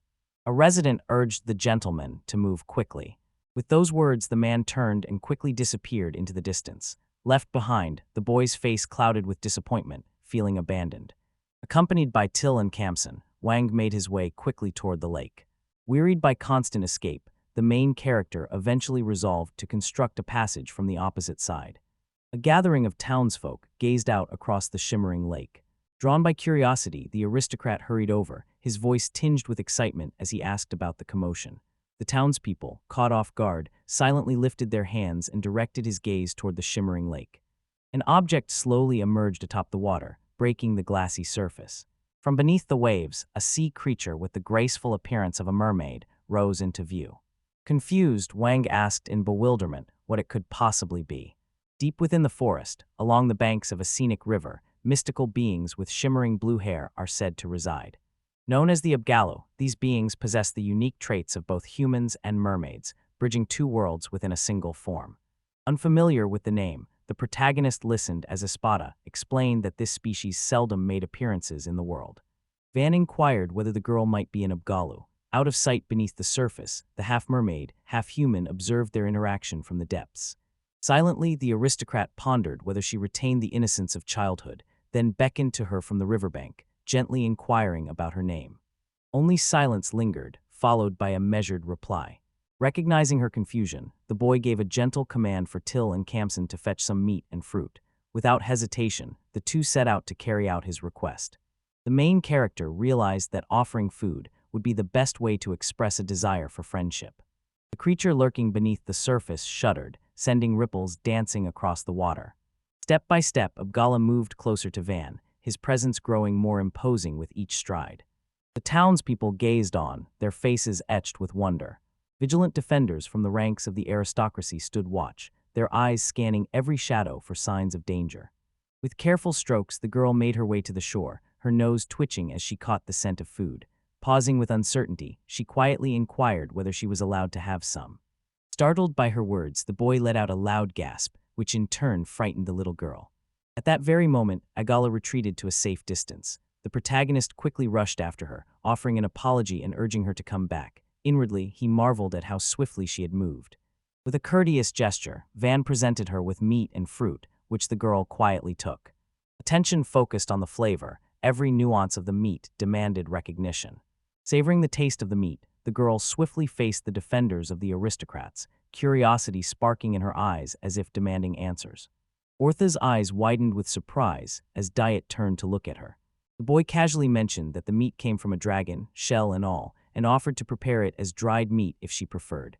At his words, tension crept into the girl's posture as she pressed him to reveal who had hunted the creature. Without hesitation, the adventurer, the knight, and the butler all replied together, "Mr. Wang." The protagonist tried to give all the credit to the ballastai, yet the townspeople merely echoed the praises shared by the master's closest advisors. Ultimately, Wang recognized his achievements. Her gaze settled on him, quiet and unwavering. With the meat still clutched in her hands, the Abgola nodded in understanding. In that instant, a spray of water caught the aristocrat's eye as the girl slipped beneath the surface and glided swiftly out of sight. Such actions stirred confusion among the protagonist and the townspeople alike. The boy remained seated on the shore, his expression frozen in astonishment. Curiosity rippled through the crowd nearby as they tried to piece together what had just occurred. Jolted awake by Tilly's cries, the main character blinked away the remnants of sleep. With an apologetic tone, the girl explained that the villagers had already reported the attack, causing panic to spread throughout the community. Newly awakened, Wine inquired once more about the details of the attack. While assisting her master to prepare more quickly, the maid shared the latest rumors she had gathered. Word had spread that the enemy now surrounded the water channel. The aristocrat grew uneasy at the thought of their adversaries so close. Thoughts turned to the ballistas and whether their presence might serve to threaten the enemy. One truth became clear: the danger of the moment could not be underestimated.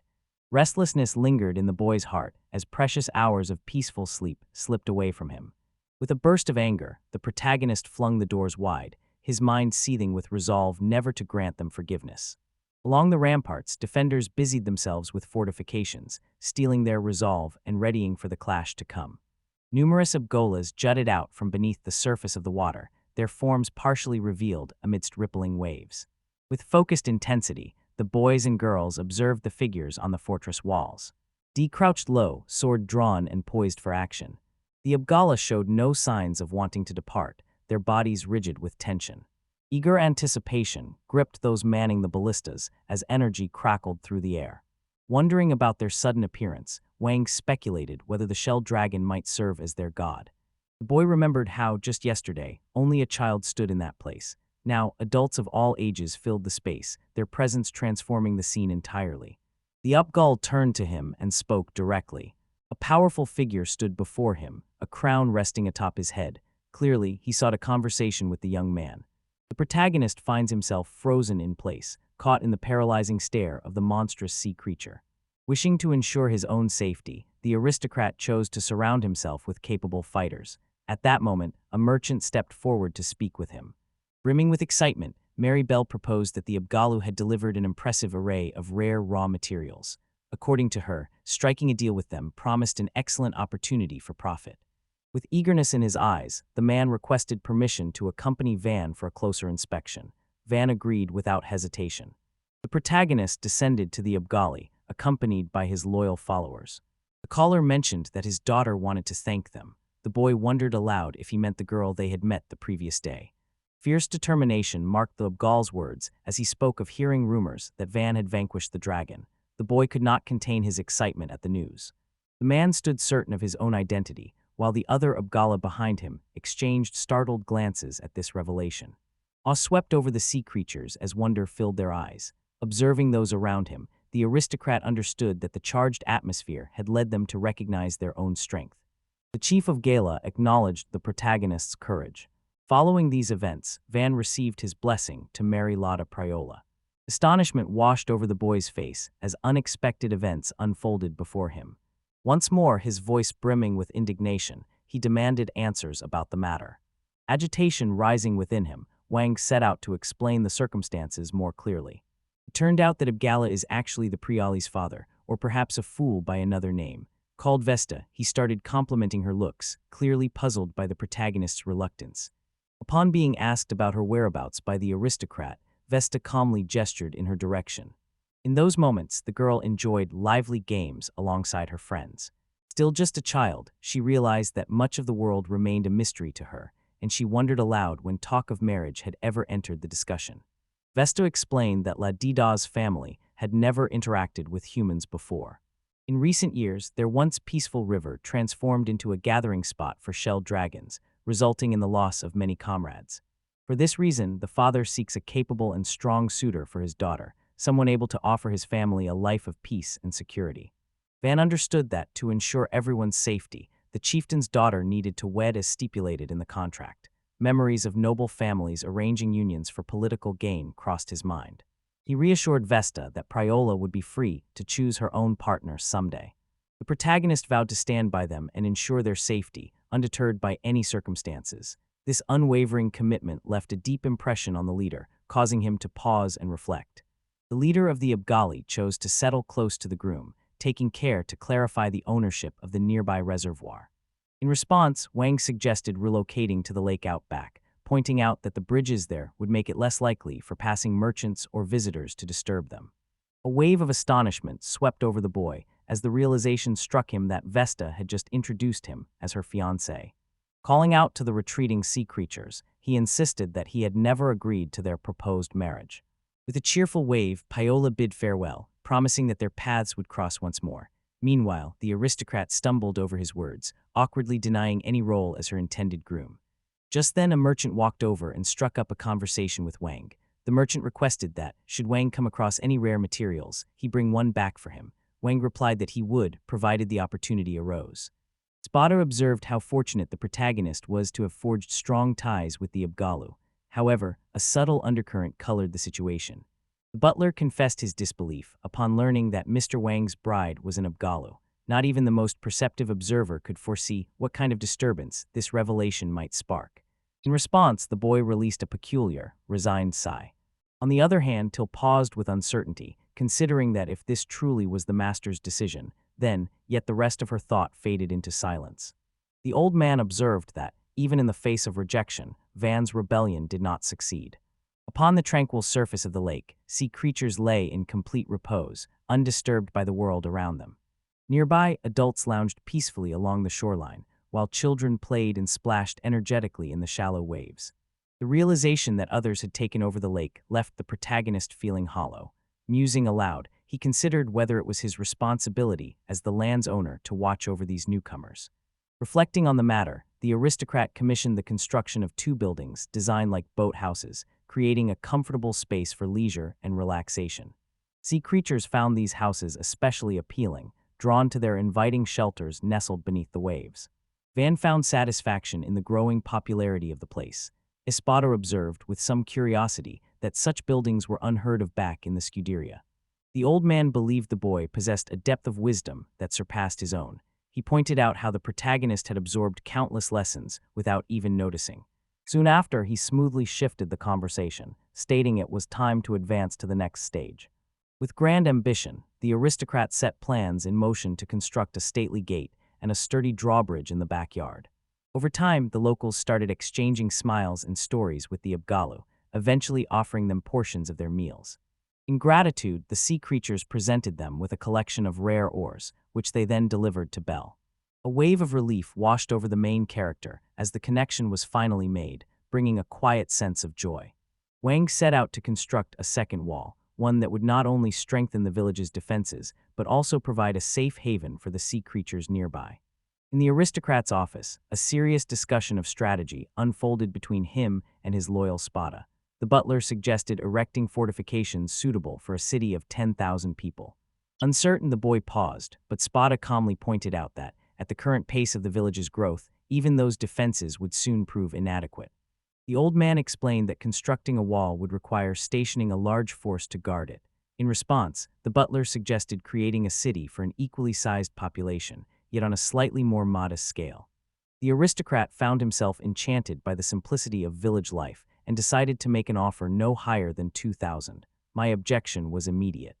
With unwavering resolve, he insisted that everything must be arranged beforehand. Otherwise, the process would become far more time-consuming. Wang recalled the butler's well-known stubborn nature and simply sighed in resignation. Despite his father's voiced concerns, Espada held firmly to his stance. After tallying up every structure, the old man estimated the total length to reach at least 600 meters. The realization sent a shiver through the protagonist, who had hoped for a height exceeding 10 meters and now faced the daunting task of constructing it all himself. The butler chose to delay major fortress construction until their numbers grew. For now, he suggested putting up a simple wall that could be strengthened in the future. The boy found this suggestion disappointing. Wayne revealed that he is exploring the possibility of fortifying the city, using a design that moves away from the traditional square shape. Espada regarded the proposal with skepticism, suspecting it involved constructing a circular city. To clarify his vision, the gentleman took up a writing instrument and began to sketch his design. The protagonist actually referred to a city designed in the shape of a star. Its design ensured that even if the triangular section collapsed, entry into the city remained impossible. The boy described it as resembling 6 distinct fortresses, each standing alone. The roof joined the city walls, yet could be detached if a drawbridge were set up on the wall's edge. According to Wang's strategy, the attacker must advance slowly, targeting the corners before approaching the core. As they attempt to strike, assaults from 3 different directions converge on them. Drawing on knowledge from his own world, the protagonist employed a method of fortification originally developed on Earth during the era when firearms had become commonplace. Deep contemplation marked the moment as I weighed this decision with utmost seriousness. The butler approved the form, calmly listing several ways it might succeed. Just then, a knock at the door drew the boy's attention away. The door flew open as one of the defenders charged inside. Van's tone brimmed with irritation as he pressed for an explanation. Aba swiftly interjected, clarifying that the real question wasn't about events, but about the person involved. News of an unexpected visitor from Count Ferdinand reached them, catching the boy completely off guard. Another man peered over his companion's shoulder, pointing out that the coat of arms belonged to more than just Count Ferdinand. According to the defender, a unicorn banner flanked the scene, accompanied by the shield of Viscount Cayenne, a sure sign of nobility aligned with the Count's faction. Lowe's eyes swept over the camp, quickly tallying 3 heavy wagons and a contingent of nearly 100 soldiers. Curiosity sparked in the protagonist's voice as they inquired whether this was, in fact, the very same Count who once governed the village. The man quietly confirmed that it was. Many had always believed he returned with intentions to reclaim the village. In the aftermath, an uneasy quiet settled over the crowd as they struggled to process the unfolding events. Wheels rattled noisily as they crossed the open clearing. A delicate shoe touched the earth as a young woman emerged from the carriage, her gaze fixed intently on the looming fortress. She mused silently, unsettled by how credible the tales of the child prodigy appeared to be. The self-assured stranger set out to test the true abilities of the acclaimed genius personally. An unlikely gathering brought together a quiet, reserved girl and a poised woman of distinguished status. The cart rumbled down the dusty road, drawing ever closer to the quiet village ahead. Upon learning that their arrival was imminent, a tremble ran through the girl. With gentle hands, the woman stroked her hair and softly vowed to stay by her side. With a touch of uncertainty, the girl nodded in agreement. With eyes full of caution, the girl studied the lavish estate. She remarked that their first step should be to find out exactly who they were about to face. In the midst of hurried preparations, Wang's attention was unexpectedly seized by the entry of the Count's messengers. As the guests' arrival approached, the protagonist's trusted allies rushed about, arranging snacks and tea. The boy expressed his gratitude for her thoughtful preparations. A knock echoed against the door just then. The aristocrat, resigned to fate, steeled himself for whatever awaited inside. Calmly, he gave permission for the visitors to come in. A faint creak stirred as the door slowly edged open. A timid young girl lingered quietly at the threshold, uncertainty flickering in her wide eyes. With unwavering confidence, a woman strode in just after her. Wang's surprise lingered as he took in the scene before him. The presence of 2 girls, rather than the middle-aged men he had anticipated, made the situation far more challenging for a boy his age. Observing the small figure among them, the protagonist surmised that the presence of a child likely carried more significance than mere errand running. With measured grace, the aristocrat offered his introduction to the assembled guests. In reply, the woman offered her name Penamura. Kara Cayenne had only recently ascended to the rank of Viscount. The boy watched her with growing admiration, quietly struck by how she seemed to embody the very image of the American dream. Wearing a confident smile, Panamera declared her allegiance to the Parvanya of chivalry. With a hint of hesitation, the girl spoke up and revealed her name, explaining she was the youngest daughter of Count Ferdinand, descended directly from his lineage. Curtsying wasted no time in sharing the purpose of their arrival. Marquis Ferdio had arrived in the village, and following her father's suggestion, they had come to pay their respects. Wang quietly pondered why Ferdinand had chosen to send his youngest daughter. The thought crossed his mind that Panamara was an escort, just as she fixed him with a piercing, disapproving stare. Flustered by fear, the aristocrat hurriedly offered a string of courteous invitations, urging them to take a seat. As the guests settled into their seats, the boy reflected on how daunting it was to rise from a simple knight to a baron, and even more so to a viscount, all within a single generation. He judged that this striking young woman must wield considerable influence and possess a sharp mind. Just then, the woman shifted her gaze to Van and began to speak. Panamara remarked that the protagonist, despite being younger than her original self, possessed a greater sense of self-restraint. She then turned to the aristocrat and directly inquired about his opinion regarding the purpose of their visit. The boy registered the directness of the question in his mind, recognizing that they appeared eager to uncover his real motives. Van suspected the Count, having lost much of his land, would harbor both resentment and deference toward the Marquis. The Count, noticing Van's arrival in the village, could easily suspect that a surprise assault from the border was being plotted by the Marquis. Perhaps this explained why Ferdinand had dispatched not only a seasoned warrior, but also his own daughter as escorts. With this in mind, Van resolved to respond to the messenger. Van shared his thoughts openly, suggesting that their purpose was to gauge the intentions of their adversaries before seeking a compromise with him. Panama's laughter rang out, impressed that a mere 10-year-old could peer so keenly into the heart of the issue. The woman met the protagonist's gaze and acknowledged his suspicions without hesitation. Panamara's blunt honesty left both the boy and the girl accompanying her visibly uneasy. She revealed that Van's name had repeatedly surfaced over the past 2 years in discussions about finding a worthy successor. Moreover, she pointed out that following the ritual to assess magical talent, there had been no formal ceremony to unveil the abilities of the prodigious youths. The vicar speculated that the power involved might not stem from the magic of the 4 elements, yet the mystery remained unsolved. She could not understand how an aristocrat could be appointed as the titular ruler of a fiefdom, completely devoid of responsibilities. Panama added that stories circulated about Wang being a child prodigy, noting that fiefdowners typically needed a solid education to contribute to the territory's progress. The envoy explained that, for these reasons, the Count found it puzzling that the protagonist had been granted estates so close to both Ferdinand's domain and the kingdom of Jarnet. Maintaining a firm expression, she concluded her account, determined to expose the underlying motives of the aristocrats. Wang reflected on the strict laws that forbade aristocrats from dueling in this country, knowing that speaking so openly about conflict could be seen as a crime. He realized they must have delivered this information to gauge his response. Seeing no sense in concealing the truth, he calmly acknowledged his inability to use 4-element magic. Exuding calm assurance, the aristocrat stated that the remaining concerns held no substance and that in truth he had merely been dismissed. A wary glint flickered in Panama's eyes as she regarded her conversation partner.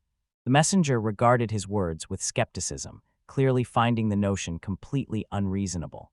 The Roman sixgal, determined to uncover the truth behind whispers of his supposed genius, pressed the issue.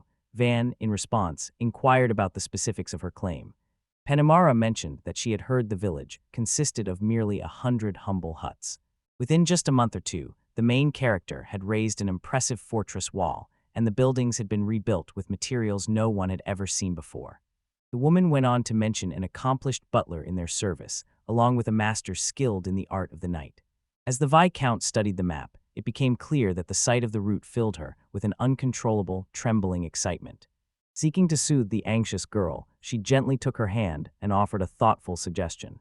Pennimer estimated the protagonist commanded no fewer than 5,000 loyal followers. The sheer scale of this discovery left the boy stunned. The Viscount observed solemnly that the technology enabling their covert advance posed a significant danger to them. Nevertheless, she believed Van had orchestrated everything with the full awareness that his actions might be noticed. Astonishment rippled through the aristocrat as the unexpected proposal hung in the air. Quietly, the woman watched him, patient for his reply. The messenger explained that this development seemed to involve transforming the border into a fresh military outpost. Meanwhile, the protagonist stifled a laugh, concealing his amusement behind his hand. From the outside, Wang realized his rapid eviction from the house actually seemed logical. Stifling a grin, he caught the girls watching him with wide-eyed curiosity, their anticipation hanging in the air as they waited for his response. Panamara's expression hardened, her confusion betraying a sudden tension. The guardians standing watch over the boys felt an ominous shift and instinctively moved to draw their swords. Amusement danced across the aristocrat's face as gentle laughter slipped from his lips. A light laugh slipped from the protagonist, breaking the heavy tension in the room as he offered an apology. Viscount stared at him in confusion, clearly caught off guard, while D remained cautious, hands still gripping the hilt of his sword, not letting his guard down for a moment. Regaining his composure, Wang lifted his hand in a peaceful gesture, his voice gentle as he apologized for his laughter and promised to clear up any confusion. Panamara, however, struggled to accept that such a misunderstanding could exist. The young noble recounted how his father had permitted him to bring nothing more than Kamzina and whatever belongings could fit in a single carriage. All the while, Kamzina kept a wary hand resting on the hilt of his sword, ever on guard. The protagonist revealed that not even his family came to bid him farewell. He had been instructed to slip out of the city without drawing attention. Hearing this, a look of surprise flickered across Root's face as he regarded the boy. Meanwhile, the woman inquired about the knights, the butler and the maid, believing they might be his subordinates. Wang opened his mouth to explain, but Dai cut him off. With admiration shining in his eyes, Dai explained how the group had been so captivated by the master's brilliance that they chose to follow him of their own will. The Viscount watched intently, struggling to discern whether what he heard could be believed. With a chuckle, the knight admitted to receiving a letter from the leader of the knightly order, urging an immediate return. Choosing to disregard the command, the letter had gone unread. The protagonist found amusement in this act of defiance, while tensely wondered aloud whether D would face expulsion as a result. At that moment, Espada quietly shared that he was already an old man.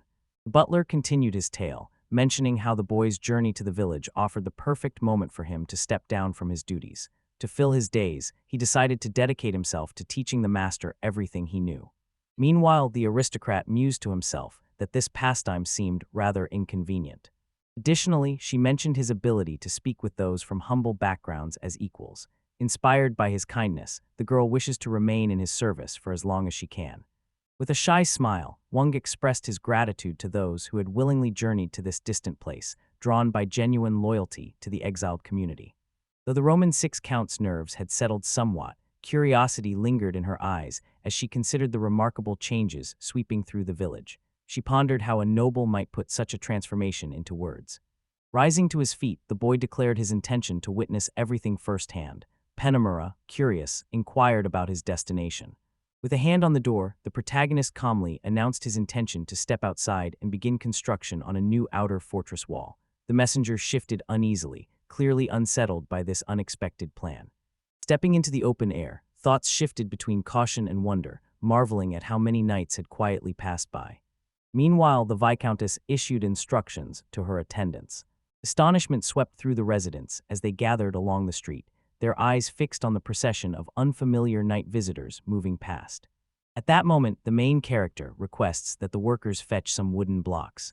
Marching in perfect formation, accompanied by the rhythmic sound of their united voices, they proceeded through the gates. In that moment, the boy caught sight of Panamura moving ahead. With a no-nonsense look, the woman inquired about their exact destination. As he turned back, the child prodigy quietly concluded that she probably suspected this to be a trap.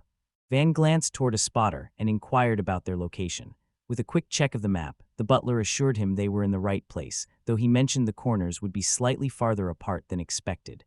With this in mind, the main character proposed constructing the wall with a width of about 2 meters, allowing room for future adjustments. The old man acknowledged this suggestion.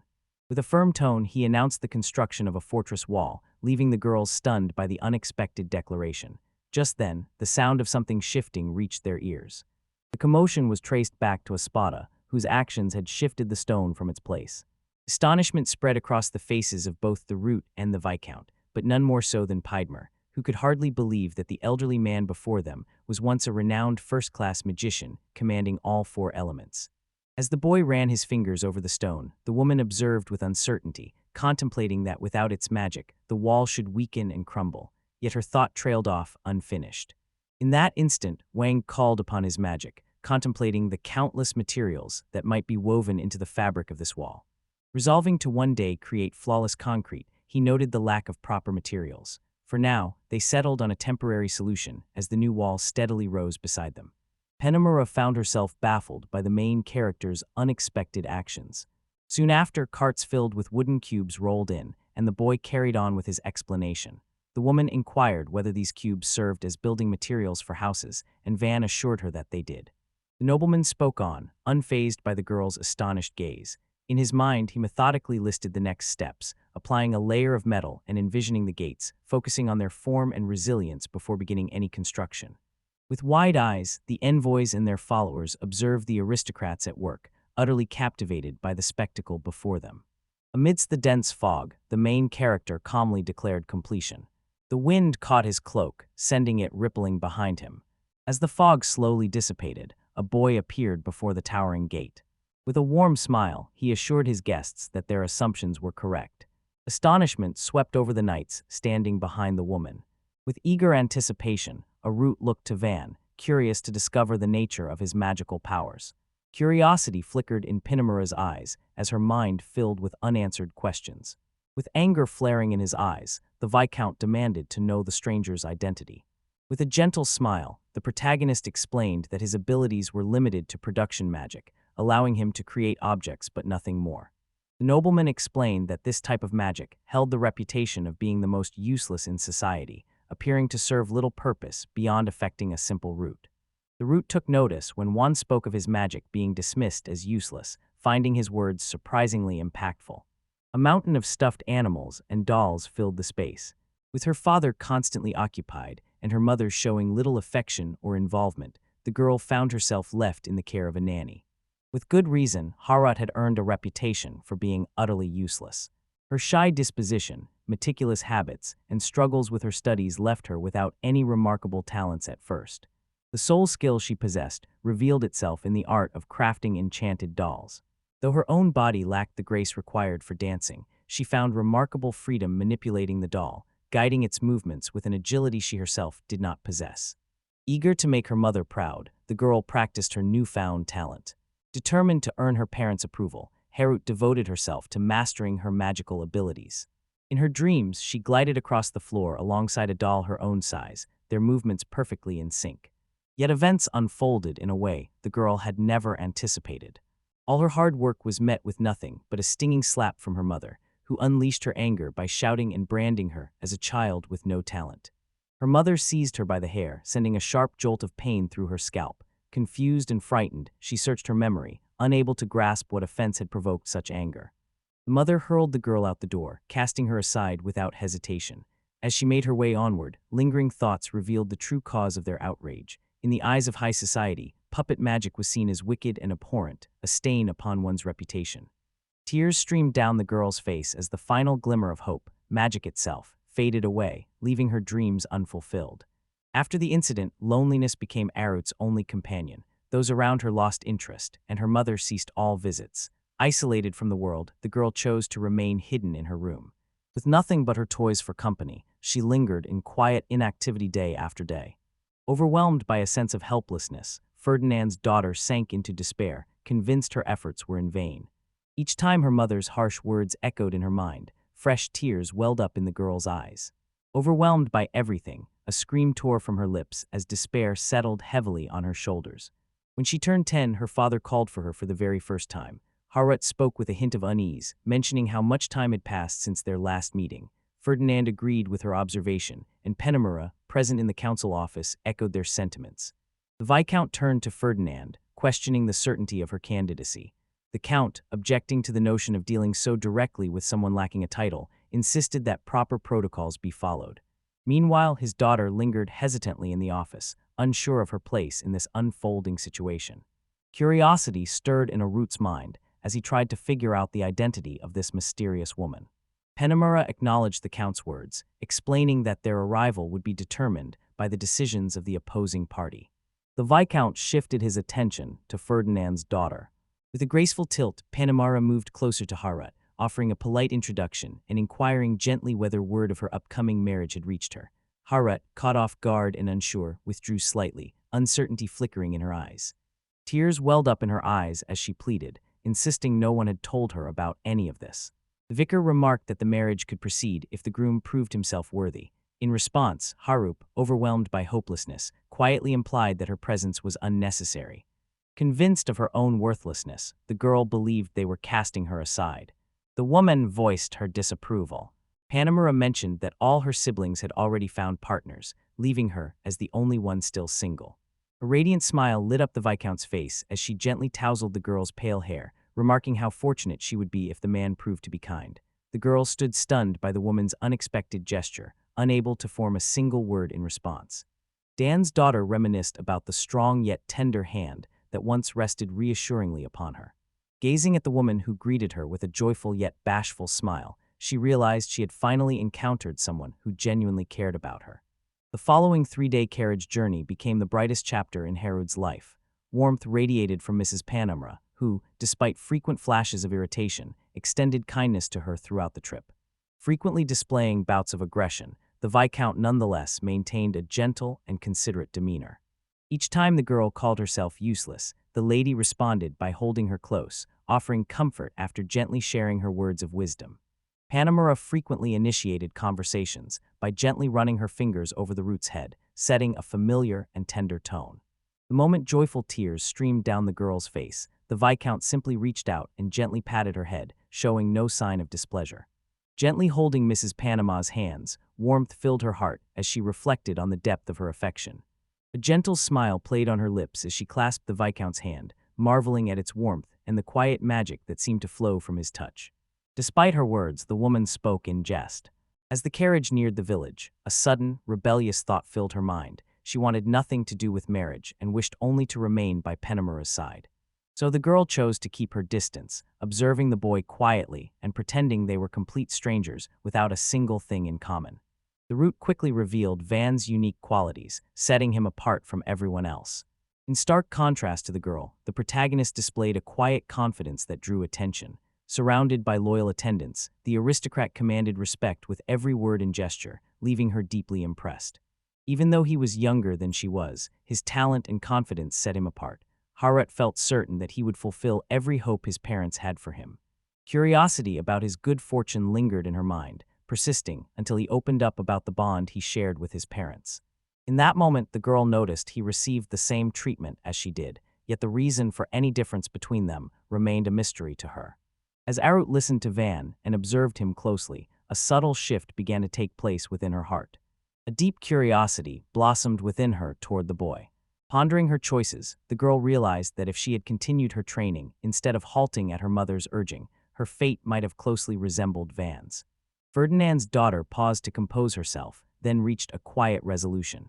Gazing toward the freshly opened gate, Arut felt compelled to test her own abilities. Meanwhile, the Viscount pronounced that this new force posed a genuine danger. Penomura worried about the boy's skill in founding bases at such key points and the Marquis's interest in the Count's lands. Still, the young nobleman assured her that his father remained unaware of his magic, having expelled him the moment he discovered his abilities. The Viscount paused, contemplating how much untapped potential was slipping through their fingers. If the Marquis truly possessed such abilities, expanding his influence would become an effortless task. Yet upon further reflection, she admitted that even in her own ambitious visions, she had never imagined industrial magic could wield such extraordinary power. The protagonist proposed delaying their departure, pointing out that construction on the fortress wall would resume the next day. The woman nodded in agreement. During the journey home, Penomura bombarded Van with questions about his abilities and the effects of his magic. After hearing the explanation, the girl grasped the idea, yet her heart held reservations she couldn't set aside. In his mind, the boy quietly celebrated, convinced that the misunderstanding had finally been settled. Following that conversation, the Viscount broached the topic of marriage as a means of securing an alliance. The boy suddenly understood that this was likely the true reason the girl had been sent here. He suspected her family hoped to end their rivalry through this union. The nobleman remarked instead that the territory remained dangerously vulnerable to attacks from magical beasts. Wang emphasized their unwavering commitment to nurturing and fortifying the village, driven not by rivalry but by the desire for lasting safety. He expressed that, under these circumstances, forming a marriage alliance held no real necessity. Penomura acknowledged the village's ongoing growth, yet her curiosity had begun to reach beyond its borders. The woman found herself drawn to the main character, her curiosity quietly growing as she observed him. The Viscount had genuine concern for Harut and did not approve of her marrying. Pemerist explained that the girl was destined to wed into a noble family with uncertain loyalties. Her intended husband, the youngest son, had already assumed the position of a border feudal lord despite his youth. Considering the circumstances of his exile, the woman reasoned that Haru would probably find little joy in such a marriage. Van found himself in agreement with the Viscount's reasoning, accepting the logic behind his assumptions. As he spoke of the many ways things could go wrong, a shadow of fear flickered across the face of the man's daughter standing close by.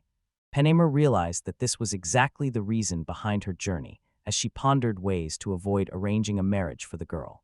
Once the tale concluded, the aristocrat grasped the reason behind the darkness that shadowed her path from the start. Thoughts lingered on what emotions might have stirred within her. Wang believed he could relate to her, recalling a time when he found himself in similar circumstances. Meanwhile, the woman, wearing a bitter smile, revealed that her feelings had shifted significantly. Considering Harut's happiness above all, Penomura resolved to give her blessing to the marriage, provided Harut chose Van as her husband. The Viscount detailed the qualities she admired in the protagonist, while the boy regarded her with wide-eyed astonishment. The woman made a point of emphasizing his remarkable strength. Penomura confessed that, had they been born in the same era, she might have seen him as a potential husband. The nobleman found himself genuinely taken aback by her bold admission. A flush of embarrassment colored Wang's cheeks, yet he couldn't hide a glimmer of delight at the compliment. With a steady stream of praise, Panamura's opinion had noticeably shifted for the better. Van, eager for the praise to continue, silently cautioned himself to keep his feelings hidden. The Viscount shifted his attention to Harut and invited her to share her thoughts. The woman allowed the girl to make her own choice, leaving Ferdinand's daughter uncertain and silent, unsure of how to respond. Tears shimmered in her eyes as she conceded that Wang possessed a good heart, though uncertainty still lingered within her. At that moment, concern etched across his face. The protagonist admitted he was not prepared for marriage. Although open to the idea of settling in the village without formal vows, he considered how a child, so young, could hardly grasp the weight of such commitments. The aristocrat faced the girl, emphasizing the significance of the decision and gently encouraging her to take all the time she needed to consider it. Panamura remained puzzled, unable to grasp why Vans had turned down the offer. Observing Wang carefully, the woman recognized that his remarkable strength was unusual, so exceptional, in fact, that it might draw the attention of rival nations. She advised him to seek stronger safeguards for both himself and his domain. The protagonist inquired about the benefits this marriage might offer for their collective progress. Panamura responded by assuring that, once wed, access to Count Ferdinand's backing would be secured, and perhaps even more importantly, her unwavering support would also be at their disposal. Wearing a pleasant smile, the Viscount remarked that she probably shouldn't mention it, but marriage would put a stop to Count Ferdinand's knights launching midnight raids to reclaim lost land. Boy, troubled by her words, silently registered that she had said it regardless, and the entire situation struck him as suspiciously convenient. As Wang considered the proposal with care, it became clear that there was no benefit in it for the Count. No matter how hard the protagonist searched, no advantage could be found for this man. Meanwhile, Panamura's gentle smile revealed that their roles had quietly reversed. The woman announced her plan to spend the night, granting the boy an entire day to reflect on everything. If any issues arose, he was welcome to speak with her or reach out to her through her usual route. The question left Aristocrat visibly stunned, while Panamura simply responded with a dismissive snort. A gentle laugh escaped her as relief washed over her, happy to catch a glimpse of the real boy at last. Seeing his true self left a far brighter impression on her than before. According to the Roman 6 account, he had never appeared childlike before. Van inquired whether her own soldiers would halt as well. The noble received a gentle reminder of the perils lurking in enemy territory, especially for someone as delicate as a woman, which made her insist on having her companions by her side. Privately, the protagonist found the idea of Panamura's fragility amusing, quietly placing her among the most formidable individuals encountered in his life. The woman remarked that by remaining there, a sense of attachment would linger in Van's mansion, causing the girl to flush with embarrassment. Ferdinand's daughter recoiled in shock at the thought of having to sleep in the same bed as a boy. Nervous tension flickered across the main character's face as he braced himself for the awkward arrangement. The unexpected readiness to make such a decision took him by surprise, especially since the route itself had only been in use for a decade. Mortified by her own embarrassment, the girl could barely speak, while Panama quietly decided to allow Arut to stay with her for now. With gentle curiosity, she inquired whether there might be any additional rooms available in his grand mansion. Wang reassured everyone not to fret, promising that he would start building the inn right away. At his words, the woman broke into a grateful laugh and thanked him warmly. Following these events, the aristocrat commissioned the construction of a grand hotel for his emissaries. The guests were genuinely surprised by his decision, as they had never anticipated such generosity. The soldiers beamed with gratitude as the main character crafted runes for each of them, their spirits noticeably lifted by the thoughtful gesture. The girls received an invitation to dinner, and until that time, the envoys were offered a place to rest inside the house. Since the boy at the scaly wolf meat seemed appropriate, Van decided there was no reason to turn down the offer. Otto, accompanied by his trusty Lulai, roams the region in search of elusive mythical creatures that seem to emerge more often these days. The sudden arrival of wolves with shimmering, scaly hides brings a spark of delight to Mary Bell. With unwavering determination, the maid promised to make the food delicious, all in support of the main character's upcoming marriage to Mrs. Harut. The boy couldn't hide his astonishment at her acceptance of their union. With a heavy heart, she admitted her sadness. Despite her deep attachment, the girl stood prepared to serve a couple like them, convinced that Arut would always stand by his side. The protagonist watched in astonishment. Till went on to say that life would be smoother if the master's wife were a gentle soul. Van found himself bewildered by the girl's remarkable grace. Kamson admitted he had no objections to this girl, but if the opportunity arose, he preferred someone with greater strength for the boy, someone who could shield the young aristocrat, such as Panamera. Privately, the protagonist found it unexpected that Kamsin favored women with such formidable spirits. The spider concluded that the Viscount spoke the truth. However, from the Count's perspective, this marriage held no significance. After all, she had been sent away for the engagement, almost certainly because his daughter lacked the rare four-element magic. Wang observed the butler's struggle to speak, understanding how painful it must be, since both he and the butler had been cast out from their own homes. The old man pondered the possibility that Panamera might have truly acknowledged the hero's strength, yet he remained aware that everything would shift if the hero married Ferdinand's daughter. The boy lingered on the idea that once the marriage took place, both the Count and Viscount would begin visiting the village. Their presence would inevitably lead to inquiries about ballistas, the matter of weapons, and various other concerns. Van quietly reminded himself not to overlook the delicate situation with the Abgalu.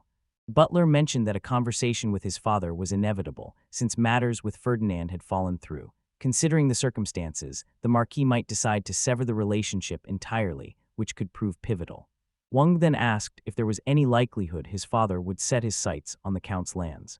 For more than a decade, the Kingdom of Scuderia had steadily extended its reach, casting a long shadow over the region. This relentless expansion stoked fear and resentment in the hearts of neighboring states. Above all, the king despised the prospect of discord brewing among his own subjects. The boy wondered aloud if such a thing could still be achieved these days. In response, I described several approaches one might take. The old man concluded that countless paths lay ahead, sparking a sense of anticipation in Van. At this moment, the protagonist chooses to focus solely on understanding the root's will. Whatever circumstances arise, he remains steadfast in honoring her decision. Lost in contemplation, the aristocrat weighed his next move, his mind racing through possibilities with careful deliberation. The memory lingered that their paths had not truly crossed in conversation, so he resolved to bridge the distance over dinner as the evening settled in. The entire group assembled around the dinner table, ready to share a meal together. Turning to Arut, he inquired about her thoughts on the meal. Recognizing the abundance of ingredients at hand, the main character thoughtfully remarked that soon they would be able to prepare delicious sweets as well. A flush of embarrassment colored her cheeks when the boy addressed her. Blushing with embarrassment, she acknowledged that the meal was truly delicious, determined to respond sincerely. A satisfied smile spread across Till's face, clearly delighted by the praise for our cooking. Gradually, the girl began to adjust, yet her words stumbled awkwardly over her tongue. Years of silence, only ever broken by necessity, left her unsure and self-conscious. Embarrassment colored her cheeks each time her voice faltered. Curiously, the boy's gaze held no trace of disdain as it rested on her. Panamera noticed it too. Meeting someone like this left Root in utter disbelief. Van inquired about her interests, prompting a brief pause before she admitted a fondness for things she found adorable. The aristocrat mentioned her fondness for small animals. One of the Roots confessed a fondness for dolls, though her interest in animals depended on their stillness. The boy observed that, so far, not a single doll had appeared before him. Intrigued, the main character requested to see them on another occasion. Caught off guard, the girl nodded in agreement. A hidden path came into view. The tranquil aura that Wang upheld, remarkable for someone so young, left a strong impression on her. Relief washed over her, grateful for his patience. She promised to bring the dolls the next day. Gratitude glimmered in the protagonist's smile as she expressed her thanks. Good fortune seemed to light her path. An unexpected wave of joy quietly blossomed within the girl, catching her by surprise. The subtle shifts did not go unnoticed by Panamera. Embarrassment washed over Harut, while the Viscount regarded her with a gentle smile. The aristocrat continued the conversation, his words flowing smoothly as he engaged her further. Gradually, the girl found herself growing accustomed to Van's presence. In her mind, she made a quiet note. She wanted their conversation to go on. Despite everything, a lingering sense of self-doubt continued to weigh heavily on her mind. During dinner, a desire began to form within her to make a request on her own behalf. Lacking the confidence to assert herself, she left the girl visibly disheartened. Following dinner, Panamera glanced toward the protagonist and remarked on the tranquil atmosphere that surrounded the village. The woman offered warm compliments for the meal. The Viscount observed the genuine respect the townspeople held for the nobleman. Reluctantly, the boy nodded in agreement, unable to find any reason to object. Panamera admired the main character's quiet modesty, reflecting that in a similar situation, she herself would have announced her achievements to the world. eager for the recognition and attention that might spread beyond their small village. According to Wang, the residents supplied all the materials, while he took on the task of making adjustments to fit their needs. The aristocrat remarked that it was still too soon to compile a list of reasons to feel proud. However, once the population exceeded 1,000, then it might be worth considering. At this, the woman laughed and promised she would wait for that day. Afterwards, she shifted her direction and followed a new path. With a graceful gesture, the Viscountess bid farewell to the boy, her hand sweeping elegantly through the air. Arut paused uncertainly, a flicker of hesitation passing across his face as he stood before Van. A silent hesitation suggested she had something on her mind. The matter was explained to the girl with careful clarity. 5 minutes slipped by in heavy silence, yet not a single word escaped her lips. Anxiety ran deep within her, while the boy remained at a loss, uncertain how to handle the situation. Stammering uncertainly, Arut attempted to find its voice. The girl spilled all her thoughts at once, expressing her gratitude to the aristocrat and revealing the true source of her anxiety, the possibility that he might become her future fiancé. Grateful for Van's kindness, she finally felt at ease, able to exhale the worry that had weighed on her. After bidding the boy good night, she hurried off, her cheeks flushed with embarrassment. Certain that his display had won approval, the puzzled nobleman quietly reassured himself of his success. Racing down the street, the girl replayed her words in her mind and realized she might have spoken too hastily at the end. Guilt weighed on her for cutting him off before he could finish speaking. Meanwhile, the townspeople, taken aback, split apart to clear a path for the ones making their escape. Unease settled over the girl as she wondered if Mr. Wang had begun to see her as odd. Dashing into the hotel, Aru realized she had no idea which room belonged to her. A member of Panamera's guard led Ferdinand's eager daughter forward. After a long and exhausting journey through winding corridors, the room finally came into view. Stepping inside, a wave of embarrassment washed over her as she found Panamera standing there unclothed. The girl's attention lingered on the woman's striking beauty. Settling beside the road, the Viscount inquired about the events that took place after her departure and wanted to know if the girl had prepared a response. A flush of embarrassment colored Ferdinand's daughter's cheeks. With a gentle gaze, Panamera encouraged the girl to extend her visit by a few more days. While the girl pondered in silence, the woman patiently laid out every detail. A faint blush colored Ruth's cheeks, betraying a rare moment of embarrassment. Refreshed after her bath, the girl resolved to approach Mr. Wang by herself the next day. Confidence welled up within her, certain the aristocrat would lend a willing ear. For the first time in ages, anticipation glimmered in Ferdinand's daughter's eyes as she thought about the day ahead. The following morning, the main character oversaw the fortress wall's construction, issuing clear instructions to the workers as the project took shape. With a note of concern in his voice, the boy urged everyone to take care, wishing for a smooth journey ahead without any trouble. Wang mentioned that Team Dai would gladly welcome a few extra hands to help with the work. A sudden realization flickered in the main character's eyes as something unusual caught their attention. The adventurers from Uto made an appearance at the morning ceremony. When the aristocrat inquired about his intentions, the man responded with a friendly smile, saying he was there purely to witness the event. Orpho observed that lately, the townspeople had begun to arrange themselves in neat, regimented lines, resembling disciplined soldiers ready for inspection. Once more, the adventurers set out on the hunt, their voices filled with admiration for their trusty weapons. Wang assured the group that, should they procure the necessary materials, additional swords would be theirs. With a bright smile, the main character encouraged everyone to do their best and assured them a grand barbecue awaited as a reward. Anticipation for the upcoming barbecue sweeps through the community, filling the residents with excitement. The aristocrat observed a striking transformation among the townspeople, who once lived quietly but now reveled in non-stop festivities. Panamera emerged, observing that this was a wonderful method to boost morale. Stepping down from the platform and offering a polite morning greeting, the boy assured them that he would permit their request for freedom. Another technique for motivation was offered to the woman, adding yet another tool to her arsenal. At that moment, Arut stepped into the Viscount alongside the aristocrat. Bright eyes sparkling, the girl turned her eager gaze toward Van. A faint sense of awkwardness settled over the main character. Along the path, a cheerful greeting reached the boy. He answered with gentle warmth. Determined to break the silence, Ferdinand's daughter reached out in earnest conversation, while the aristocrat offered calm and encouraging support to her attempts. Van found himself caught off guard by how much she had to say. Lost in thought, the girl let her mind wander. Driven by curiosity, her path led her to seek a glimpse of the world as Mr. Wang perceived it, prompting her to request permission to observe him at work. While leading his team toward the waterworks, Panemura inquired about their activities outside of constructing walls. The protagonist explained that they were currently cleaning the drain, which left the woman looking confused. Nearby, the boy in Kamsen bent forward, peering into the water.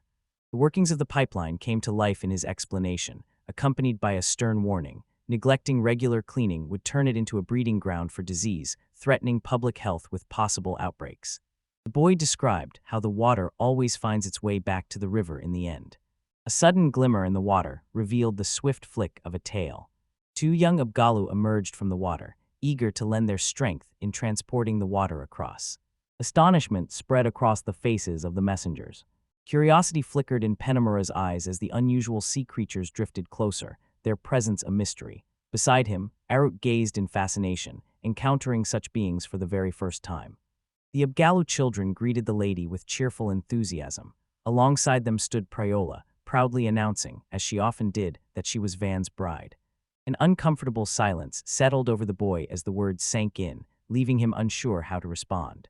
Disbelief washed over the girls at the thought of him marrying an Abgawa, yet the aristocrat quickly clarified the situation, insisting it was nothing more than a misunderstanding.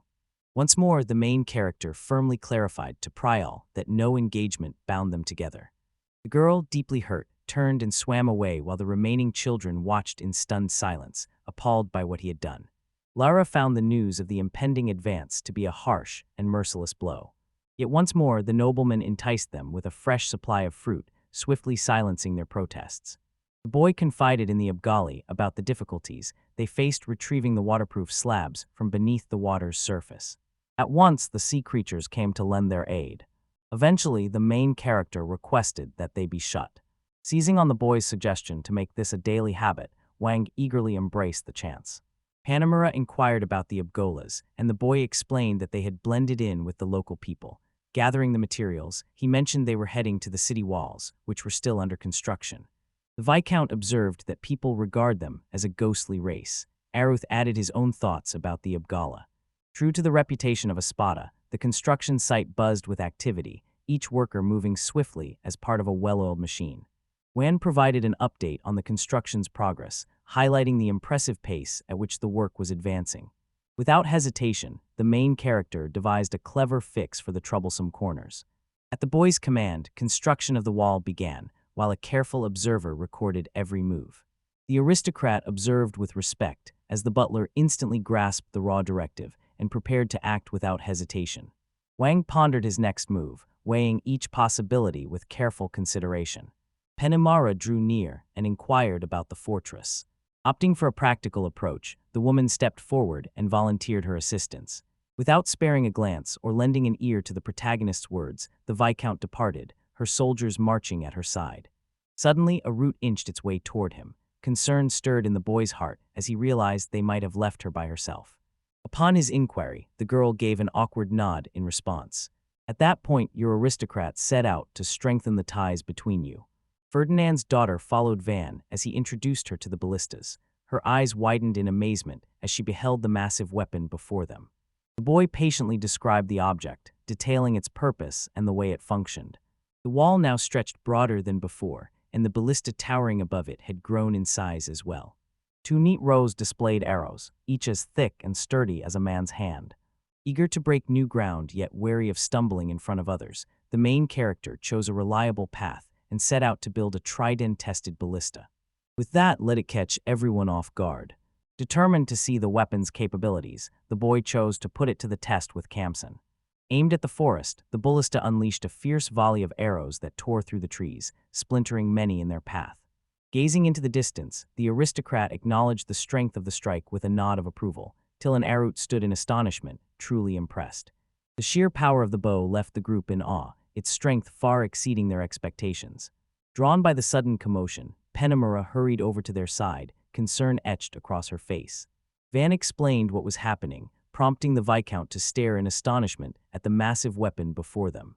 Inspiration struck Panemura as a clever plan formed in her mind. Curiosity sparked in her voice as she inquired whether any ballistas could be found on the opposite wall.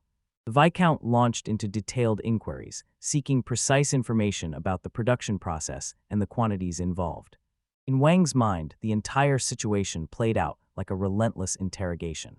With a polite apology, the protagonist declined to reveal any details, explaining that the information was classified as a military secret.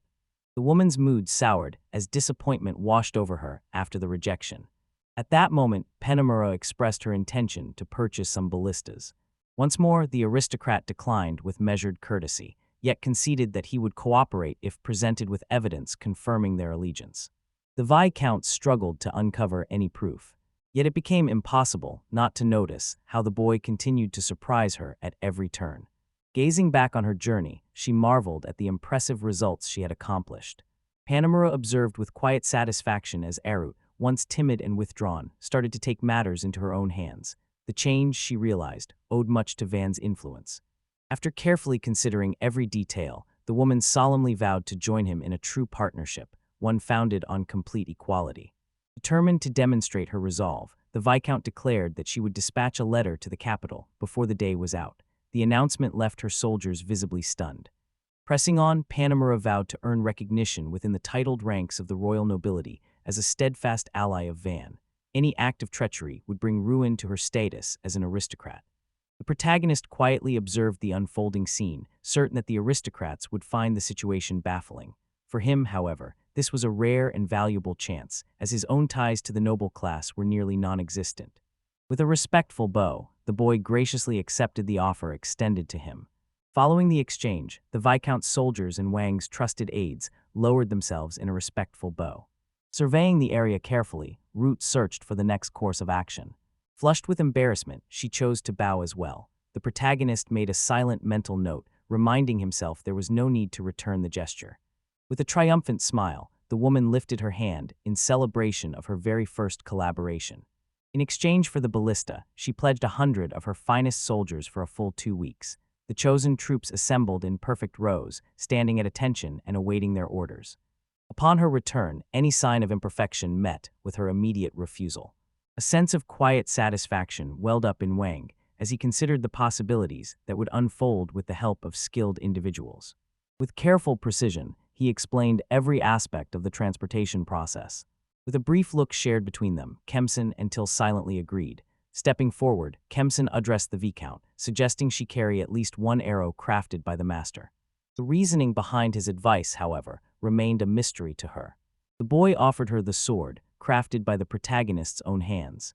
The memory of receiving the sword still lingered in Wang's mind, and he recalled the happiness it had brought him. He had spent time talking with Panemura about it afterwards.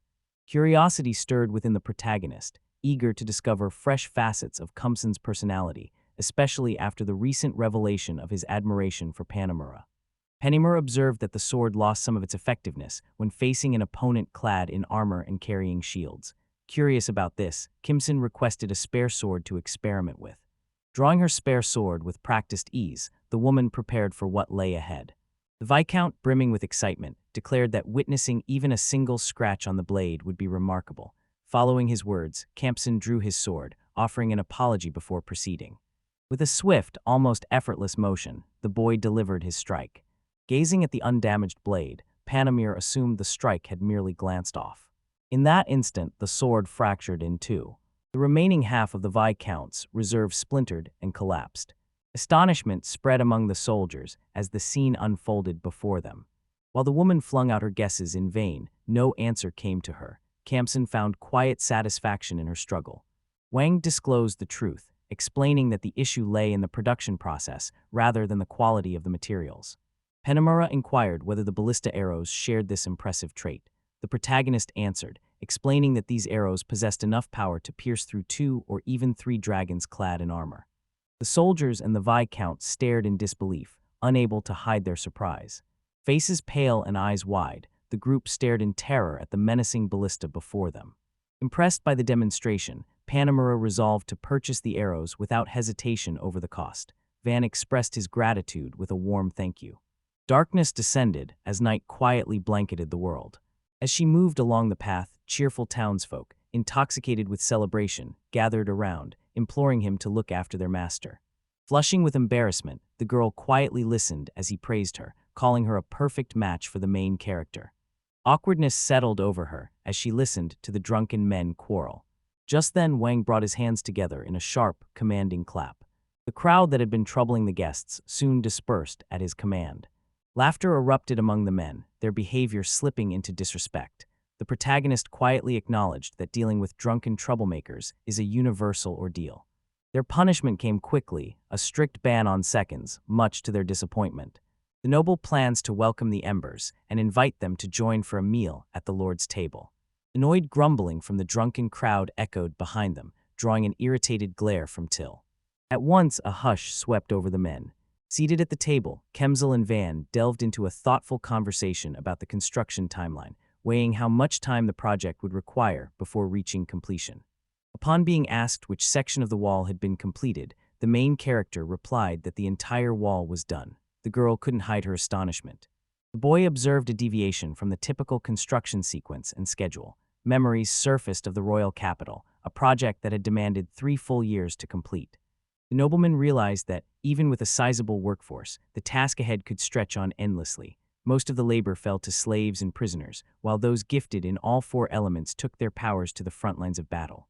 Upon closer observation, constructing a wall from earth with magic invariably results in a simple, block-like shape. Driven by urgency, the main character pushed to complete the construction ahead of Langel's arrival. Arut cautiously asked why, concerned that this man might pose a threat.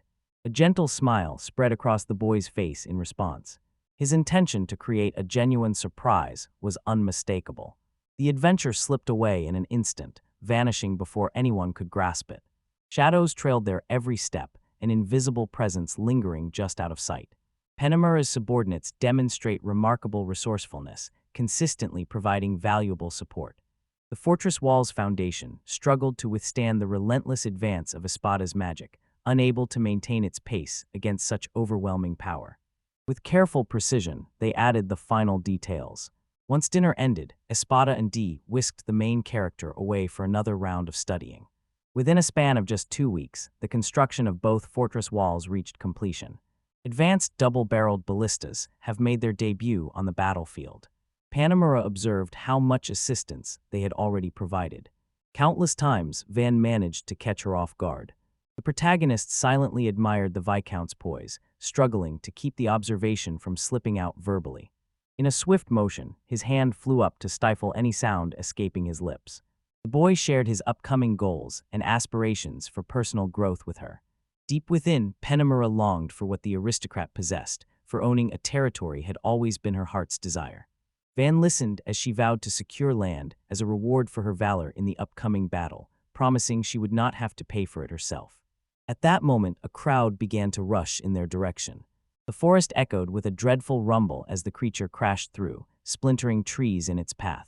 The adventurers, emerging from the depths of the forest, called for everyone to take cover in nearby shelters. News quickly spread that the dragon lingered dangerously close. Much to the astonishment of all present, an enormous dragon soared from the skies and made its way toward the fortress. Fear gripped everyone in the crowd. The adventurer chose to stall him, creating a diversion so the others could escape safely to the village. Wang pondered deeply, searching for the path that aligned with his sense of right and wrong. A sense of danger hung over the crowd, prompting a readiness for battle in everyone present. With quiet determination, Penamura stepped forward to offer assistance. With renewed composure, the aristocrat raised his voice, calling out to Ortho to come to his side. Together, they would unleash the force of the ballistas. Orders were given swiftly and clearly. The Viken announced that a forest dragon stood as their adversary. Clear instructions concerning Aruth swiftly followed. Concern clouded the girl's expression as unease settled in her heart. An uneasy tension lingered around Arut, and the main character quickly sensed his fear. Seeking to ease the strained atmosphere, the boy took it upon himself to lighten the mood. The sight of powerful allies and well-forged weaponry filled her with newfound reassurance. Penamura's involvement did not go unnoticed by the aristocrat, who made a careful mental note of her presence. Brimming with confidence, Van assured everyone they would not face defeat. Nearby, Root offered an enthusiastic wish for their success. At the protagonist's request, Till accompanied the girl, and the maid gave her consent. With the furious dragon thundering close behind, the adventurers hurried toward the looming gate. Issuing commands, he silently acknowledged the challenge of battling an adversary soaring above the ground. An order rang out to target the wings, stripping him of any chance to take to the skies. The girl experienced a rush of emotion. An air of astonishment sweeps over the adventurers as all eyes fix on her. Urging them to escape without a second thought for her safety, she commanded them to run. Ortho's muscles tightened with anxiety. The adventurer skillfully drew the monster's attention, creating a crucial opportunity for Pluriel to make a swift getaway. The dragon showed little interest at first, ignoring them completely, until a sudden attack from one of their ranks caught his attention.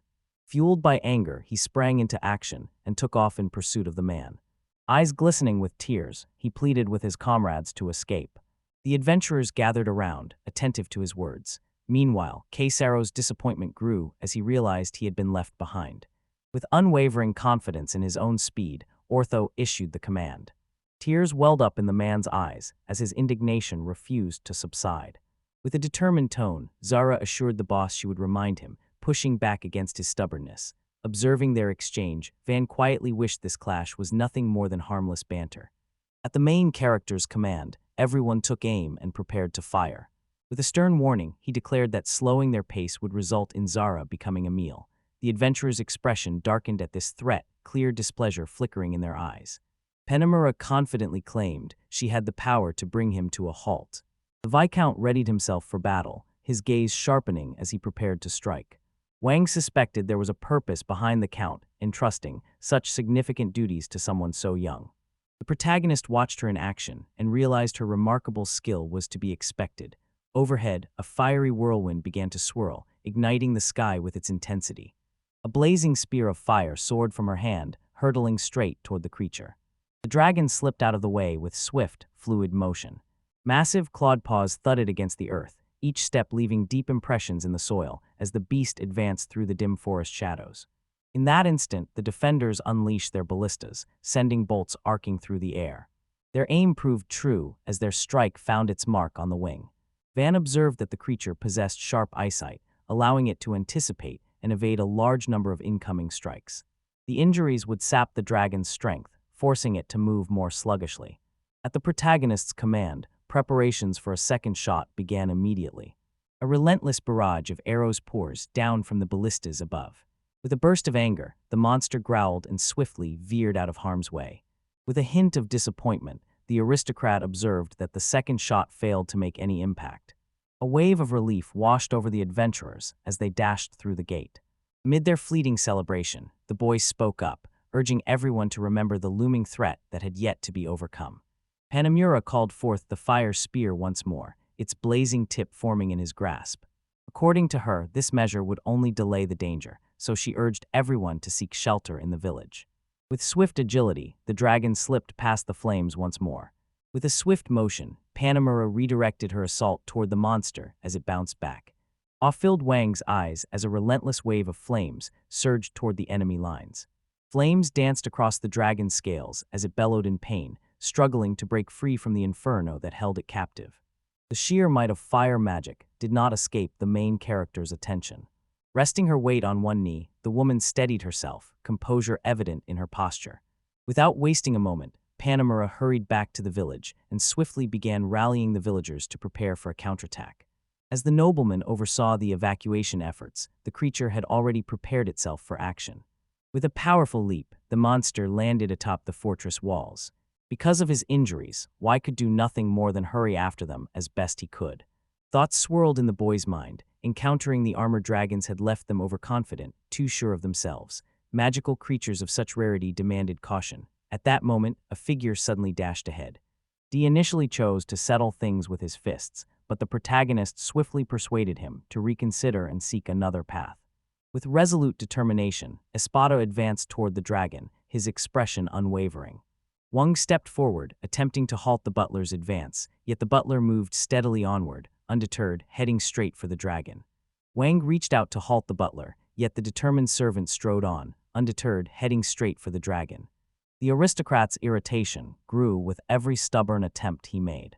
The boy insisted on staying, refusing to go unless his companion was by his side. With a gentle smile, the butler responds that such a request would present a difficulty. The old man assured them he would merely hold off their pursuers for a while and then come back. Dissatisfaction lingered in the main character's heart, prompting him to turn down the offer.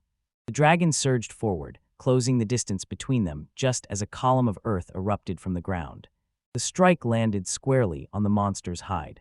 Satisfaction settled across the old man's features. Wang watched in silent awe, deeply impressed by the depth of his skill. By then, the boy realized that the moment had already slipped away from him.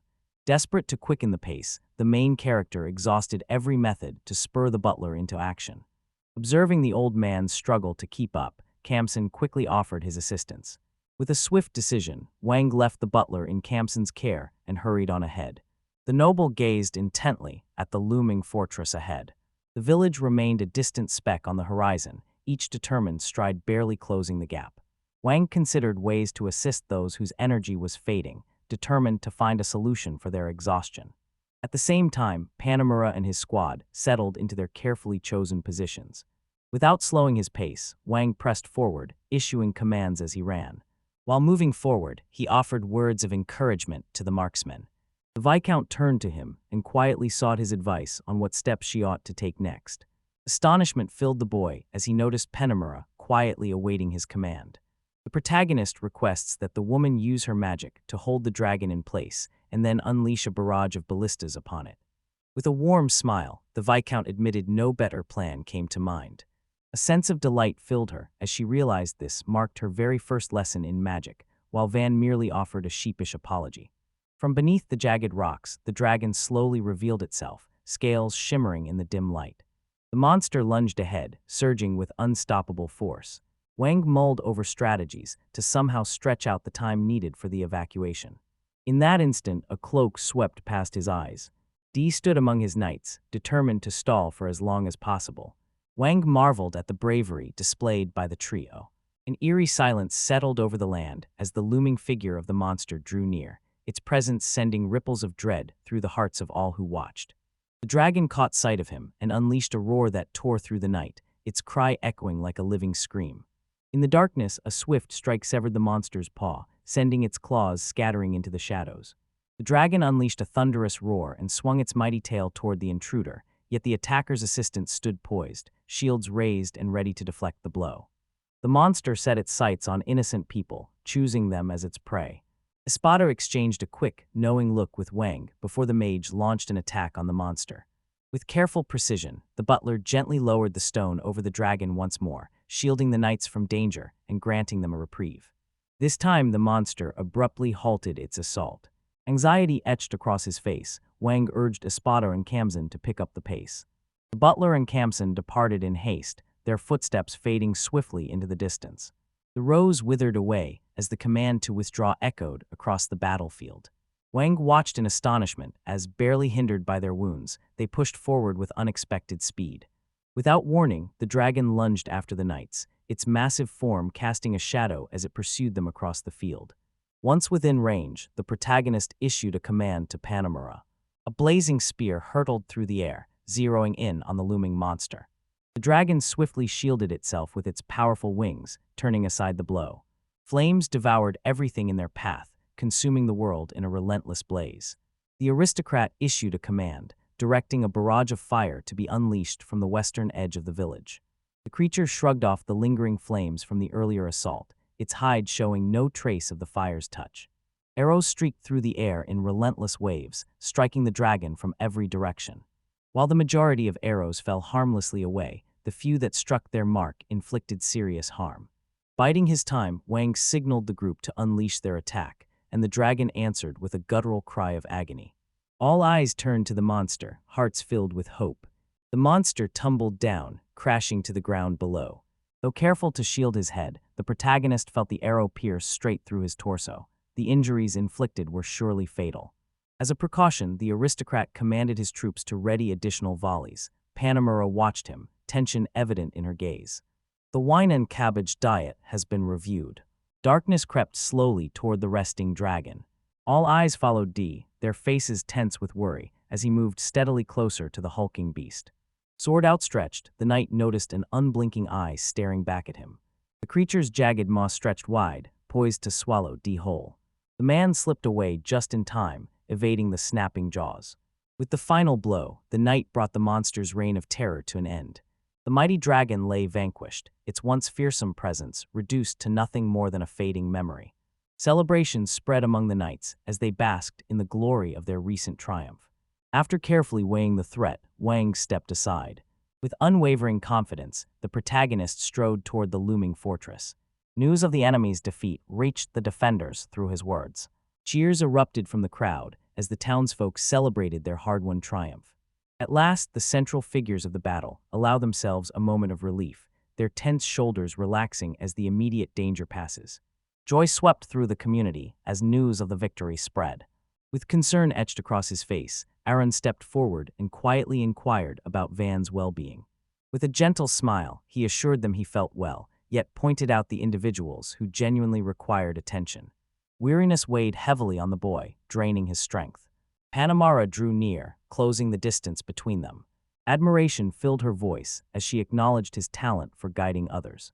With a gracious nod, the Viscount offered praise to the noble for successfully taming another dragon. As objections were raised, the villagers gathered behind him, deep in discussion about the coming battle. The protagonist openly admitted that luck had played a significant role and that without everyone's support, success would have been impossible. The woman nodded, acknowledging his words. Nevertheless, she noted that the Count's territory would have faced far greater devastation if an assault like this had targeted them. The aristocrat regarded the fortifications as significantly superior at that location. Panamera explained that heroes of that caliber were nowhere to be seen in this place. Meanwhile, Dee and Espada simply lounged quietly in the background. With a warm smile, Wang expressed pride in every member of their team. Particular attention was drawn by the Viscount to the formidable strength of the ballistas on the battlefield. The protagonist admitted there was still much to learn and ways to grow stronger. The woman proposed organizing a celebration in honor of the accomplishments of Dee, Van, and Espada. The new title of Dragon Slayer, bestowed upon Wang that night, filled him with amazement. Standing on the grand balcony of the estate, Vanna proclaimed their victory to all gathered below. This time, the protagonist chose to honor those who had played a crucial part in recent events. The Penamura Carrera Cayenne appeared first. The Viscount's piercing gaze commanded immediate silence, prompting everyone to straighten and stand at attention. Much to everyone's astonishment, the woman remarked that under different circumstances, another village or city might have been reduced to ruins. Yet through the collective efforts of those gathered, they managed to avert such a disaster. Penamura pointed out that the damage was minor, and most importantly, no one had been hurt. A surge of inspiration swept through the townspeople. Next, the Viscount prepared to reveal the names of those whose extraordinary efforts had secured their victory. The woman known as Dee began to speak, listing his accomplishments with unwavering confidence. The second person took on the role of the lookout, scanning the area with sharp eyes and steady focus. With a gentle smile, Penamaris turned his gaze toward the final hero standing before him. Amid the thunderous applause, she stepped forward and revealed the winner's name. With a faint blush creeping across his cheeks, the main character listened as she recited his accomplishments. The Viscount recounted the role played by the aristocrats during the battle, describing their actions and involvement on the field. A chorus of voices, both young and old, filled the air as they repeated his name with unwavering enthusiasm. Taken aback by the overwhelming affection, the boy offered a gentle wave. With that, the ceremony quietly drew to a close. As work on cutting the raw materials commenced, Penamara remained captivated by the extraordinary sharpness of the blade. Astonishment filled the Viscount as he surveyed the hundreds of swords before him, yet the noblewoman tempered his excitement, calmly requesting 5 gold pieces for their production. Failed to close completely. With the support of the Viscount and the efforts of our troops, materials were swiftly gathered. The warehouse stood packed to capacity. Soon after, construction began on an even more massive warehouse, dwarfing all the previous ones. Once the majority of the fortress wall stood solid and tall, Merchant Lango made his way back to the village. Astonishment lit up the man's face as he took in the remarkable transformations unfolding before him. At that point, his brother calmly pointed out that there was yet another issue to consider. Wang offered Lango a polite greeting. Accompanying the man was an impressive entourage of traders, each ready to showcase their wares. Mary Belle requested to join her brother on his visit to the new warehouse. The protagonist graciously welcomed the merchants, inviting them to step into the carriage. The merchants stared in disbelief, unable to accept that a dragon truly lurked within. As the merchant stood in awe, the boy spoke eagerly of the fortunes that awaited them. Bell tallied a minimum of 100 gleaming white gold coins. Astonishment filled Wang as he took in the staggering sum before him. Curious about the subjects just discussed, the man inquired further into the trades the merchant had brought up. The man clarified that this event was a public auction in the capital, reserved for items of exceptional value. The protagonist explained to Bella that both he and his brother stood to gain as well. The merchant admired the boy for both his sharp mind and his genuine kindness toward others. Observing him, Mary realized he was willing to risk everything, even his life, for the promise of such gain. The aristocrat suggested forming a new trading company. Bella reeled from the unexpected proposal, unable to hide her surprise. The merchants found themselves truly impressed by the remarkable changes that had transformed the village. A flood of enticing offers poured over the boy. Among them, someone proposed the idea of starting a shop. The visitor belonged to Mary's trading enterprise. Wang laid out the exact amount they were prepared to spend on the purchase, as well as the price they intended to set when reselling it. One merchant proposed a fair price for the dragon with the shell, promising that this deal would bring future benefits. Deep down, the protagonist grasped the true meaning behind their exchange. The outcome of this battle stands out as something remarkable, leaving everyone too absorbed to consider what might come next. As the village continues to grow, demand for raw materials would rise, leading residents to pay higher prices for necessary supplies. Truthfully, their attention never fell on a remote village like this. Profit alone fuels their ambitions. Once he finished his analysis, gratitude filled his words as he expressed thanks for the conversation. As Wang turned to leave, a merchant remarked that relying on those two would be futile. Each of them set out to convince the main character that no one could compare, determined to show they were truly the right choice. Wanting to make them leave, he raised his voice and revealed, for the brothers to hear, the price the merchants had proposed. Lengel's reaction was one of surprise. The man insisted that the price needed to be increased. The merchant lunged at Lango, determined to silence him. The merchant's composure faltered in the face of such intense fury. At that moment, Bell rose to defend his brother. As hostile glares from the traders bore down on her, Mary calmly laid out the entire scheme. Displeasure spread among the merchants at this turn of events. A merchant discreetly attempted to offer Bell a bribe. Wang remarked that their voices reached his ears with absolute clarity. The brothers demonstrated their integrity through their actions. For Mary, honesty carried far greater weight and significance. The brothers believed that placing their trust in one another held the promise of the greatest rewards in the days ahead. A trader stepped forward and coldly warned him that he could be thrown out of the trading company. Once the scuffle had subsided, the boy quietly inquired about everyone's well-being. Discontent simmered among the brothers as they observed the merchant's insatiable greed. Determined to carve out his own path, Bell chose to pursue a future as an independent trader. The merchants gathered their wares and started to discuss the specifics.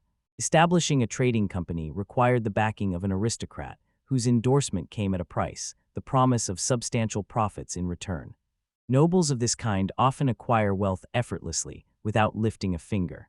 Van shifted the conversation and inquired about the collection. Mary Bell emphasized that each person possesses something unique to themselves.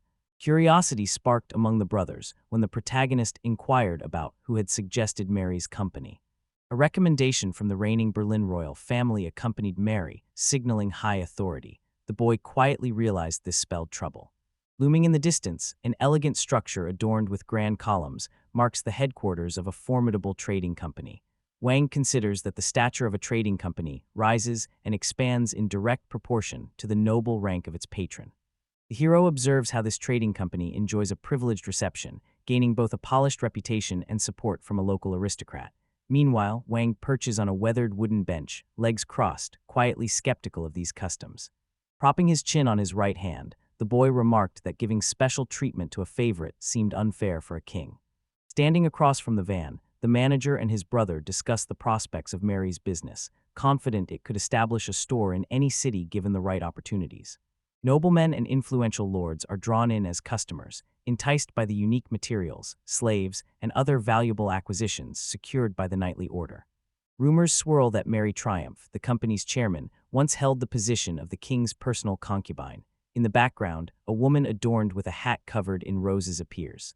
The mention of a concubine leaves his brother visibly startled. Worry lines deepen on Wang's face as he observes the situation steadily deteriorating. The hero considers the situation carefully, realizing that if a powerful trading company catches wind of their rivals starting a business of their own, public support for the new venture will vanish. In his mind, the Mastaccio traders are already exchanging quiet whispers, plotting their response. Wang explained that the Merchant Guild is an expansive organization with a presence in numerous countries, including their own. Its headquarters are located abroad, granting the guild the authority to approve new companies as long as certain criteria are met. The manager nodded in agreement with Wang, expressing his gratitude. Thanks to Wang, they now had their own store and financial troubles were a thing of the past. Concern flickered in the boy's eyes as he considered the importance of winning the aristocracy's favor. Without hesitation, Wang pointed out that his own family would not be the right choice for such a role. In his mind, the boy accepted that the bond with his father had shattered beyond repair. His elder brother, dearly loved though he was, possessed no rank of his own. Only one noble seemed capable of offering the support he needed, Wang said. Mentioning his intention to seek the patronage of Vikhat Panamara, the sole aristocrat within his circle, brought delighted smiles to the faces of those around him. Wang promised to speak to the vicar in a way that would surely persuade him, eager to share more of his plans. But the merchants, overwhelmed with joy, paid him no heed. Tears of happiness streamed down their faces as they embraced one another. Witnessing such a fierce response, the boy assured them he only wanted to speak with her. The brothers remained in high spirits, while Wang wondered aloud if they could actually hear the boy. The hero realized this situation could put Mrs. Panamara at a serious disadvantage.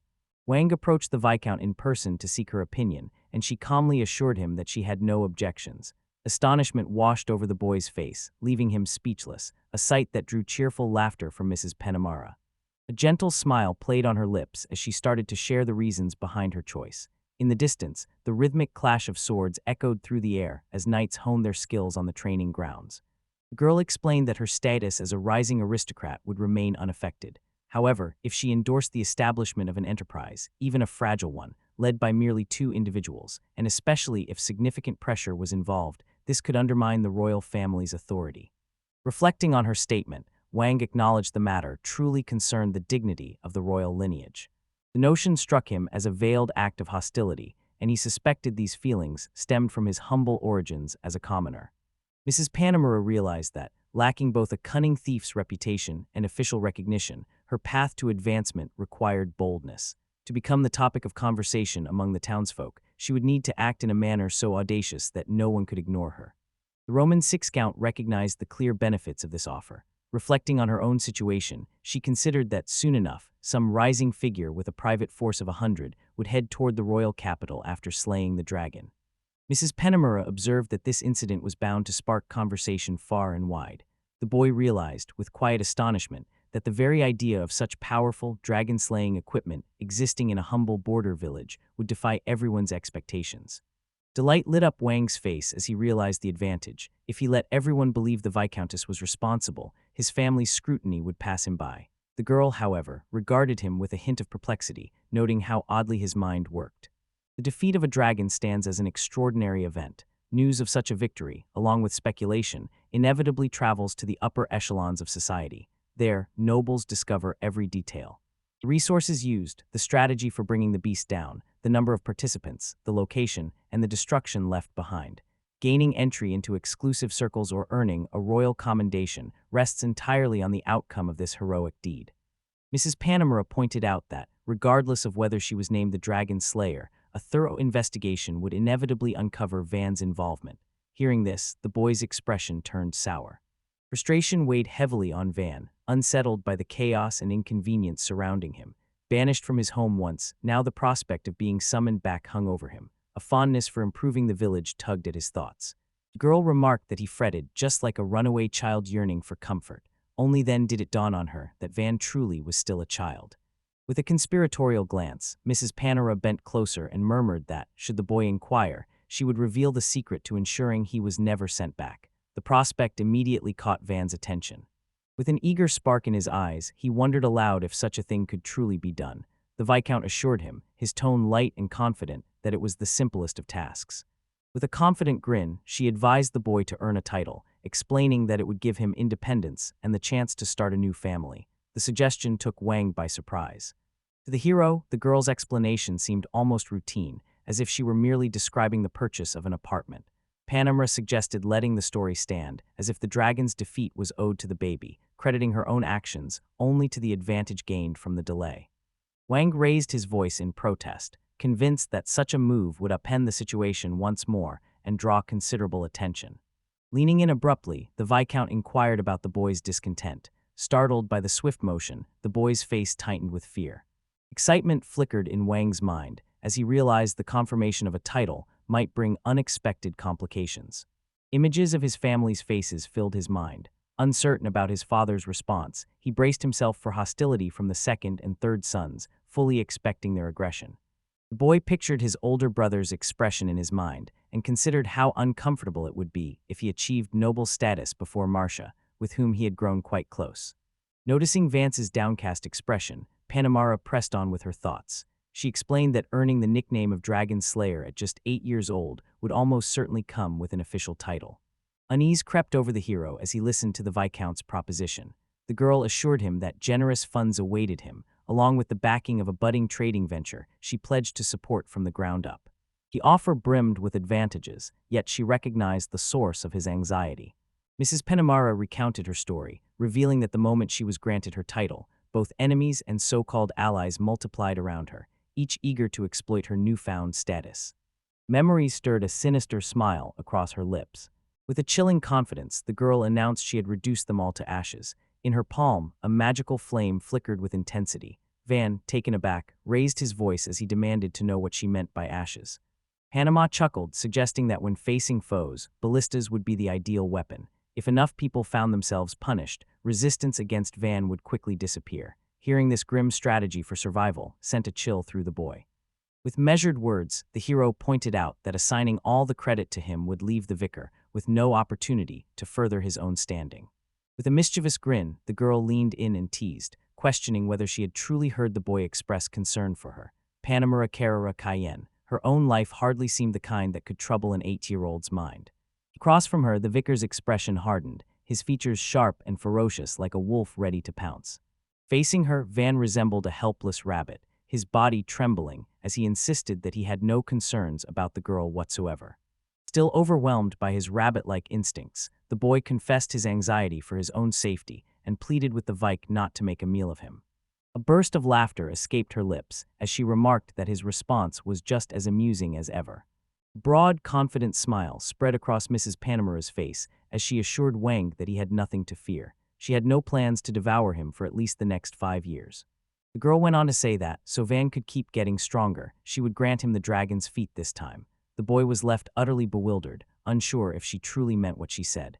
2 days passed, and Lingo, unable to curb his excitement, proposed a price of 130 pieces of white gold to Wang.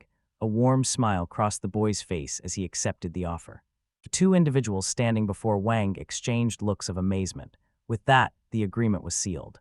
The hero believes the trading company was established, with the understanding that either he or Mrs. Panamera would offer a recommendation in exchange for 10% of the profits. Wang imagined Lengo making his way back to the royal harbor, eager to trade the valuable hides and shells harvested from the forest and shelled dragons. Just as this scene settled in his mind, a voice pierced the air, demanding to know whether the merchants had already slipped away unnoticed. The area bustled with workers. According to the manager's brother, every last adventurer and merchant had already departed, their carts emptied, though there remained a slim chance of overtaking them. The manager's frustration grew as he considered the prospect of returning to the trading company without anything to show for their efforts. Mrs. Panamera approached with a weary sigh, remarking that the merchants had likely pinned their hopes on leniency. After all, if their shipment was lost, their only option would be to comply and part with their goods for just 80 pieces of white gold. A wave of unease washed over Van, and he quickly insisted that was the last thing he wanted. The boy inquired about the possibility of traveling on the cart he had built himself. He figured everything would work out as long as Mr. Ordo and his team agreed to join him on the journey. Panama responded by saying she would take command of the army and march toward the capital to submit an application for the title of Van. Reassured that Wang need not concern himself with the escort or manpower, relief washed over the hero. A bright smile spread across his face, genuine happiness lighting up his features. With genuine warmth, he expressed his gratitude to the astonished Penomura, assuring her that as long as she remained close, everything would surely turn out well. A soft blush spread across the girl's cheeks as she admitted her embarrassment at such open expressions of trust. The boy's unexpected movements hit him with the force of a thunderbolt. Mrs. Penomara turned to the astonished Van, her face etched with confusion. Today, the residents immersed themselves in lively merriment. After the fertility festival, Carnival brings the much-anticipated festival of bright lights. People gaze upward with curiosity, their eyes fixed on the radiant figure glowing above them. With a cautious tone, the manager inquires whether all is well. Recognizing the need for a large cart and several horses to move the dragon's raw materials, Wang offers a steady smile and assures him that all is under control before promptly setting about his preparations. In the end, the result was an impressive cart featuring a roof rack crafted from a single block of wood, combining both lightness and strength. A canopy was added to shield the luggage once it was loaded. The manager and his brother could hardly contain their delight. Mrs. Penomura proposed using the horses she had brought to pull the cart. With their impressive training, dependable strength, and surprising speed, these horses promised a smooth journey ahead. The boys expressed their gratitude with genuine warmth. Wooden wheels groan as the cart rolls steadily over the grassy earth. The horses plod along, steadily drawing the carts behind them. Mary's trade caravan makes its way across a vast plain, mountains rising on all sides. A merchant turns to his companions and wonders aloud if they have finally closed the distance. Within one of the wagons, Mary's traders exchanged quiet remarks. One trader pointed out how those brothers always let their stubbornness lead them into reckless decisions. Another nodded in agreement, adding that in this desolate wilderness, there would be no market for their raw materials. Irritation creeping into his voice, the merchant points out that without the brothers' request, assembling a caravan becomes impossible, and soon enough, they will realize the consequences of their refusal. A sudden stir rippled through the crowd as someone urged everyone to shift toward the edge. Whispers spread quickly about a strange new cart, unlike any seen before. Merchants, visibly uneasy, exchanged hurried questions about the unfolding situation. A heavily burdened cart rumbled by, drawing curious stares from the merchants. Astonished, they whispered among themselves, wondering why a company of knights would appear in a quiet village like this. Some speculated that it might be Marquis Furtio's carriage. However, another quickly dismissed the idea, pointing out that Van Furtio, after all, was merely the youngest son ousted from the family. Moreover, this carriage did not compare to those typically used by aristocrats. Numerous large carts continued to rumble past the caravan. Startled, a KRVM member pointed toward something and urged the others to take notice. A unicorn flag fluttered proudly above the massive carts, leaving the caravan in stunned disbelief. Amazement filled the faces of Mary's traders as they peered from the carriage. Viscount Cayenne swept swiftly past on horseback, her expression composed and untroubled. The traders caught sight of Lengo by her side and could not hide their astonishment. With an easy confidence, the young man gripped the reins and offered a calm, steady smile. The caravan clustered around Mary, each face etched with the same stunned disbelief. Among them stood Mrs. Penomura, a sharp-witted woman of wealth, whose presence baffled the group. She belonged in the Count's estate, not trailing behind Lengigo. The reason for her unexpected appearance here remained a mystery. Among the gathered merchants, whispers circulated with increasing certainty. If these two were working together, Belen Lengo had established their own trading enterprise. The prior assumptions, that they lacked transportation and secure buyers, were swiftly proven false. The merchant weighed the situation carefully. If their assumptions proved correct, their long journey would have been for nothing, and they stood to lose their anticipated profit. An arrangement with the company head had secured their sponsorship for a caravan to deliver 40 dragons with shells. Unease now gripped them as they considered the risks. The prospect of returning to the city with nothing weighed heavily on everyone, for it risked costing them their hard-earned reputations as merchants. Had they accepted the offer of 100 pieces of white gold earlier, each person could have walked away with a handsome profit of 1 or 2 pieces. The merchants found themselves deep in thought, weighing their options. One merchant proposed that, given the sheer quantity involved, even a sizable fleet of carts would require 2 separate journeys. He suggested they ought to express their apologies and offer their assistance. In contrast, another merchant dismissed this idea, insisting that they had already treated the caravan leader with respect and courtesy. Continuing his train of thought, he suggested informing the head that Bell and Lengo had sabotaged their efforts and misled them. Tension etched deep lines on the man's face as perspiration trickled down. With unwavering determination, he commanded everyone to turn back. Astonishment gripped the group, leaving them speechless. The merchant quietly voiced a wish that their actions would one day be accepted and forgiven. Meanwhile, the horses pressed on, steadily hauling the carts across the vast plain nestled between looming mountains. Presenting the sovereign of Scuderiadino and Zola Berlinati, a monarch who ascended the throne at the tender age of 16. By the time he reached 20, he had already initiated sweeping military reforms, transforming his armed forces into the most formidable in the realm's history. Adjutant-ranked officers and those beneath them, aside from the commander whose chief duty is to guard against betrayal and honor the bonds of blood, are required to be seasoned warriors with extensive battle experience. King Dino's reforms center on one principle above all: unwavering dedication to the military must come first. Transforming this system demands patience, determination, and significant sacrifice. In the past, tradition dictated that every aristocrat's child would automatically assume the role of a knightly order's adjutant. As a result, numerous unqualified youths found themselves without meaningful work. Meanwhile, families with enough wealth to endure losses, like the House of Ferdinand, along with those devoted to military pursuits, such as the Marquise of Furcio, advanced swiftly. Honored for her military achievements, she ascended to the position of commander of the Count's Guard at just 16. Through a series of hard-fought battles, her courage and skill shone in the war against the Kingdom of Aranet. The platoon she led accomplished a remarkable feat that significantly influenced the direction of the conflict. Thus began her life as an aristocrat. Deep gratitude filled her heart for Count Ferdinand, whose influence elevated a humble knight to a place of honor and secured her a noble title.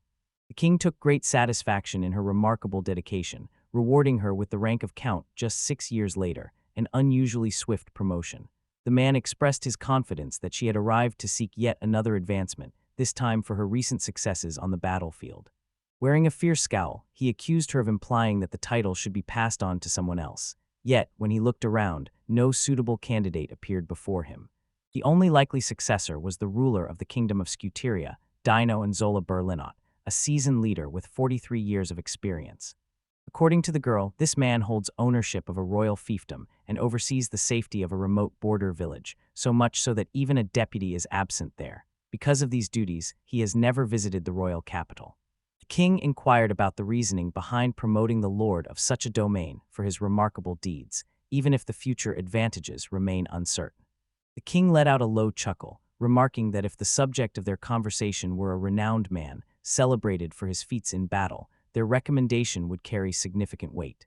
However, he wondered aloud how anyone could claim military triumph in a distant village, lacking both knights and guards. The situation intrigued him, but he made it clear that such claims demanded a convincing explanation. As the girls discussed their triumph over the dragons, a wave of astonished murmurs swept through the assembled men in the throne room. Their disbelief grew, realizing that this was no mere defense, but a true victory. The man by the king repeated his question, expressing genuine astonishment at the idea of a mage possessing mastery over 4 elemental magics emerging from such a humble village. The girl responded, explaining that within his own family, the man only wielded production magic, which led to him being neglected and ultimately cast out. Standing close to the ship, a man inquired whether the dragons had been taken care of. The king cut in, his tone serious as he demanded to know the stranger's identity. The girl answered, revealing that he was Vanni Fercio, the son of Marquis Fercio. Remarkably, this young hero had slain dragons at the tender age of 8. Pro inquired about the subject, noting that the Marquis had failed to mention any such matter to him. The girl replied that she was unaware of any official report. However, she assured him that the details could be easily verified through the individual at the center of their discussion, the villagers, as well as herself. According to her, the day the boy struggled his way to this remote village of just 100 souls, disaster struck as a band of robbers launched an attack. Yet, with the help of a few loyal subordinates and the adventurers who had previously served as escorts, he managed to defeat the raiders and restore peace to the village. The king, surprised by such remarkable skill at a young age, acknowledged his ability to fight and emerge victorious. Observing his reaction, the girl realized she had managed to capture the king's special attention. According to her, the boy's first action was to construct sturdy clay walls, reinforcing the village's defenses and repairing the damaged homes. Villagers murmured among themselves, finding it remarkable and unusual for an 8-year-old child to accomplish such feats. According to her, the ancients' fighting force included 100 ordinary villagers, the knightly order's deputy commander, the Marquis along with 2 loyal knights, a steadfast butler, an aging mage, and 5 seasoned adventurers. During the confrontation with one of the dragons, her involvement was limited. She managed only to restrain the monster a few times. In the end, thanks to the leadership of Lord Van Nefertio and the efforts of his loyal subordinates, the battle concluded without a single life lost. The advisor expressed skepticism, finding it difficult to accept such a claim without evidence. In response, she presented the materials harvested from the defeated dragons as proof. Wanting to leave no room for misunderstanding, she specified that the haul included raw materials from 40 dragon carcasses, complete with their formidable shells. At the mention of shells and the sheer number of dragons, the men erupted in startled shouts. Facing so many dragons, especially those with hardened shells, remained a daunting challenge, even for the seasoned capital knights. Witnessing the stir her words caused, the girl understood their reactions. She explained that villagers had also shared first-hand accounts of the boy leading the fight, though their stories differed slightly from the official report. These discrepancies could be clarified once they examined the dragon themselves. The advisor expressed skepticism, suspecting that her actions might not have been free of embellishment. It seemed possible that the man intended to capture the real thief indirectly by crediting the accomplishments to the child, who would be easier to manipulate and held no ties to anyone else. The king instructed them to refrain from questioning him further, insisting that there was no uncertainty in his conviction. The king inquired whether the boy's request was for the thief to be handed over to him personally, receiving confirmation that this was indeed the case. The king then mentioned that officials assigned to conduct the necessary inspection would soon arrive. In matters like these, any attempt at deception would be futile. The advisor conveyed the king's message, expressing his trust in her. Should her actions prove deceptive, she would not only lose her title but also face harsh punishment. The advisor emphasized these consequences, ensuring she understood what was at stake. The girl acknowledged his words and expressed her hope that His Majesty might visit the village himself. Witnessing how dramatically Wang had transformed the place in such a brief span would surely impress the king. Perhaps, she mused, the wise ruler would consider entrusting this flourishing land to a worthy new steward who could protect the state. Intrigued, the king stood up from his throne and expressed his eagerness to meet Van Nefertio without delay. In the heart of the square, a massive dragon skull made its way through the throng, borne aloft by straining arms. Stunned onlookers gazed in silent disbelief, unable to tear their eyes away from the incredible sight. From within the crowd, a voice rang out, addressing Mrs. Penamura as she strolled in his direction. The girl announced that Van Nefertio had been granted the title of Baron, adding that the reward for conquering the forest dragon would be decided at a later time. Whispers drifted among the crowd about Marquis Ferthio's fourth son, widely hailed as a prodigy, the very child who had managed to vanquish a dragon. Penamura announced that they could finally establish their trading company. She planned to submit the official application that very day and inquired about the name they would choose for the business. Eyes glowing with excitement and fists tightly clenched, the young man proposed the name Longo. The girl reacted with astonishment at the absence of the elder brother's name. With quiet conviction, the young man explained that their older brother would surely find comfort in seeing the cherished younger sibling's name remain, even beyond the grave. Penamura explained her reasoning, preferring to avoid future complications by settling on the name Bell and Lango for registration from the outset. Over the next few days, whispers of the newly established trading company and the fledgling Baron Van Nefertio swept through the capital, dominating every conversation and capturing the city's attention. The story circulated as a tale of heroism, evolving over time until its ending told of the dragon cornered on the battlefield and ultimately slain by a young warrior renowned for his skill with the sword. The girl noticed the rumors were working just as intended. She mentioned that her own involvement had been convincingly portrayed, making others believe that everything was proceeding smoothly. She explained to the boy that this was the point where the most fascinating events would unfold, then inquired about his feelings of gratitude. Ever since Mrs. Penamara and her companions departed from the village, time seemed to flow differently.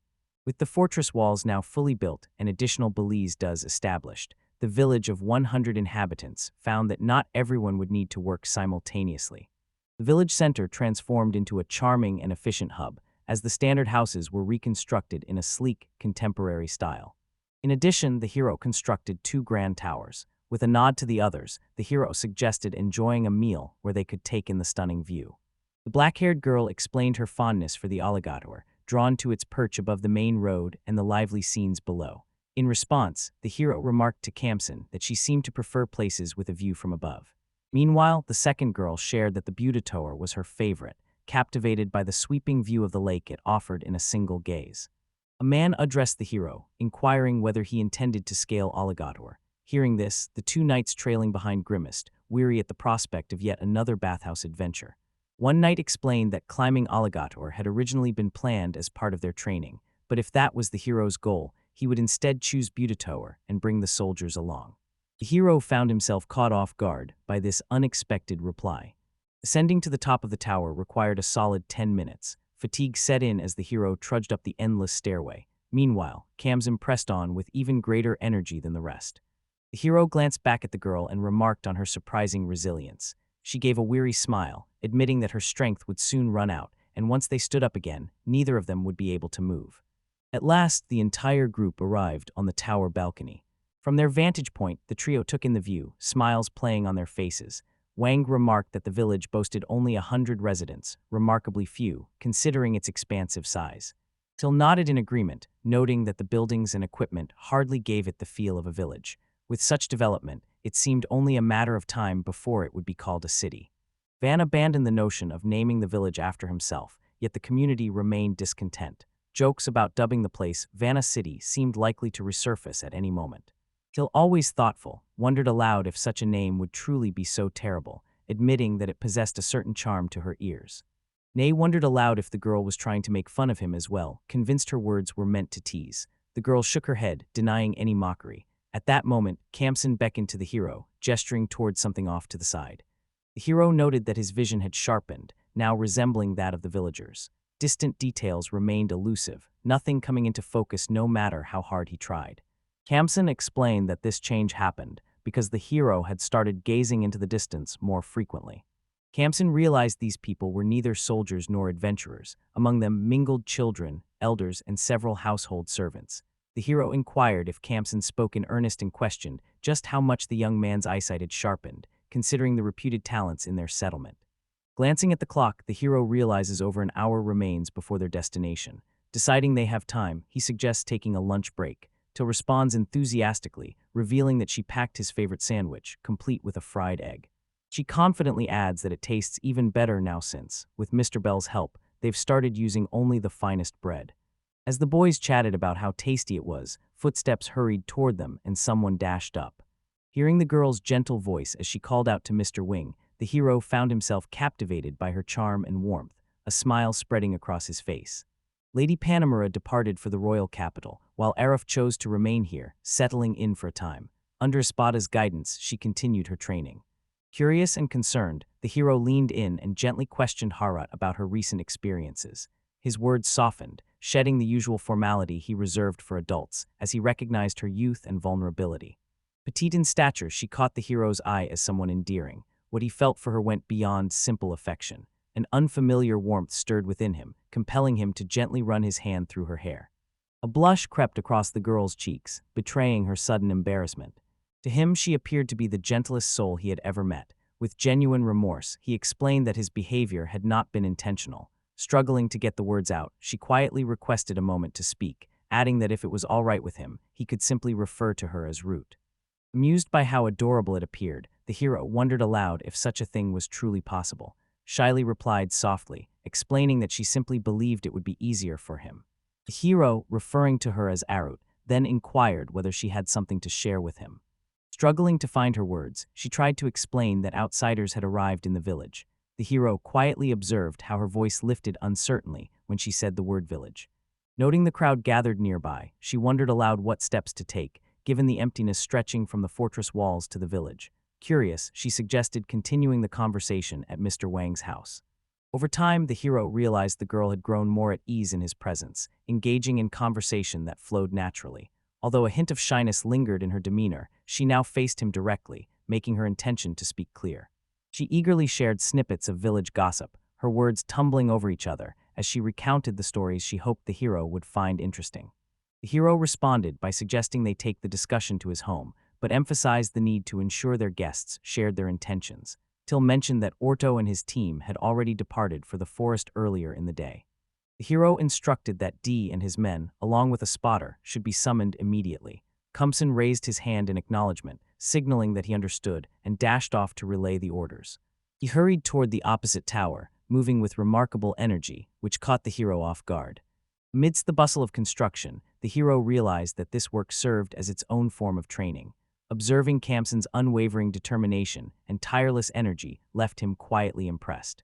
Kempstein personally faced Dee's grueling trials and emerged victorious, proving his own strength. Unbeknownst to Kempson, his skill with the sword quietly surpasses that of the hero. With impatience and rivalry weighing heavily on Abu and Ro, exhaustion set in quickly. The hero, by contrast, could sense a significant gap in their stamina and physical strength.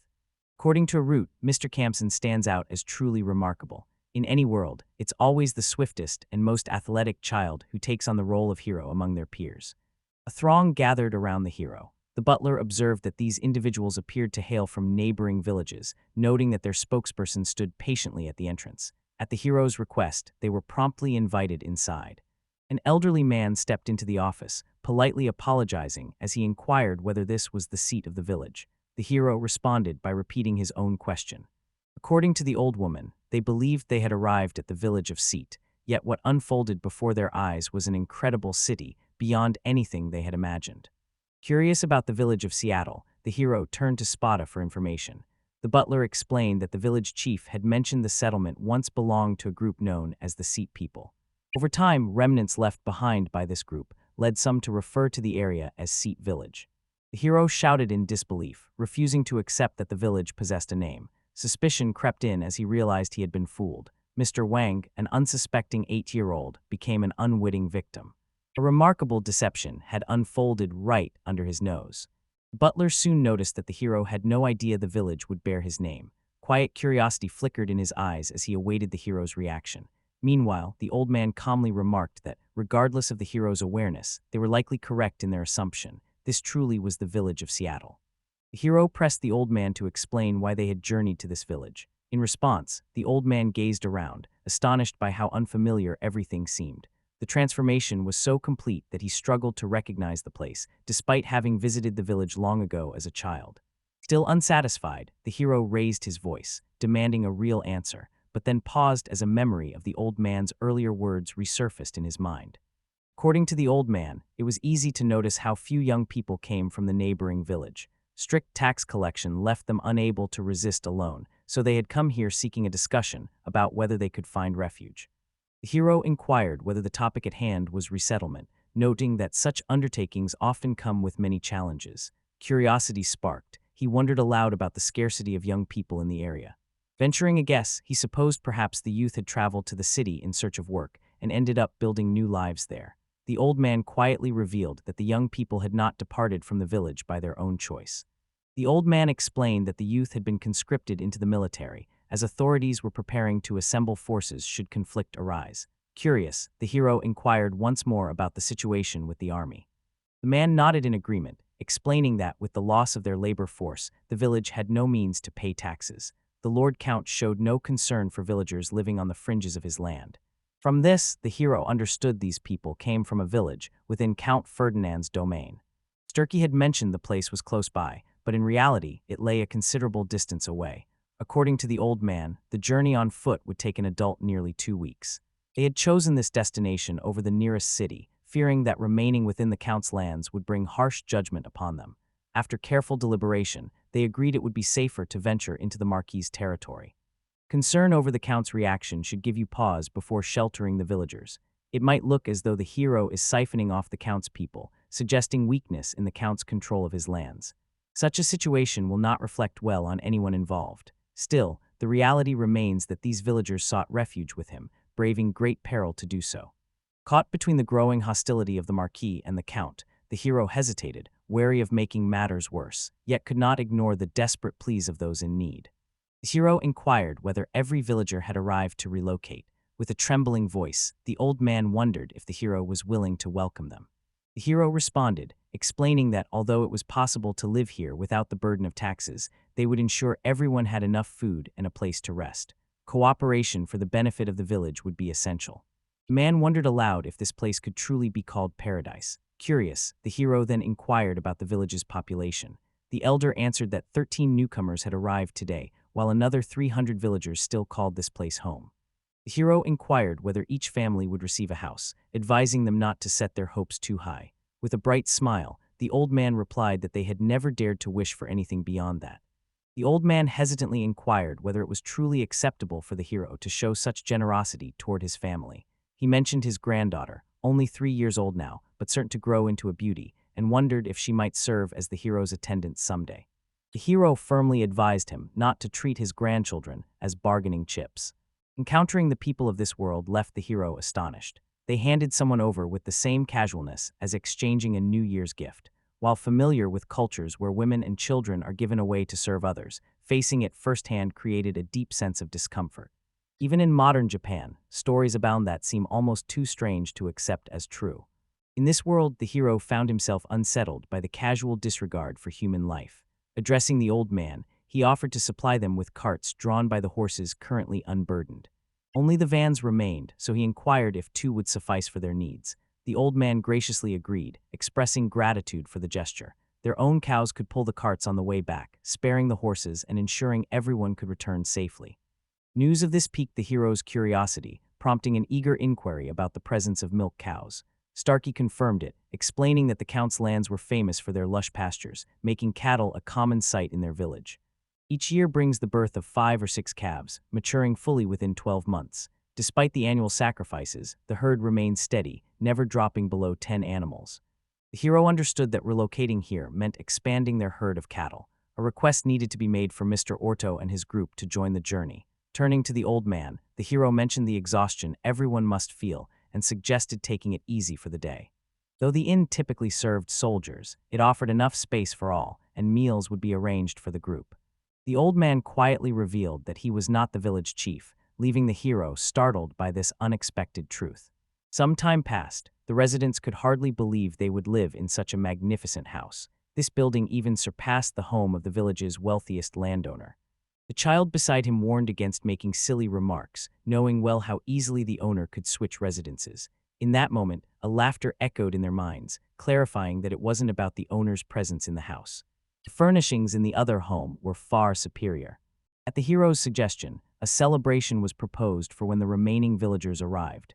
Curiosity flickered across the faces of the people as they asked for clarification. With a gracious smile, the hero revealed that a grand bathhouse had just been completed and offered to personally guide everyone there. The hero requested that Till and Campson gather the villagers, hoping they could arrange a meal and guide the guests around the area. The boys nodded in agreement. Approaching Van from behind, Harut quietly inquired about the fate awaiting these people. In that moment, Van recalled that Harut was, in fact, Count Ferdinand's daughter. To her, he did not appear hostile in the slightest. In fact, he left a remarkably positive impression. Calmly, the hero shared their story, mentioning that they came from a neighboring village where safety had become uncertain. Seeking refuge, they had escaped to this area, and now, his greatest wish was to offer them food and a safe place to stay. The Root claimed he was performing a noble act, assuring her that a promising life lay ahead for them in this place. Believing his words that they hailed from a neighboring area, she never paused to question whose land they had actually entered. As Van reflected, he realized nearly 2 months had slipped by since her arrival. He inquired gently about her well-being, curious if she planned to make this place her home. With a hesitant voice, she confessed her agreement, admitting that this might indeed be for the best. According to him, they were still just kids, so the thought of marriage should be set aside for now. With a gentle smile, he inquired about her wishes for the day. Intent on making her reflect, he listened as she echoed his question, asking herself what she truly wished to pursue. With a shy stammer, the girl confessed her wish to marry Mr. Wang and slowly started to explain her feelings. When he proposed marriage, a rosy blush bloomed across the girl's cheeks. Van, ever the gentleman, ensures the lady remains at ease and never faces embarrassment. A deep flush spread across the girl's cheeks as she quickly shielded her face with her hands, hiding her embarrassment. When the hero offered to act as if he had heard nothing, she quietly nodded her agreement. The young man took her response to heart and understood her wishes. The girl remarked to Mr. Wang that his walk had a peculiar flair. Amused, the young man told her she was imagining things, but inside, he felt a wave of delight at the thought that she cared for him. At that moment, pure happiness washed over him. A bustling crowd gathered around the tables as Mr. Wang was summoned with the news of their arrival. The young boy extended his congratulations to Ortho, welcoming him back. Observing the villagers, concern fills his eyes as he notices their bodies stained with blood. He gently inquires, seeking to understand what has befallen them.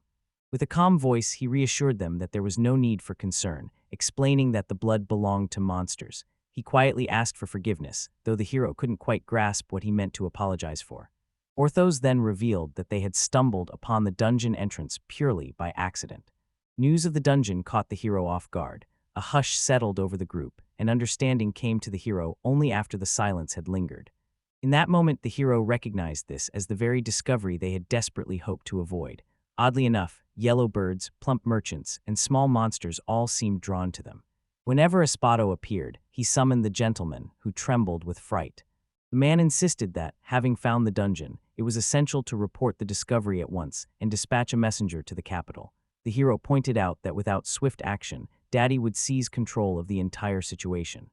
Espada agreed that their best course of action was to head to the capital and report everything in complete secrecy.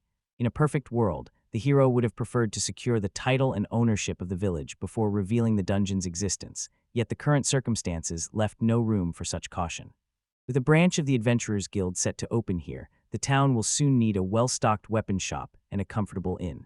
The presence of such colorful characters calls for an entertainment venue and perhaps a gambling house as well. Ensuring public safety will require nightly patrols, and preparations must be made to accommodate the arrival of new villagers and their livestock. Although summoned, his response was that the hero and his companions had already found him, so there was nothing left to ask for except a horse. The hero then requested that he deliver a report to the capital of Kassar. The request caught him off guard, and in his astonishment, he questioned whether Van truly intended to send him by himself. The hero inquired whether Kessar, serving as the lookout, had discovered that dungeon. Startled, Kessar pressed a hand to his chest and wondered aloud how the hero had managed to figure it out. Ortho acknowledged Kessara's capability for the mission, but suggested it would be wiser if they both attended. The hero explained their current commitment to escort villagers from a neighboring settlement. Considering the effort involved, he estimated the task would span nearly 2 weeks and proposed a substantial gold coin as suitable payment.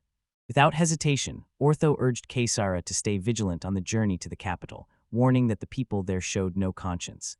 Moved by concern for Kaysara, the hero of the herd offered him a mithril sword and inquired whether this reward would be to his liking. Dissatisfaction spread among the group as they urged him to take a stand or demanded a change, longing to journey to the capital themselves. Some murmured about the injustice of it all. Meanwhile, Kassara, filled with delight, called out that the master had entrusted this mission to him and offered a cheerful wave to his companions. Orto and his companions set out to meet the villagers, while Kassara made her way to the capital, carrying the report about the dungeon. With a cheerful flourish of his sword, Kusara hummed a lively tune, remarking with satisfaction that kindness always finds its reward.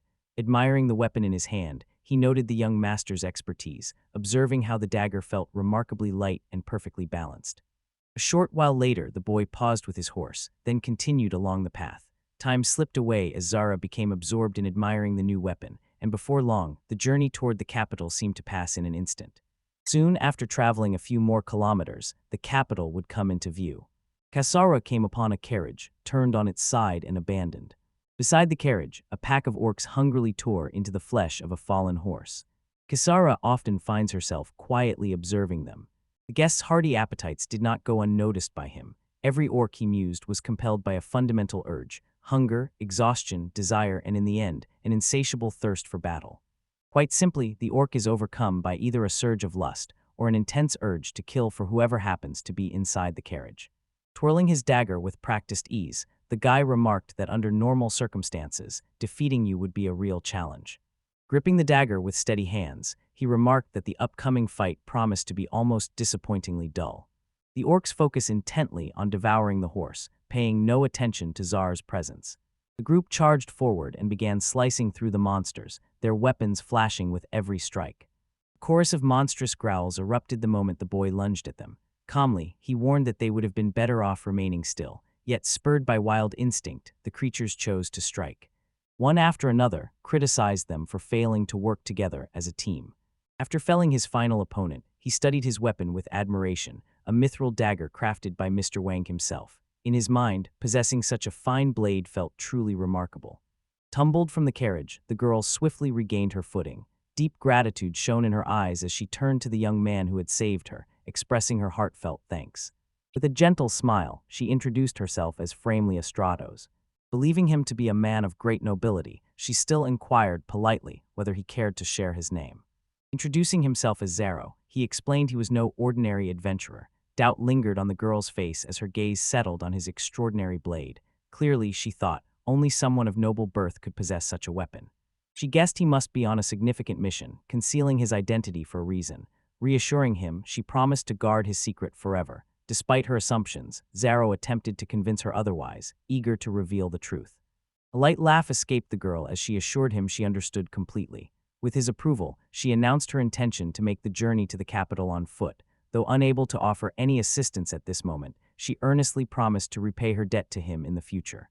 Urging her to wait, the young man explained he was headed to the capital as well and invited her onto his horse. Despite her initial refusal, worried about causing trouble, he gently helped her up into the saddle. With a warm smile, he told her the horse would be much happier carrying a light young lady rather than someone as heavy as himself. A gentle smile spreads across the girl's face as she remarks that it's been ages since anyone referred to her as a little lady. With a playful glint in her eyes, she adds that, for his information, she's already turned 30. A smile spread across the guy's face as he called her a real joker, pointing out that she didn't look a day over 20. Grateful for the flattery, the girl expressed her thanks before turning to Mrs. Framley to ask where she should go next. The girl admitted she had no idea. The coachman familiar with the route had simply vanished. The young man then inquired about her purpose for heading to the capital. Familia received word that her father, a baron, had perished in battle. Shortly after, their estate was seized by another noble, leaving her with nothing. Determined to survive, she set her sights on the capital, seeking employment as a maid. A wave of sadness washed over the girl as she confessed her reluctance to speak about it, quietly wondering whether it was something to be ashamed of or not. The boy inquired about what she meant by searching for her own path. He assured her there was no reason to feel embarrassed, admitting that he felt the same way. With a warm smile, he mentioned that his home is now in a village near the border. Should she wish, she could join him there, confident that opportunities await her as well. With quiet resolve, the young man assured her that, no matter what happened, he would stand by her side and keep her safe, leaving no room for regret. Her answer came in the form of a gentle smile and a nod of agreement. She expressed her delight at the prospect of accompanying him. Not long after, tragedy struck when the adventurer lost his life. News soon spread as someone announced the discovery of a dungeon along the boundary of Marquis Fertio's lands. According to the man, their presence had been uncovered not only along the border, but right beside the village where the people had once vanquished the forest dragon and a band of armored warriors. News of their lord, Van Fercio, recently granted the title of baron, had surely reached them by now. The decision was made to establish a guild branch in that area, planning to purchase all extracted materials for a while at a 20% premium.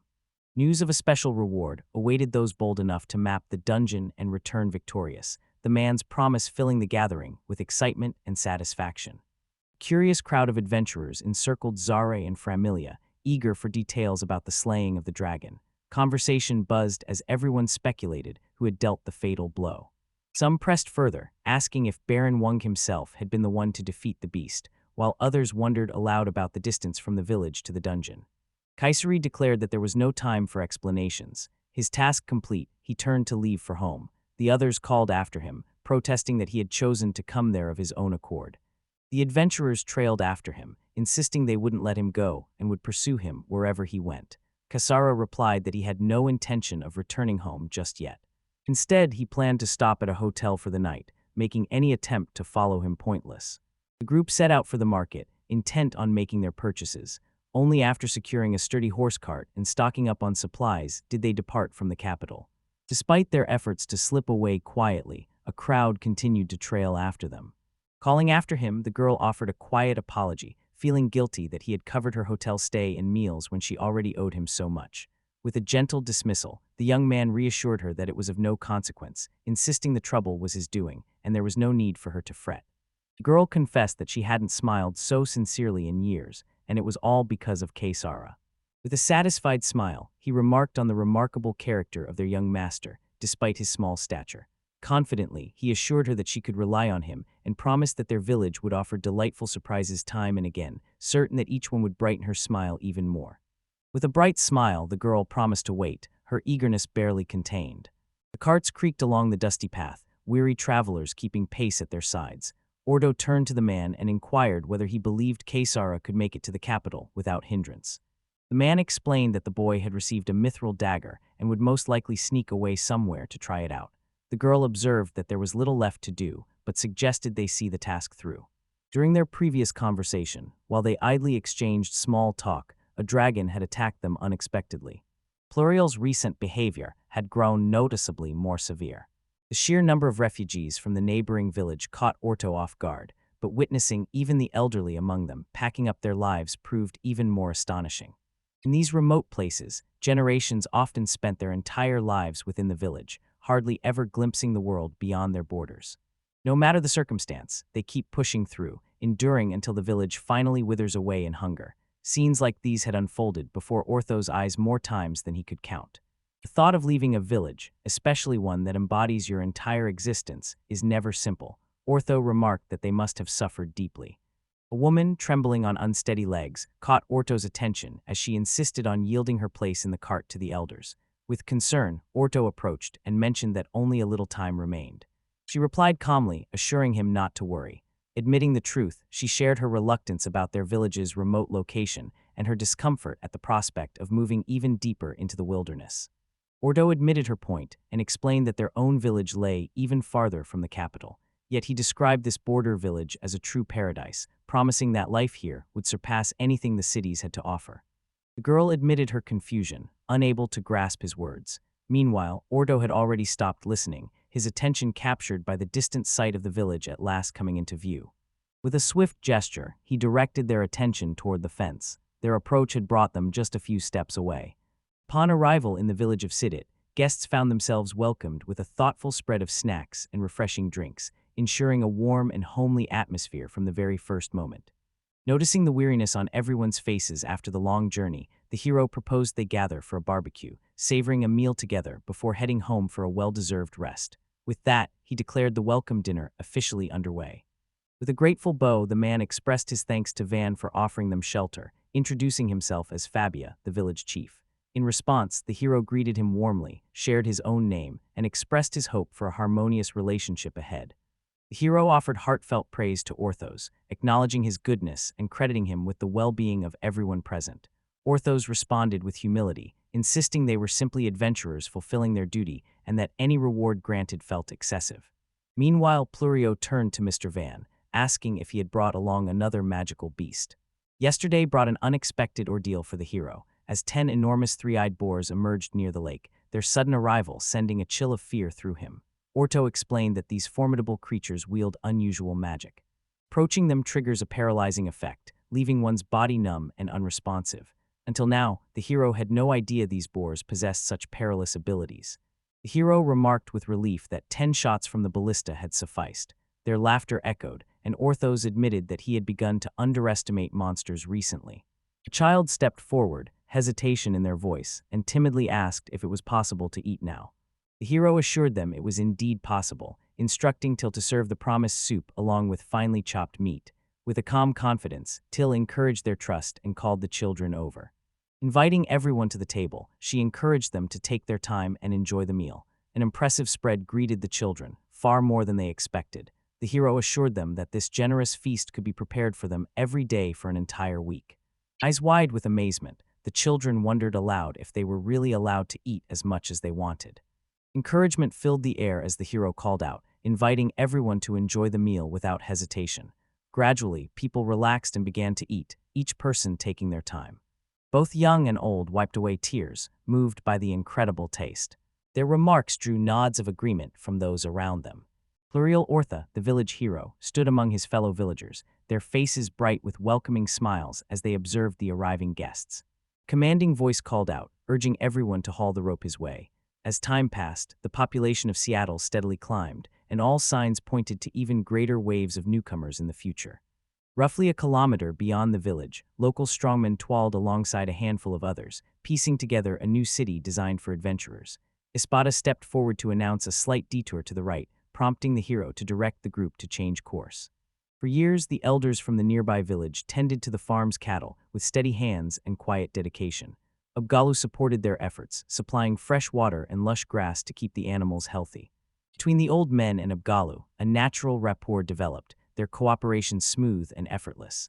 Excitement sparkled in the eyes of the children from the neighboring village as they caught sight of the newly built houses.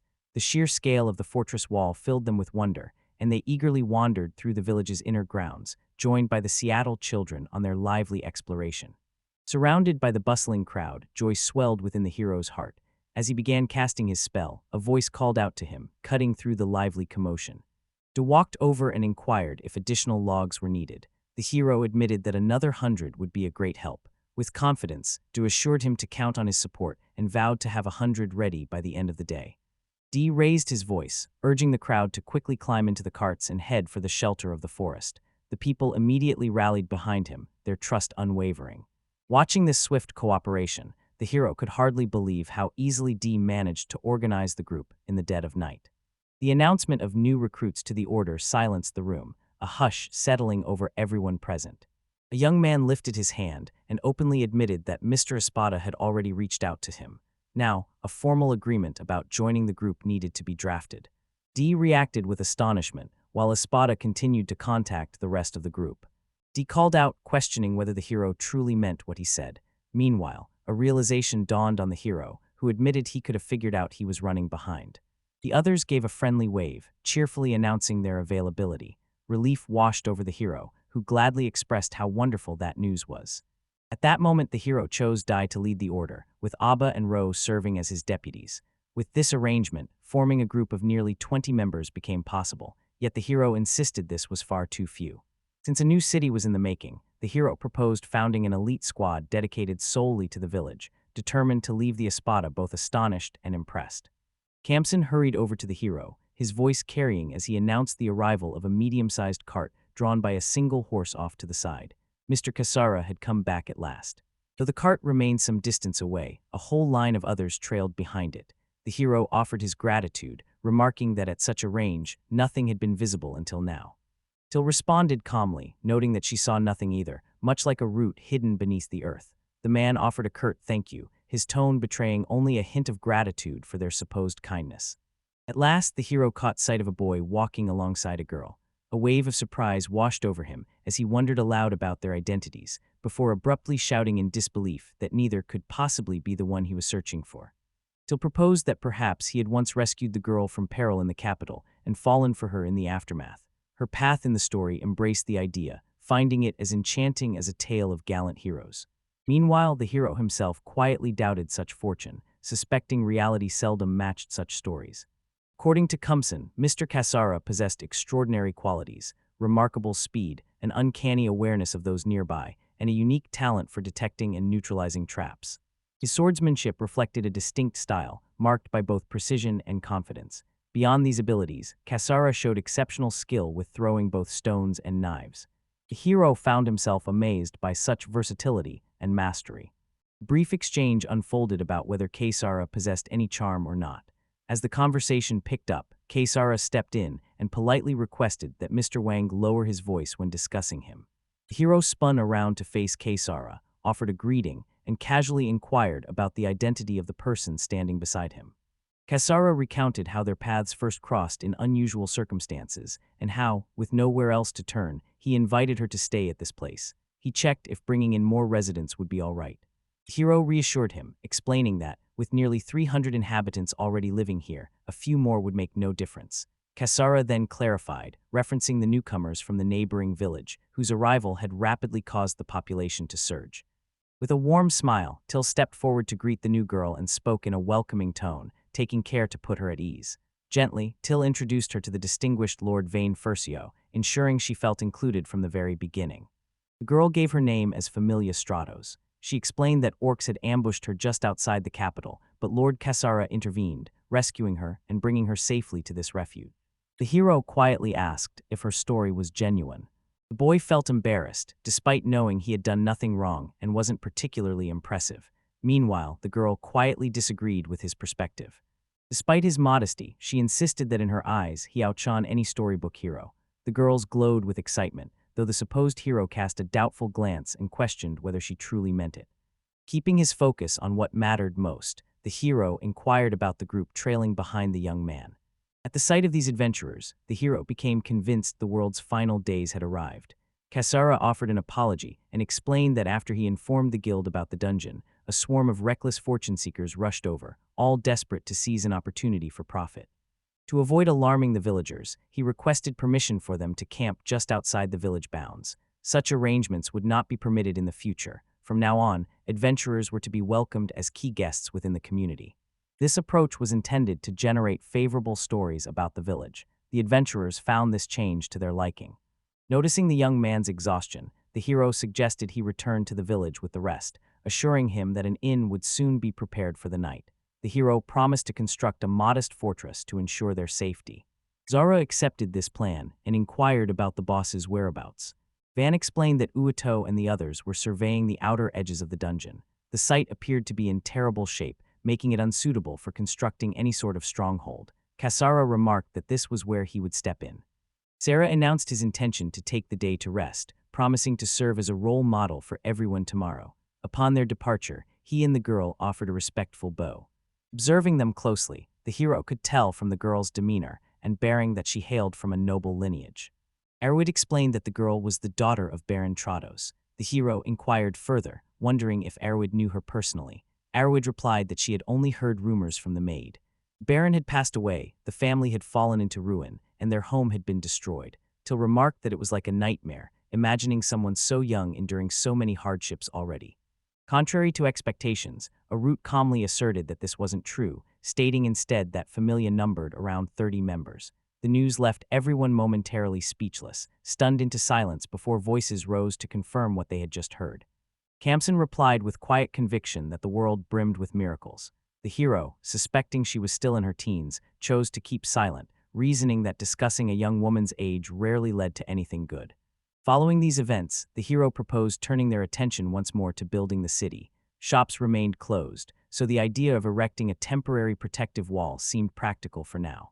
The hero suggested constructing a sturdy wall, one strong enough to hold back a creature of moderate magical power. If danger arose, people could flee to the safety of the village.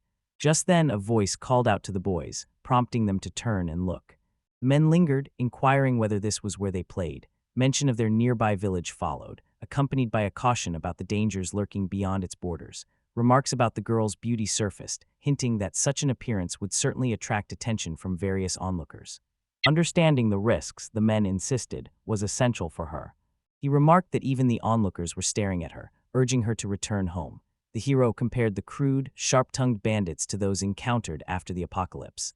The hero leaned in and quietly wondered aloud if these men were actually concerned about them, or if it was just his imagination. Kamsen murmured that he felt the same way. Till responded with a hint of surprise, observing that, oddly enough, these people seemed to be genuinely kind. Yet unease flickered across their faces. From the midst of the crowd stepped a man, urging his companions to stop frightening the children. Turning to the boys, he offered an apology and explained that although the men from the White Oath appeared quite intimidating, their skills were remarkable. The hero mulled over the man's comments regarding the guild's name. Curiosity flickered in the man's eyes as he inquired about the children's true purpose in this location, expressing concern about the dangers should magical beasts appear. Grateful for the warning, the hero assured him that any discoveries would prompt an immediate return to the village, urging him not to worry further.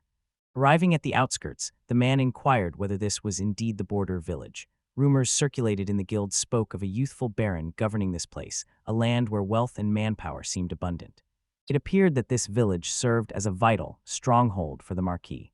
Quiet curiosity flickered in the hero's mind as he tried to recall if any youthful and talented noble named Baron existed among the Marquis ranks. The man edged closer, a friendly smile upon his lips, and inquired about the game catching his interest.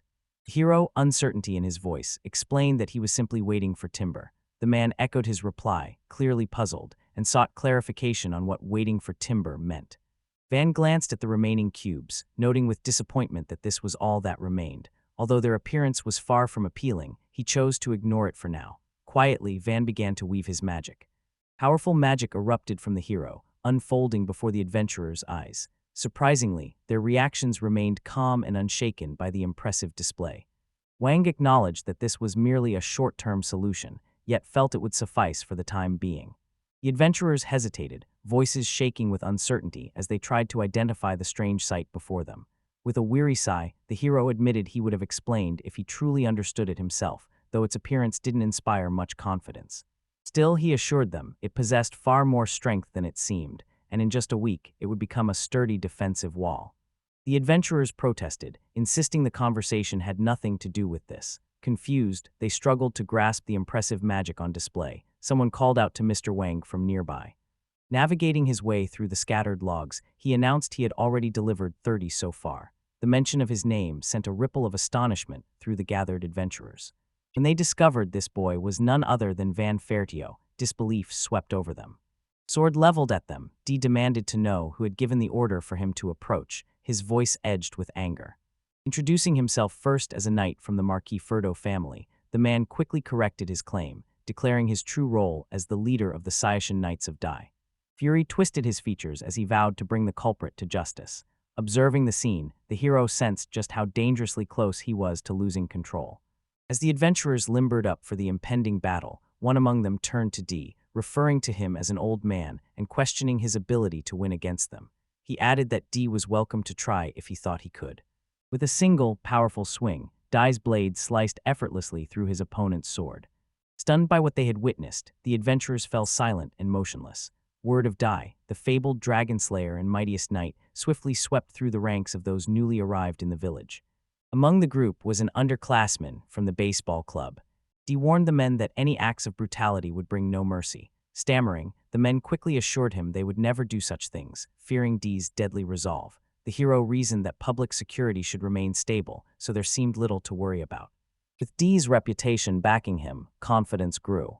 In contrast, the hero drew attention for a different reason. Even a child, it seemed, could hold the title of lord. Curiosity sparked. One man inquired how the hero had arrived in the borderlands. Calmly, the hero explained that exile from his home had brought him there. The men's expressions softened, sympathy rising for the displaced child. Wang then remarked that sorrow was no stranger even to those born into nobility. The men exchanged startled glances, clearly not expecting the boy's command of such sophisticated language. Calmly, the boy pointed out his noble status as a reminder.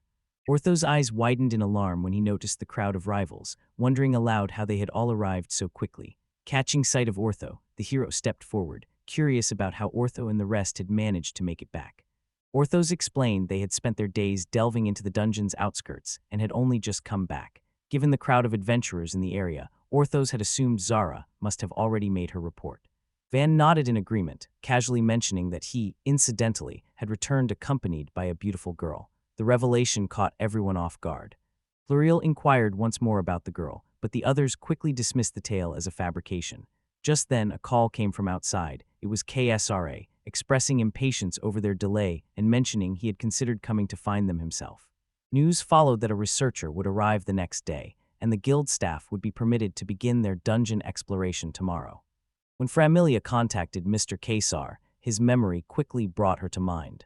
Mrs. Familia stepped forward as Stratos explained to the boys that she had accompanied him on the journey from the capital to their village.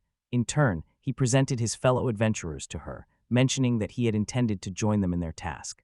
However, now that they had come back, there would be no need for him to go out today. With a casual wave, he mentioned they would remain at the hotel until the next day before making any decisions about their departure. The group turned to Van, their curiosity piqued, and began peppering him with questions about what had just transpired and what it meant. According to Van, Zara had courageously rescued the girl during an orc attack, proving herself as the true hero, while he now could only play a supporting role. The others listened in disbelief, but they recognized the reality and knew they had to come to terms with it. Van suggested that if a small house was to be built for the two of them, it ought to be placed right next door. News of housing for two caught them off guard, prompting loud protests as they demanded to know why the journey led to Kesar rather than the capital. Resolute, the hero chose to walk away from their commotion. Van strode forward with a clear question about the dungeon's status, receiving from her the straightforward answer that hardly any magical beasts roamed nearby. The entrance itself sat precariously close to a steep cliff, adding to the peril of the location. Wondering about the danger, the hero inquired about the depth of the drop, and the girl responded that she considered it to be rather profound. According to her, the entrance resembled a cave, just wide enough for two people to walk through side by side. With curiosity, they stepped inside, determined to discover whether this was truly a cave or something more. As they descended the stairs and reached the first floor, their suspicions grew. Tall columns guarded the entrance, while magic crystals shimmered along the inner walls and ceiling. Without question, they realized they had entered a dungeon. Curious about the distance from the village, the hero inquired, and received the reply that it was an hour by cart. followed by an additional 2 or 3 hours upon entering the forest. Realizing the journey was long, the hero exclaimed his concern. Pluriel calmly explained that all dungeons are much the same. Powerful creatures roam nearby, so building settlements far from untamed wilderness becomes a necessity. As the truth settled in, it became clear that intentionally constructing a village in such a perilous spot made no sense. The idea of establishing something similar, perhaps not too far from the dungeon in the future, started to sound appealing.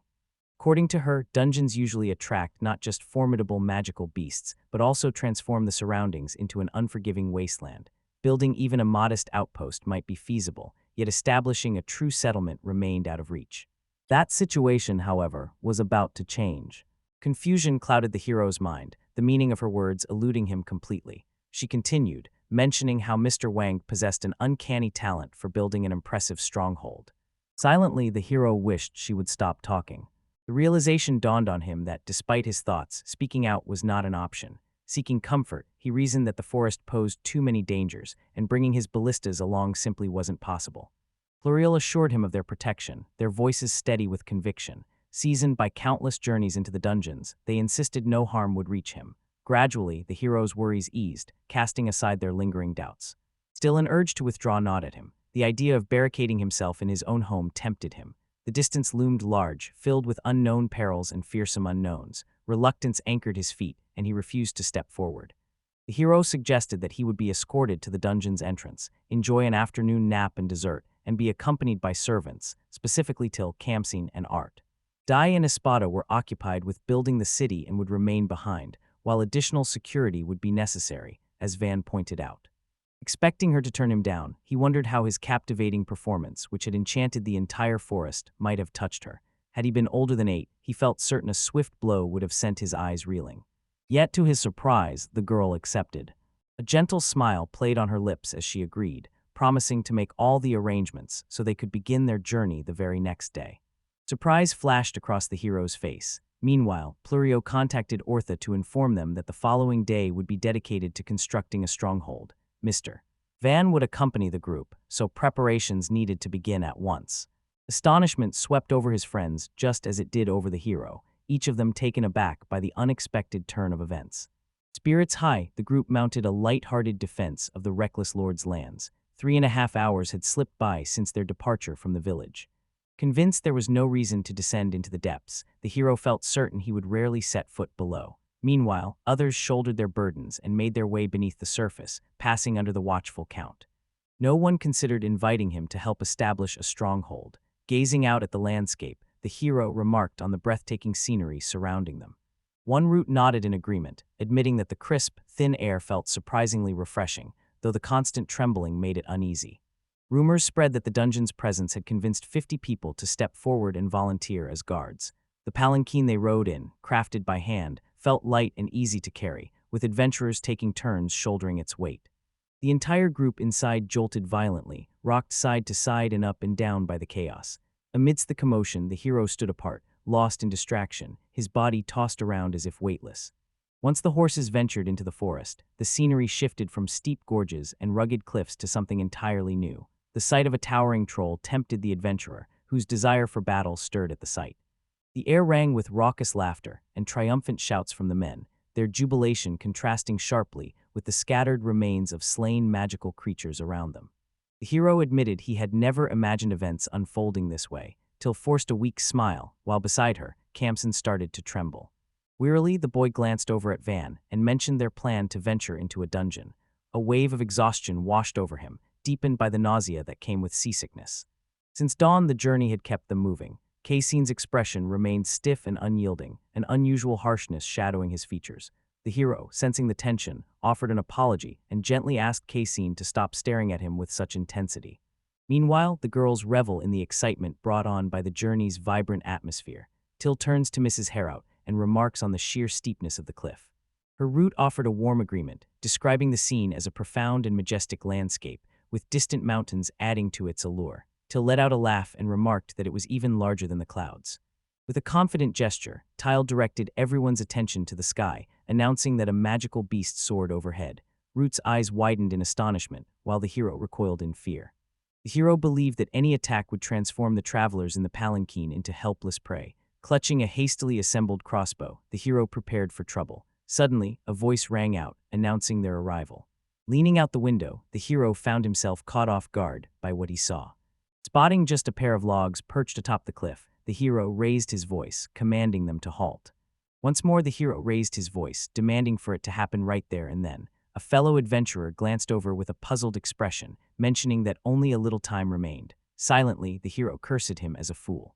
Urgency filled the hero's voice as he demanded they clear out room and move at once. Ortha dashed over, calling out to find out what was going on. Kasara hurried after him, echoing the question with concern. In his mind, the hero wondered if these people were truly as foolish as they seemed. They hurried toward him, balancing precariously on the logs, while he silently pleaded for them to at least heed basic safety. Van examined the logs, noting their flimsy construction. Even a seasoned high-rise laborer would protest such inadequate fortifications. Clearly, adventurers possessed little regard for their own safety. Facing the assembly of adventurers, the hero addressed the urgency of transforming this perilous place. Every misstep could spell disaster, he warned, stressing the importance of vigilance and mastering risk management. With steady resolve, he sought assurance that his words had taken root. Among the adventurers, curiosity surfaced when one inquired about the existence of such a place. The hero confirmed it with a calm nod, gesturing to the side and instructing him to sit quietly and reflect. Obediently, the other adventurers guided the bewildered man to the indicated spot. Confusion took hold as he screamed in protest, demanding an explanation. Kasara hurried over, concern etched on her face, and the hero addressed her, questioning whether he had been leaping across the logs. The group wondered aloud what would happen if the log were kicked. Kasara cried out, her voice sharp with concern, questioning whether he intended to harm him. The hero calmly explained that if the log tumbled along with the other owls and shattered, there existed a real possibility that even agile Kasara might slip. Turning to the crowd, the hero asked if everyone grasped the risk. In unison, they replied that they did. Van extended his finger toward the cliff, recommending that the logs be reinforced securely or that a safer route be found. He asked for their opinions on what should be done with the logs. Kasara proposed lining up multiple logs in succession. The hero agreed with this idea and told Kasara to take a seat. Kasara descended to the forest floor and met up with a fellow adventurer. The hero gave a command, requesting trees be brought over to him. Another suggested that constructing a sturdy bridge was the best solution. Through the use of magic, he conjured a massive bridge that stretched between the two hills, forming a solid link across the divide.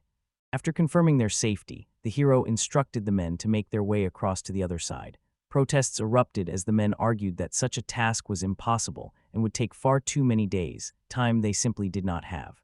Wang issued a stern warning. Continued complaints would mean he would abandon the construction of the stronghold altogether. Faced with this ultimatum, the men quickly apologized and committed themselves to beginning the bridge at once. The distant echo of a stronghold lingered in their minds. Noticing a cave carved into the cliffside, curiosity stirred within him about whether this was the gateway to the dungeon. Steep cliffs surrounded the area, leaving only a narrow strip of land before the entrance. Establishing a stronghold on such cramped terrain would be a real challenge. As these thoughts passed, Till stepped closer to Van, quietly inquiring about the situation. A man stepped forward, inquiring whether they would dismiss the current equipment proposals before moving on. The hero calmly inquired about his intentions, then swiftly guessed he was suggesting some kind of entertainment venue. Annoyance flashed across the hero's face as he rejected the idea outright and instructed the man to take a seat. Gathered before the hero, 3 adventurers studied the ground thoughtfully. One among them proposed establishing a gambling house, but the hero swiftly dismissed the idea, insisting such a place had no place here. Building a sturdy stronghold proved to be anything but easy. The group stood before the towering gates leading into the dungeon. Farsighted as ever, the hero had fixed a device on the cliff to draw water. A rocky mound positioned near the entrance provided just the right incline, making it an ideal spot to raise a fortified outpost along the boundary. They stacked logs in a tidy pile, preparing materials in a single location. As the group pressed on, one of them gazed upward and remarked on a magical beast soaring overhead, questioning if things were truly all right in these conditions. The hero gave a calm reassurance, dismissing concerns before focusing intently and preparing to cast a spell. 4 hours later, the adventurers steadily hauled construction materials, pressing on with their work. Construction wrapped up, and the finished building stood tall as people gathered, admiring its impressive form. Stunned disbelief swept through the hero's companions and loyal followers alike. At last, with the hero's approval granted, the eager throng of adventurers pressed onward, venturing further into the heart of the race. The first floor offered both a spacious rest area and a generous storage space, drawing surprised reactions from everyone who saw it. Upstairs, the second floor held a dining room and 3 separate sleeping quarters. When someone suggested sleeping in the dining room, they were met with loud protests and told firmly to use the proper sleeping rooms instead. The third and fourth floors each contained 6 more sleeping rooms. The building rose in the shape of a staircase, designed for both stability and grace. Each level offered a potential terrace, inviting people to gather. From above, a voice called out, marveling at the breathtaking landscape. In that instant, everyone gained a clear sense of their surroundings. Another person quickly claimed the terrace as their own. The group learned that each floor offered 4 toilets situated on the roof. The hero had thoughtfully installed tanks designed to collect and store rainwater. By cleaning the network of tanks once a week, a steady supply for flushing was assured. He made it clear that this water was not suitable for drinking and required careful handling. Once more he inquired whether they had grasped everything. Voices faltered as they replied with affirmation, though the truth was lost on them. They had neither listened nor truly heard.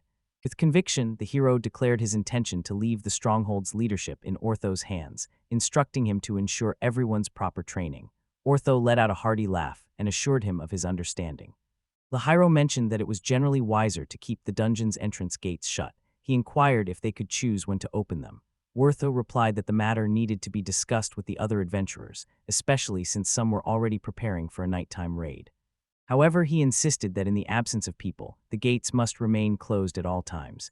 If a threat emerges, the gate offers a valuable delay. At the core of its construction lies plywood reinforced with mithril sheets, which he trusts to be reliable. According to the hero, this barrier can withstand force equivalent to that of a forest dragon for nearly a full day. The hero explained that he had fitted the building with bars and shutters on every window, determined to keep it secure even if monsters appeared. Confident that everything would remain safe, he had added extra windows to allow in more light, but made sure to remind everyone to keep them firmly closed. Observing the new windows, the hero mused inwardly that they resembled spotted garden eels. Noticing the sun had already climbed far past its peak, the hero raised his voice to gather everyone together, announcing that their departure was imminent and that security arrangements needed to be made without delay. The adventurer grumbled, insisting it was too early to depart and begging for a chance to rest before the journey began. The heroes, however, reminded him sharply that absence was only permitted until sunset and declared their intention to return immediately. With a nervous glance, he mentioned a place he thought would make me furious. The adventurer couldn't help but burst into laughter at his uneasy admission. Laughter filled the air as they remarked on how adorable it was that even the lords lost their tempers and referred to him as a child. An irritated smile crossed his face as he considered tearing down the fortress. With an urgent tone, he pressed the others to move faster, insisting that if they delayed any longer, he would miss out on dinner.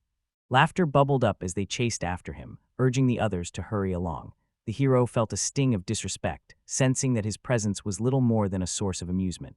Around him, the atmosphere buzzed with merriment and cheerful voices. Once more they hauled his palanquin through the narrow streets. Inside, Kamsen grappled with a wave of sickness. A voice cut through the commotion, urgently summoning Mr. Wang.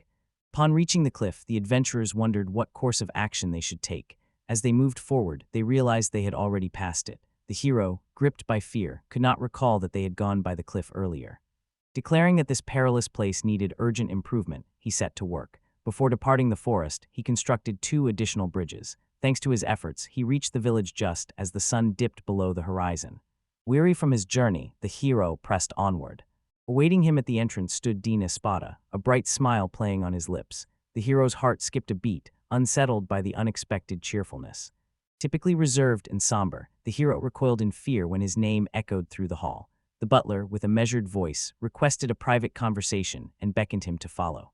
Desperate to let someone know that dinner was ready, the hero pleaded for attention, yet the others ignored the call and turned their backs.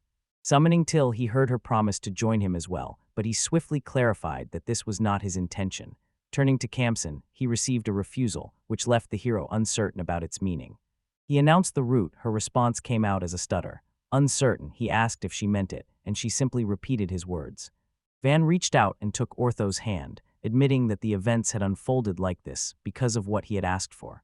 Despite being paralyzed with fear, Ortho stepped forward to face the butler, admitting that the fault lay with them. The hero, already in high spirits, began to shower Ortho with words of praise. At Espada's command, the adventurer fell quiet, instantly complying with the order. Shock rippled through the hero's body upon discovering the butler's treacherous side. The scolding stretched late into the night, relentless and stern. Desperately, the hero insisted that all his actions were meant for the village's well-being, but the response dismissed his intentions, pointing out that the real issue lay elsewhere. In the outskirts of the capital lies a city known as the home of servants. Women lacking the magic of the four elements find themselves assigned to oversee the house of song and dance. Those with a hunter's spirit or appearance are seldom chosen for such roles. Remaining here meant enduring lower pay and harsher conditions. Rumors spread among the townsfolk about the stranger acquiring all the local staff. A few saw opportunity, stepping in quickly to claim positions left open through his influence. News reached one man that they would be sent to the most distant village in the state, where their days would inevitably conclude in the mines and quarries. Lost and aimless, the girl believed her life would simply fade away, devoid of any true purpose. Gazing far beyond the horizon, the girl lingered in quiet contemplation. In the bustling village of Seat, known far and wide as the City of Adventurers, a throng of attendants gathered, anticipation etched on their faces as they waited. News of an arriving caravan reached the adventurers, who eagerly called out to Van for confirmation. Without stopping, the hero affirmed the rumor as he hurried away. Curiosity flickered in his eyes as he inquired about Lango's return. The hero explained his return, accompanied by a bustling entourage of people and a parade of horses. After years apart, the brothers finally stood face to face once more. Instead of an emotional embrace, curiosity took over as the older sibling calculated just how much his brother might fetch on the market. According to Lengo, the item fetched a price of 180 platinum coins. He explained that he had assembled carts filled with horses and a group of 150 individuals, all chosen for their youth and vigor. Most were debt servants, each under 20, uninjured and in good health. His brother expressed astonishment at finding so many people in such excellent condition. Curiosity lingered as to whether he had truly managed to triple his money from a single platinum coin. In the end, 8 hefty gold coins had been produced. After the auction, Lengo headed to the Miri Trading Company, intending to discuss parting ways with them and those fools. Yet, unexpectedly, they apologized to him. They explained that without making deals with Van, they would face difficulties, and then offered to sell anything he wanted at half price. While his brother pondered over the trading company, the hero welcomed him back with heartfelt congratulations. Lingo remarked on how much time had passed since their last meeting. Van expressed his gratitude for all the hard work. True to his word, he produced a pouch filled with 130 gleaming platinum coins, promising that introductions to important people would follow soon after. The hero placed the coins in Till's hands, causing her to shake with a mix of excitement and disbelief. Meanwhile, Lango distributed Vanna's portion of the earnings, presenting her with 2 gleaming platinum coins. From that moment forward, he promised to share a portion of the profits from every transaction and requested that they keep working together. Grateful for their support, the hero promised he would sell the magical creature materials to Belle and Lengo before anyone else. Their partnership flourished, serving both sides equally well. Lengo informed Mr. Wang that he had now been officially bestowed with the title of Baron. Astonishment overtook him as the news sank in. This was no mere jest. The title of Baron now belonged to him. Regardless of his father's future actions, the land and the authority of a lord could not be seized from him through force. The room filled with applause and warm words as everyone offered their congratulations to the newly honored hero. Campson inquired whether Mrs. Panamura planned to visit the village. Lango responded that she had promised to come once she had informed the Count about the incident. With candid words, he remarked that she appeared to find the idea of building something new with Van far more enticing than joining the Count's faction. Van found himself taken aback by her willingness to settle in the village alongside him.